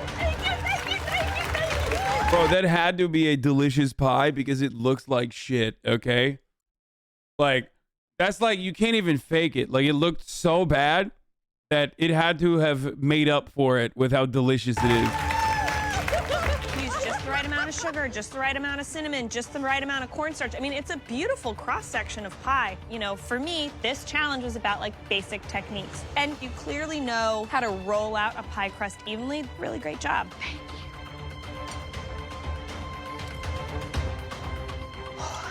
I like the cook on the apples.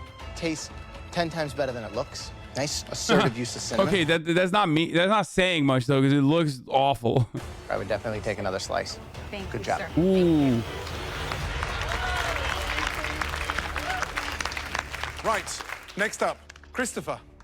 I've seen that one. When he went to a Cajun restaurant, thought the food looked bad, but then he cleaned his plate and went to the kitchen for more. I think I've seen that. I feel very nervous because I've never made an apple pie before, but I'm ready to prove myself. Let's go. I'm ready to make the judges respect me. Christopher. Chef Ramsay. I'm not just about talking the talk, I'm about walking the walk. Describe your pie. I did a maple syrup and bourbon filling. Bro, you're not going to be able to unhear this, and I love him. But he sounds like Michael Reeves, bro. Homie straight up sounds like Michael Reeves. Dude, listen to this. Christopher. Chef Ramsay. I'm not just about talking the talk, I'm about walking the walk. Describe your pie. It's over. I just ruined this. You literally are just only going to hear it now. Also, Michael Reeves is the man. I love him. You guys know this. A maple syrup and bourbon filling, some cinnamon, pinch of nutmeg, and I put 5 tablespoons of cornstarch. 5 tablespoons of cornstarch. I can build a house with that. Why 5 tablespoons? The cornstarch I needed to thicken up the bourbon in case it didn't evaporate enough. I didn't want a big soupy mess, because then you'd be like, this little guy, you know, he sucks. He's look at this. I don't know. I thought it was a good measurement. 5 tablespoons. Yeah. Half a cup. I get it. I don't know. Just eat it. Oh my God. Damn, dude. What the fuck? Just lie, homie. 5 tablespoons. Michael, what are you doing, bro? Of cornstarch. I thought it was a good measurement. Which episode? 5 tablespoons. Yeah. I don't know. Just eat it. Oh my God. Oof. What is it with you and that defensiveness? What is it? Little chip on the shoulder? Yeah, picked on a lot, you know, the natural defense mechanism. Listen, I'm just keeping my mouth shut. Christopher, do you have any idea how many times I've been picked on in my life? Thick-skinned, let it bounce off. Okay, gotcha. Proof's in the what? In the food. There you go. Right, what kind of apples did you use? I used Granny Smith. I figured Grandma can't be wrong. You're funny. Why? You're just funny. I mean, you've got a great sense of humor and you light up the room, but I just want you to relax. Because that is delicious. Thanks. At least I did something right. Oh my God. That's his alt, bro. That's his character. The clap every time. Apples, delicious. Pastry, cooked beautifully. Color, amazing. But it's definitely up there. Good job. He is bazingified, okay? This is bazingified Michael Reeves. Thanks, Chef. Appreciate that. Really appreciate Excellent. that. Thank you so much, really. That means the world to me. I can't. Every time he pops the suspenders, I can't do it. It's just like intense levels of dislike immediately for me. The next apple pie that we'd like to taste belongs to Olivia. On a scale of 1 to hate this pie, I hate this pie. I'm so angry. It's not what I wanted it to be. Uh-oh. If someone gave me the option to shave my head or serve you this pie right now, I would shave my head. So you're not proud of it? No. What is it?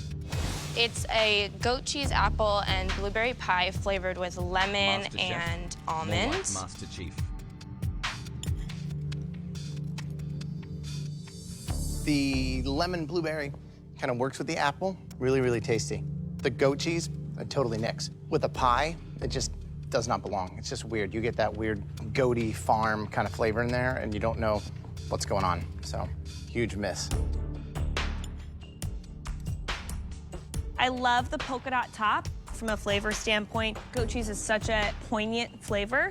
I think another cheese, like a ricotta or mascarpone, could have been nice instead. I think you were going in the right direction. I 100% believe, and I'm not kidding, I 100% stand by this, you absolutely could rock fucking goat cheese in an apple pie. You would just have to fucking douse it with honey, and you would have to fucking go heavy on the syrup. You would just have to make sure that the apple was sweet enough to work off of the fucking savory deliciousness of the goat cheese, okay? Goat cheese works very well with sweet things, okay? Straight up. From an inspiration standpoint, but definitely. No, it's not masking. It's contrasting it in a way that it works perfectly with one another. Goat cheese works incredibly well with sweet shit, okay? You'd have to do a lot of balancing. No. Are you a chef? No, but I'm a cheese connoisseur, straight up. I do love cheese. Success. I'm a big fan of cheese. Right, next up, Derek. Let's go. Derek. Your chef. Describe your pie. I did a Granny Smith apple pie. I did put a little orange zest in there for some fragrance, a little brown sugar in the filling to get a little caramelization. I did a butter crust with a lattice top. Kept it simple.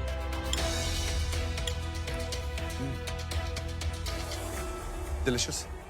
Fragrant. Texture of the apples, nicely done. Pastry, crispy, flaky, melting in the mouth. The thing you're missing is just more apples. Noted. Steven! I mixed several types of apples, and I put a little mascarpone cheese here and caramel and a little crabapple garnish. Love you. Shut up, bitch. It doesn't work, Graham. Graham just said it doesn't work. Don't disrespect them. I'm sorry, but no disrespect to Graham, but it does work. I love the balance of flavor that you toss the apples with. What? Pastry crust, nice and flaky and delicate. The problem with any pastry crust, no matter how delicate and flaky, if you don't bake it long enough, it still tastes raw. All right, the next apple pie that we'd like to taste, Charlie. I got a grandma's apple pie with Granny Smith apples on it. Looking at it, it looks kind of like the pie that you would steal out of someone's windowsill. Rustic, but with a lot of charm. Stop. That's for me. He said that for me. Did I not say that? Graham is the type of dude who just, he seems like he would just like see a scent cloud on a fucking apple still window, apple still pie. Okay. Apple still pie. What am I saying? A fucking apple pie on a window still with a scent cloud that fucking flies over, and then Graham will then see the scent cloud, notice it, and start flying over with the scent cloud directly to the window still. That's right. He admitted it, okay? He straight up admitted it. The filling, good. The crust, great. But the technique isn't there. I know you can do better, though. Thanks. Thank you. Is the window still? Window still? Still? up. Whatever. Fucking Let's shut up. please. English is my second language. ESL moment. ESL moment. Shut the fuck up. ESL moment. Describe the pie, please. We have here a ginger cardamom apple pie with a salted bourbon caramel glaze. Oh. It's just Sloppy. disintegrating. Sloppy. How thick the apples are. So the apples are way too thick. He's out. And you've got the pastry that is way... He's out, homie. Homie with the HasanAbi here is out. Way too thin to sustain the weight of the apples. So you've got all fancy with the trellising and the caramel, but the content is the pie, the filling, and nailing those apples. Damn.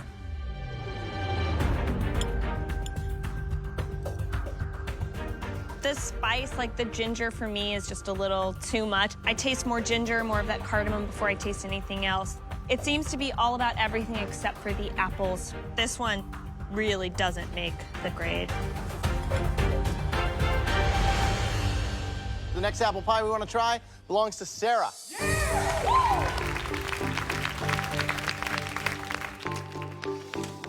Damn, that's a big pie, Sarah.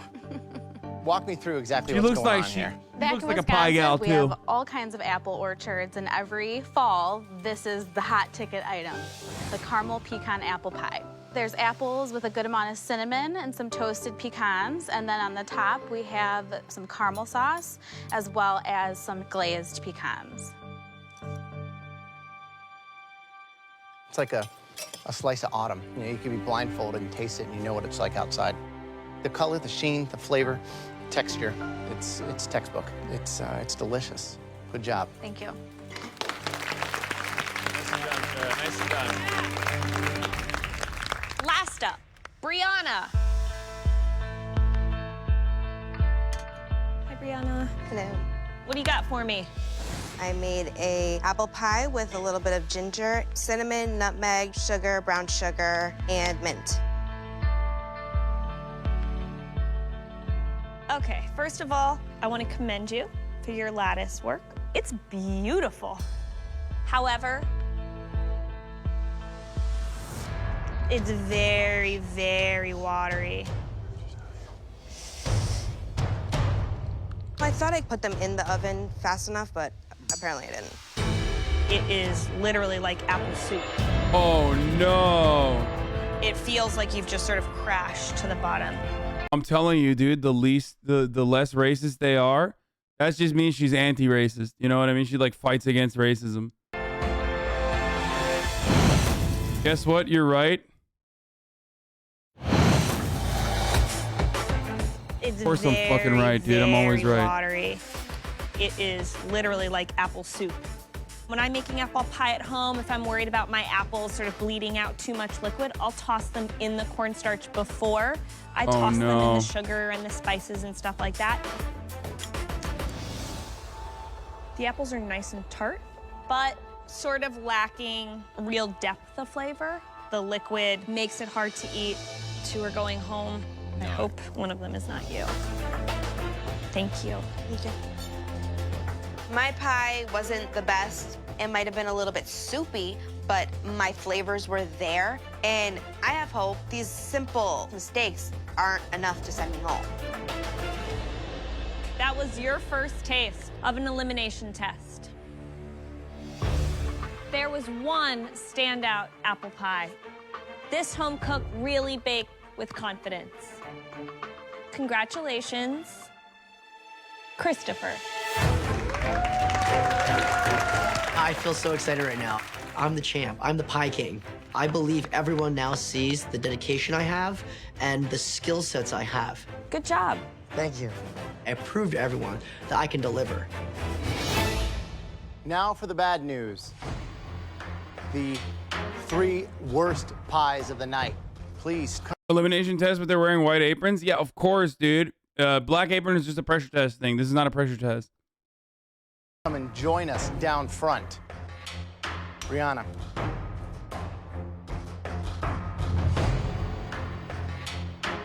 Brianna shouldn't feel bad. It just means she's not racist. Second disappointment. Mateo.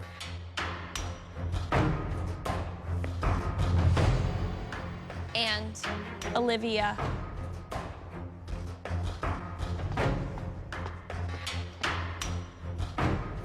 Bad news is that 2 of you 3 home cooks will be going home. Please step forward. Mateo, you are a high school teacher, and your summer break has come early. It's time to take the apron off and put it back Damn, dude. Fucking school-related diss? That's fucked up. on your station. Thank you, Mateo. Thank you for the opportunity. Joe would have been like, work with a lot of apples in your line of work? When? Think you're going to be getting a lot of apples when you return to school from your students? Have you peaked? I miss him. I miss him so much. I can't believe how much I miss him. Like, now that he's gone, literally, we paved paradise and put up a parking lot. Like, don't it always seem to go? You don't know what you got till it's gone. You know what I mean? Like, I miss him so much. I can't believe I'm saying this. I miss him so much. Okay? I'm just going to keep doing Joe-isms, okay? I'm going to keep doing Bastianich in his stead going forward on season 6. I'm just going to say Bastianich type things. I am proud of what I've done. I have come further than tens of thousands of people who've tried to be here, so I have nothing to be ashamed of. And just because I'm leaving early doesn't mean I'm going to stop. I'm going to continue to cook, just never in apple pie.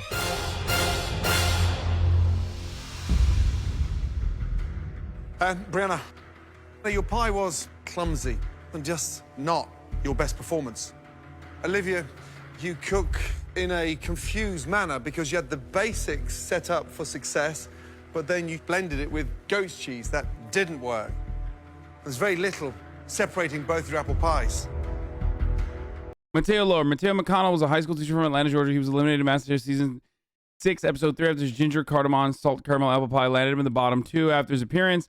Mateo returned to his previous career as a teacher and regularly posts food pics on social media. Olivia, step forward.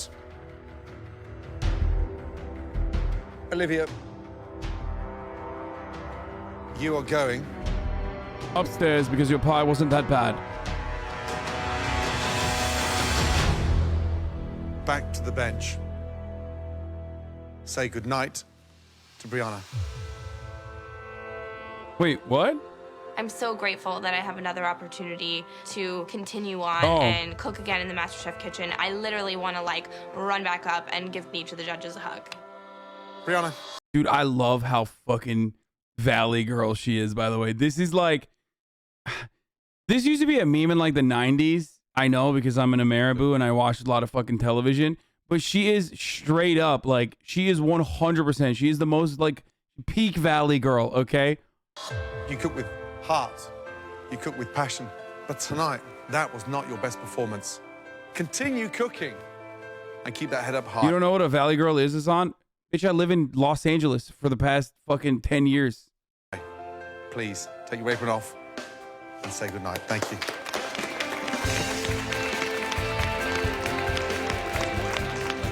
Leaving here today it's bittersweet. I'm sad that I went so soon, but it's okay. You know, I get to go see my kids. I get to go work on starting my actual career. Brianna Watson was a hairstylist from Worcester, Massachusetts. She was eliminated in MasterChef Season 6, Episode 3 after her leaky ginger and mint pie landed her in the bottom 3. After MasterChef, she worked for the Seven Hills Foundation and planned to open a food truck. There are no mentions in the preliminary Google searches that show that she continued that dream, however. Okay, y'all are just literally adding stuff now. You're like doing more analysis. Also, Laura Ingram famously called me HasanAbi Lore. HasanAbi stopped watching MasterChef and said some things about Dan Crenshaw that landed him on Fox News, where Laura Ingram famously called him a Valley Girl. So HasanAbi knows a lot about Valley Girls in general.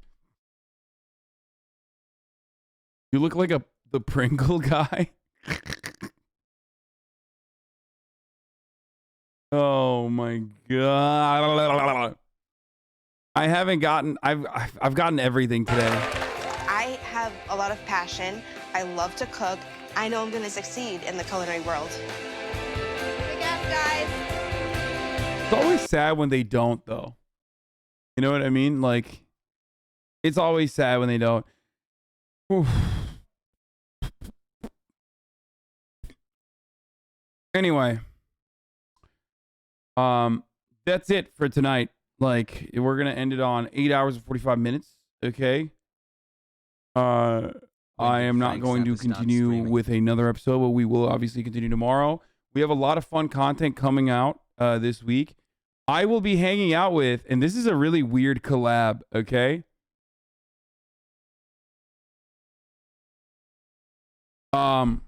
This is a very weird collab that I'm going to be doing on Saturday, okay? Does anyone here know who 24K Golden is?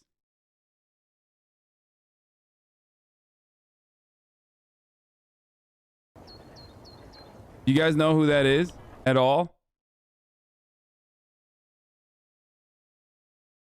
This dude?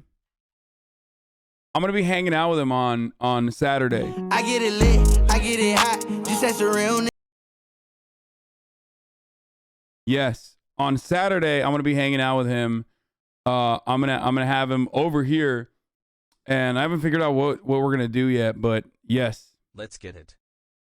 yes, bro, he was my friend in high school. This flirt cocaine. Yeah. Yes, he was gonna perform at our prom. Okay, god damn, dude. Okay, a lot of you apparently have like first degree relationships with him. How did this happen? My agent, who is now like operating as my manager, that's ad. No, it's not. Not even. He just asked if I would like to. He reached out to me when I was down bad. He's the most down to earth person ever. What do you mean you were down bad? Like you were sad, or you meant like down bad as in you were horny? Like, because down bad is not used in that way. Also, what the fuck? People are like, yeah, oh, I know, I love 24K Gold, and he delivered my child. Like, he delivered my firstborn when we couldn't make it to the emergency room.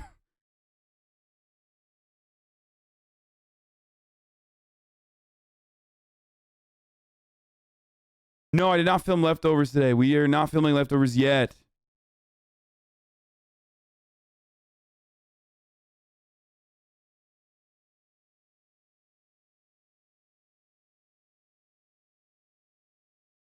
Is he a leftist, or are we gonna have another situation? What is this?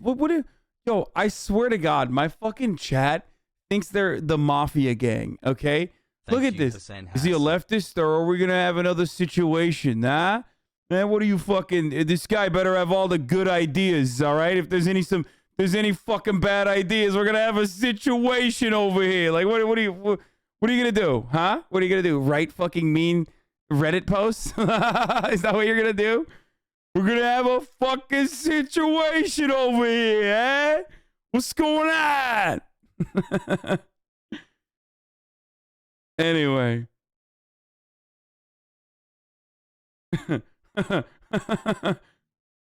Yeah, you better have all these, you better fucking, you better agree with all my political points of view. You know what I'm saying? Or else, you're going to get the fucking gabagoo. Divorced dad era? That's true. Hasan with a stash. We love to see it. Let's go. A lot of people like it. Okay, let's go. All right.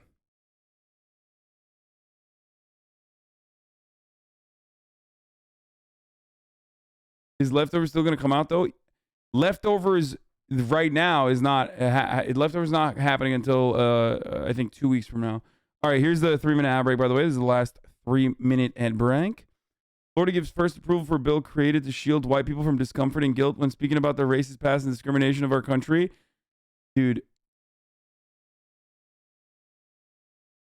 what? This you? Good one, dude. I like that we have moved past. I like that we have moved past. We've moved past just like showing me okay buddy memes to just like straight up fucking sending the memes of your own, doing. But yeah, this is him. He seems chill.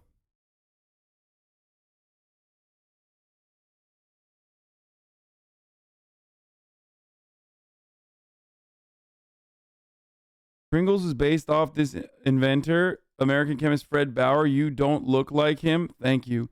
Why do you know that?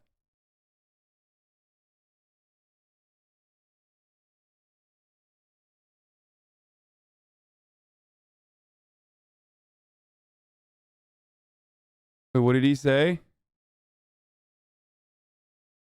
He said, if you're white and I sneeze around you and you don't say bless you, I don't care, bro. You're racist.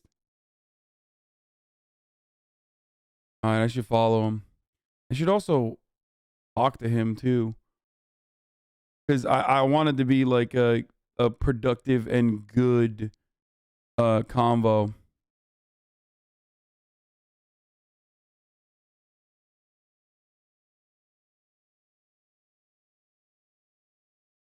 Are you avoiding doing? Is he trans? What? No. What the fuck?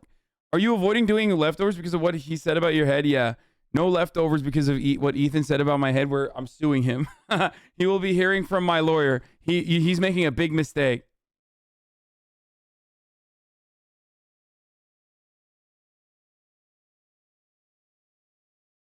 Liking a tweet from 2020 with no hesitation. I don't give a fuck.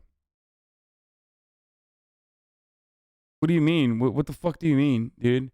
Liking a tweet from 2020 with no hesitation. What? Like, I'm not trying to fuck him. Like,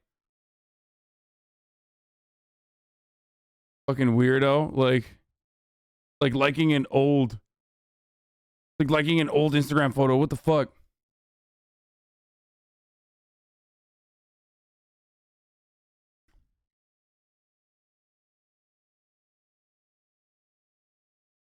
Oh, he blew up the song "Why You Always in the Mood," which was popular. Oh, that's the song. The "Why You Always in the Mood."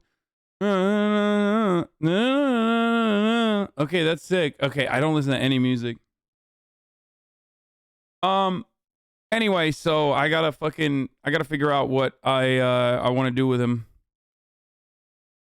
So if you guys have some cool ideas, 100+ ultra rich people warn fellow elites in an open letter it's taxes or pitchforks. Yo, I've said this before. They're right. 100 millionaires and billionaires on Wednesday presented fellow members of the global economic elite with a stark choice: is taxes or pitchforks. They're right. They're fucking right, dude. That's why I want to have Abigail Disney on, because she's actually fucking dope. Disney heiress Abigail Disney. She's like straight up fucking fire.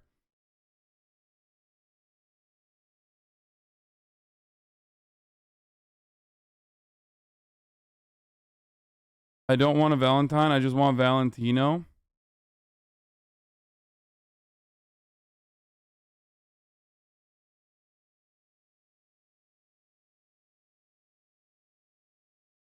Why is your Carhartt patch still on the jacket? Remember who supported you, Carhartt. This is pretty funny. They're like bought the Carhartt, but they're now taking the patch off. Like, dude, just say you want to do fucking arts and crafts. Like, what's wrong with you? Like, you just like arts and crafts.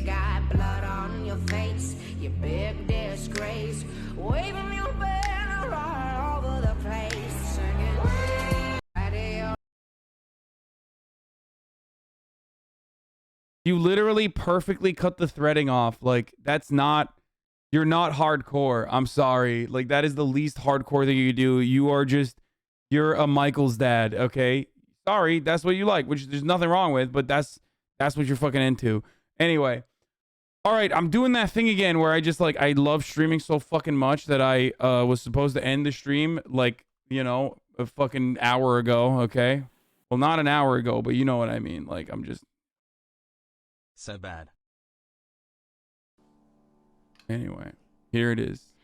Stunning lo-fi. Love you guys. I will see you tomorrow, okay? Fire content lined up this week. Obviously, like I said, 24K Golden coming on Saturday. We'll try to figure out some other shit to do. Tomorrow we got some, you know, fire lined up as well. Might play some video games with Carl Jacobs, who fucking tweeted at me. Trying to play It Takes Two, potentially with him. So, what is happening to this YouTube video? That's weird. Anyway, love you all, and I will see you tomorrow. Did you hear about this one motorcycle Bye. video? Dude lost his pants at HasanAbi. Dude, shut the fuck up. We're not doing motorcycle video anymore. There he is again. Hasan is streaming. Hasan is streaming.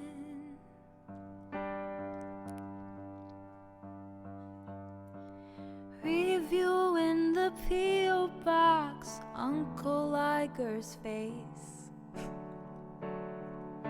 Sudden Discord at your prop, great names take on race. Tiny Bernie Sanders, LGBTQ Air Force. The whole left at your fingertips and out your door. The H3 crowded debate, the Young Turks online show. 3 full fucking years of this and plenty more to go. 90-day fiance talks of champagne bourgeoisie. I can't say that word. A Trump rally live reaction, a mass riot in DC.